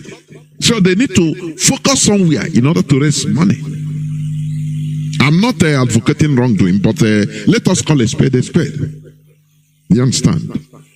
So Nigeria is killing our talents, it's killing us. That is why we have seen it. Any person, any politician that calls you, say, come, let us pray against insecurity. Let us pray for good Nigeria. Tell that person you are the problem. You are the demon. Don't ever follow that. Follow that politician to the church or to come and pray. No, your prayer is dead on arrival. Because God will be watching them, say, you people know the problem. You people have the solution to the problem. Why not do it? Why are you disturbing me? You people are stupid. So it is human being that makes things happen. That is the reality. But they will always use your belief system in order to manipulate you. Oh, let us pray. Oh, God, and all you see, oh, no, machuku. He's a governor that knows God. He's this and that. You don't know that what is propelling you is only sentiment, nothing more. No reason. You have no reasoning capacity. That is what we are trying to, bring to your notice. So that you think, so that you reason rationally as a human being. Because when you reason, now you start seeing reality. Stop seeing things based on sentiment or religious beliefs. They say, Europeans were in pursuit of reality. That is why they were able to conquer the whole world, including conquering Africa. because they took the bold step of trying to find out that horizon we are seeing from Mediterranean side, from Spain, the shores of Spain, in France. Now we want to see the end. And they ventured.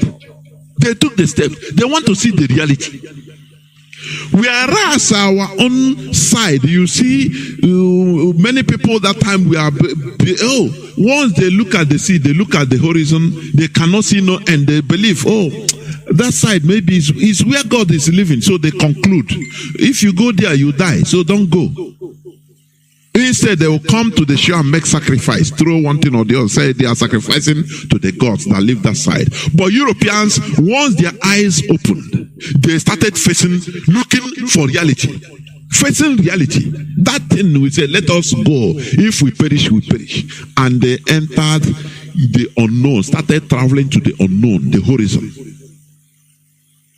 Do you see how people used to swim across Mediterranean? From Libya to Italy. That is the way Europeans started venturing with sail ships, sail boats. The time even steam engine never come out. Venture into the horizon, the unknown. Many of them perished. That is the reality. But they found out the reality. And that is why they were able to conquer the world, because they took the bold step of trying to find out the reality. Not this belief, they told us, say, this horizon, now God, they live this big sea. Hey, God, they live there. There's one demon there. If you go, he will chop you. They said, no, we want to go and see. That is it. I don't know whether is there any African that have climbed and reached the peak of mountain, the Himalayan mountain. What is the name? The highest mountain in the world. What is the name of that Himalayan mountain? Wow, can you help me? Mountain Everest? Yes. Is it Everest? The highest mountain in the world, in the Himalaya? It's Mountain Everest. Okay. How many black Africans have reached the peak, conquered it? Has even attempted.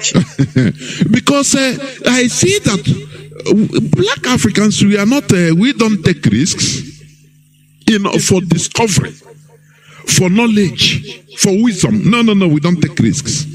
I'm not talking about black people living in America. Or no. I'm talking of indigenous black people in sub-Saharan Africa. We hardly take risks. Everybody is afraid and wants to live 1 million years, but we die younger than anything safe. You see why people they take risks in search of knowledge. Do you understand? That is why they conquer the world. All we know is speculations, believing. Now the side they say, how many African millionaires or billionaires go on, discovery or sponsor people to discover indigenous Africans? I'm talking about. To go from place to place, cross the desert just for discovery, go to different places, dangerous areas, in order to discover and make a documentary. How many? You see a white person being in the Serengeti forest for more than 10 years, following footprints of animals, videoing more than 10 years. If you see him, or the even sometimes 1 week he never bath. But when he finishes his discovery, he will come out and when he tells you, there is one woman, I think it's a Belgian woman or France woman. He said he had been following the chimpanzee of Congo for whether 25 or 30 years. Now, in the bush, a white woman. Now she even understands their language. I'm telling you, he follows them until they know her. For I say, is it more than 30 years? Always in the bush with them. Now she will be telling you in documentary different things she found out. Because there are people that value knowledge and wisdom. They value it. That is why they are on top.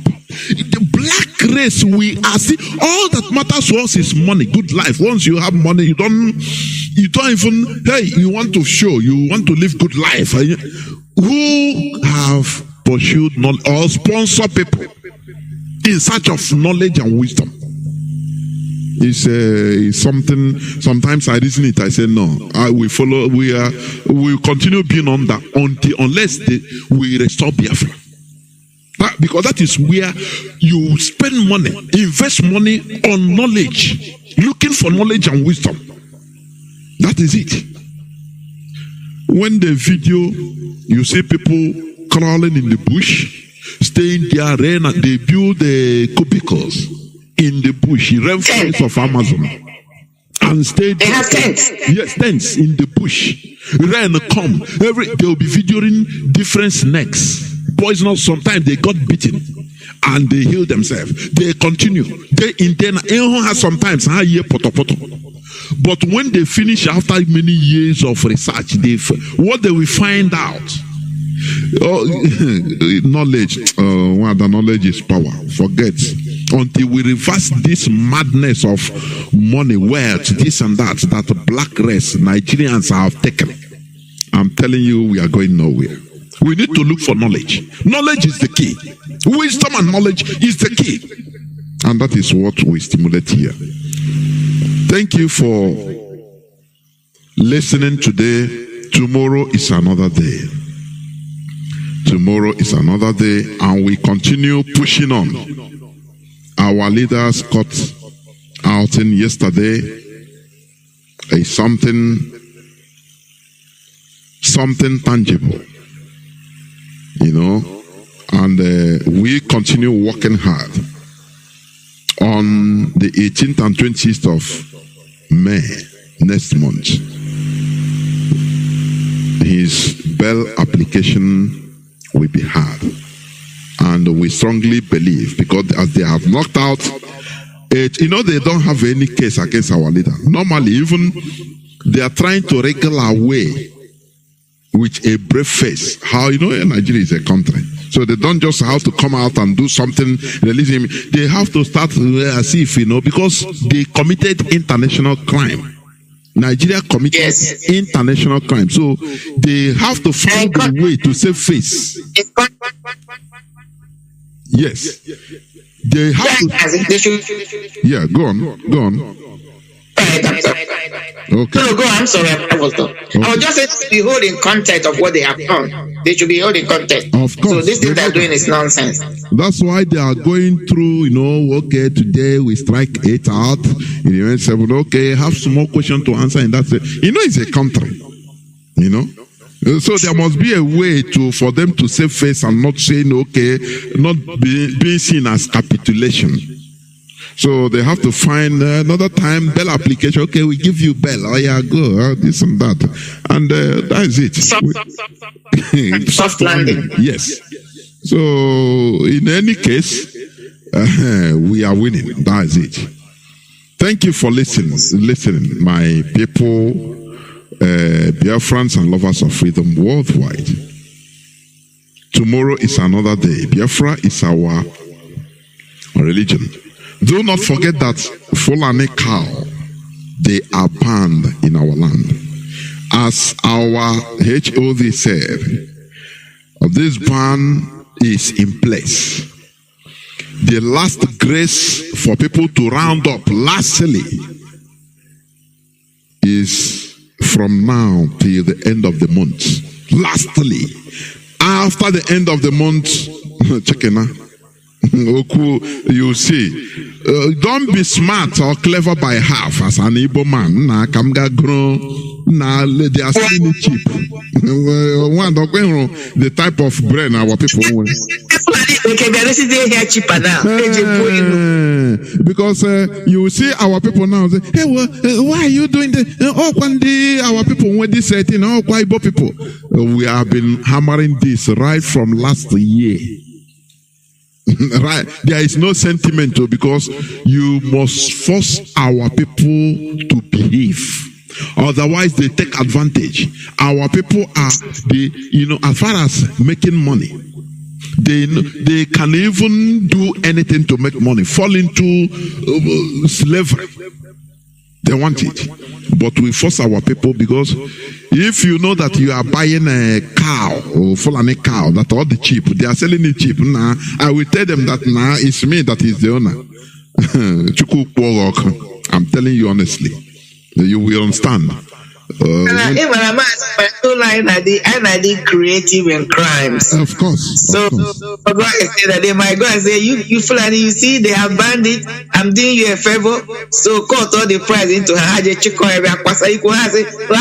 before that time. But they have been. Do you know that is stupidity? That's what they're going to do. But what they should understand that what HOD told them is this, or DOS. Whatever stock you have, do not get new stock. And you must exhaust your stock before the end of the month. That's the message. More cows. Make sure that either you reach area or reach area before the end of the month. Do you know that Fulani, we have reports? They know that our people, many of our people wants to vacate the north with people that had landed properties like houses. But do you know what?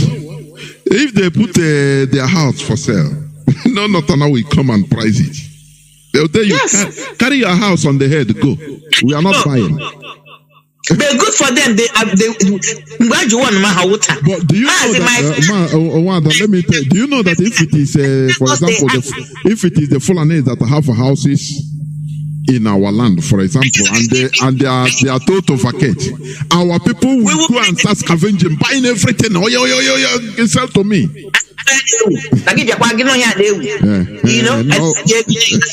My father lost the very first building my father owned in Port Harcourt. He finished it, he lost it, abandoned property. He never moved in for one day. That was why after the war, my father refused to build anything outside Biafra, that is Igbo land. My father refused to my dad. He cancelled us. My dad. Story building. Out because all allowed to rent it out. Never for one day he lost an abandoned property. After that, my father refused to own a landed property outside Igbo land. The same thing happened to my father, and they told us only anything anywhere apart from Igbo land. Now you know. Right from beginning. So some people should have common sense, but others say, no problem. Of these people, I always maintain it. They are crying by far politically. Yeah, they are very savvy. Politically, they are savvy. They are very savvy, honestly. But our people, why not?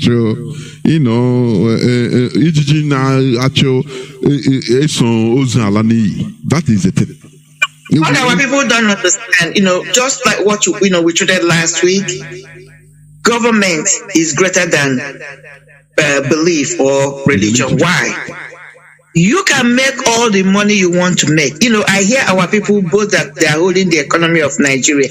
Maybe so. But all Nigeria have to do, because when you look at all the important cabinets, it's all Fulanese. All they have to do, even in the Senate, they have the majority. They have the whip, everything. All they have to do is to promulgate one law. With a strike of pen, they will useless that your economy. A strike of pen. Without political power, you are nonsense. Without political power, let me tell you, in history, the Jews, they were economic power, economic backbone in Europe. Today, in some countries, we are even borrowing money from the Jews. Foreigners. During the war, that is one of the reasons. They loan money to countries. They loan money to countries. Of course. This Lloyd Bank. Because anywhere they get anything Akanchawa. So they believe that that is one of the reasons, the main reason why Hitler slaughtered them. Because he found out after the First World War, before the Second War, before 1940, 1930, you see the Jews, they own virtually everything. Virtually everything. Even before that time, the Austro-Hungarian Empire, they were even, their kings were, trying to borrow money from the Jews. So they said, no, this thing cannot happen. We have the power. That is why they slaughter them always. In order to tell them that we have the power, you have the money, but we own you because we control. That is what our people should don't understand. They believe that economic power, government is nothing. That is rubbish. They don't want to get it. This agitation, they don't want to get it. You can make all the money you want. Look at what is happening. There is no international airport. Even the seaport, they refuse to dredge it. They refuse to open it. Why? Do you know that if, for example, in our land, maybe an Igbo billionaire said, okay, government, don't worry, I don't need your money. I want to build a seaport with my money in any part of Biafra land. Do you know that they will say no? They will refuse. Yeah. Didn't this guy, Nnamdi, didn't he build a power plant in Aba? But they refused to. That is political power. One filthy fool and will cancel it and say no. And you continue running from pillar to post. That is what our people don't understand. Look at this argument. The planes, APs, sometime last year, APs, there was an argument of people were protesting, not public protest, but people were grumbling that APs charges lesser to go to the northern part of the country and charges higher. Meanwhile, the distance going to the north is longer.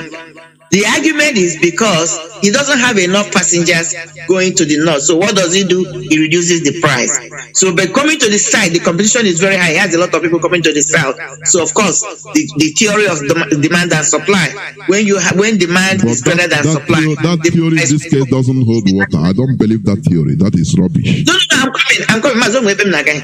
What I'm trying to say is that they know that if we have like international airport or seaport, we are the most traveled in Nigeria, followed by the Yorubas.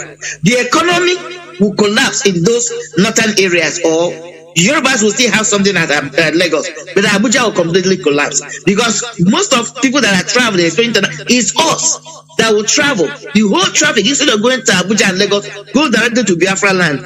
Look at even Port Harcourt, they can't make it international airport, or they made it international airport, it doesn't receive anything. Just in the paper. Is Enugu not international airport? So international, but they will use policies to kill it, So that's the point we are trying to raise here. Or you have seaports, Lagos, I say Port Harcourt, Onitsha. Why can't Onitsha be dredged into seaport? It's possible with technology, we can make it. Mazi, imagine the level of containers in the Bonato. That alone will give Biafra land, boom the economy. These are the things that are depriving us, and they are depriving from us. But for some reason, why our governors cannot get it done, I don't care. If I am opportune to get in there, I don't care what constitution I took vote on. That 4 years, I know that I own it. I know I own that 4 years. Let me tell you, contrary to what you said, let me tell you, if you become a governor of Anambra Imo State today, before God and man, you can do nothing. It doesn't matter your good intention. The system will bend you. Sokoto Caliphate will sit you on the ground and open your eyes on the evil, on the consequences of anything you want to do outside their command. That is the reality.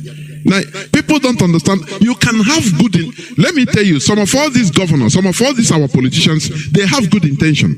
But once they enter, even a bit before, during the election time or campaign time, they will open their eyes and say, look, if you want to enter into here, look at the conditions. You have to. It's just like all these African presidents. Let me tell you, some of them have good intentions. They advocate for let us must get out. That's what I'm trying to say. If you know you cannot, why don't you join? I mean, my argument is, are they not seeing what is going on? If you cannot change the system, then let it explode. Why are they still playing with this system when they know they can't change it? That's my argument. Don't they understand what we're losing? Don't they understand what is happening to us? That's what I'm asking. Are they not? Why are they? But mind you, the mentality you have as an outsider looking at the thing now, or even opposition, watching the thing from outside, there are things that is not revealed to you. There are fears they've not put into you until you are near entering. Now, even the jackass that will be coming, both in spirit realm and everything, warning you, telling you, bending you, you must bend by force. Evil system is an evil system. The only thing, do you know, let me tell you, even if for example, let's say Nigeria to continue, it will take the lives of Gideon Oka, boys that military boys that they have taken debt. Once they take over power, they don't care what Britain talks about, because the pressure will come from the old harlot, that is Britain.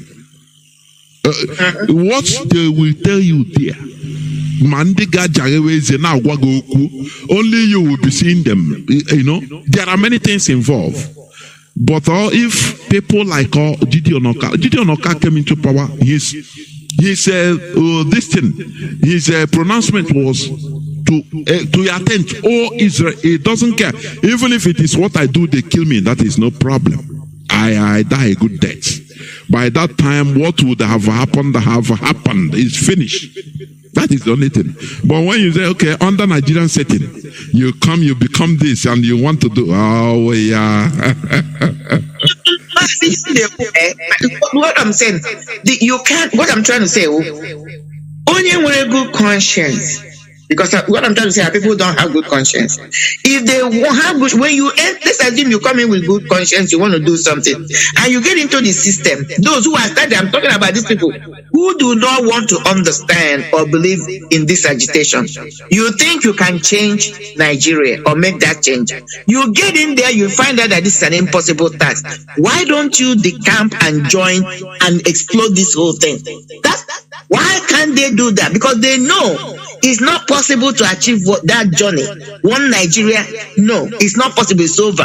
I understand what you're saying, yes, but can I ask you this question? Have you ever seen any Nigerian politician, top political office holder resign because of his policy or what he see is not going the way he wanted? He just resigning, resignation, or say, I know there for this government, out of dignity. Have you ever heard about it? No, I just maybe here laptop now. I may declare alone when I actually run for presidency. 1 year on ordinary railway. The way now is when people gather them each now watching. Oh, I know even a broadcast in the meter going already. I may wrote to me that could not manage Nigerian railway now. Where's the potential presidency? On what criteria? But it's not back already. So I hear you, but what I'm trying to say that until if at all they want to maintain their one Nigeria, that the only way they could even make an impact, when you have people that have true conscience who are not going in there for their personal gain, you get in there, you tell them they try to intimidate you, you resign and come out and tell people why you're resigning. If you have more people like that, then it's because when they come in, they dangle whatever to their face, they succumb and begin to preach nonsense to people. So because of that, this caliphate knows they still have people they can work with. If people truly reject these people, I'm not calling for one Nigeria, that's not what I'm doing. But I'm saying those who are calling for one Nigeria, why is it that when they get in there, they become accomplices? That's my argument to them. They're not genuine then. They're not sincere. Because when you believe something, when you believe, because the argument when again they make it is just like somebody saying Mazi could have compromised. Why is he not compromising? Because he truly believes in what he's been saying. Why is it that it's difficult for us to find more people that can be like him? You think Mazi doesn't want to leave? Mazi wants to leave, what we have to understand is, under Nigeria setting, everybody is a criminal. I'm telling you, yes, that's the point. Everybody is a criminal. Yes. Under Nigeria setting. You know, Britain smartly structured Nigeria in a way that there is nothing you can do. There is nothing. Okay, let us say, somebody genuinely, let me use this word, genuinely want to come and work and to fix Nigeria. He is a good economist, he is a good this and that. Okay, he wants to come to fix Nigeria.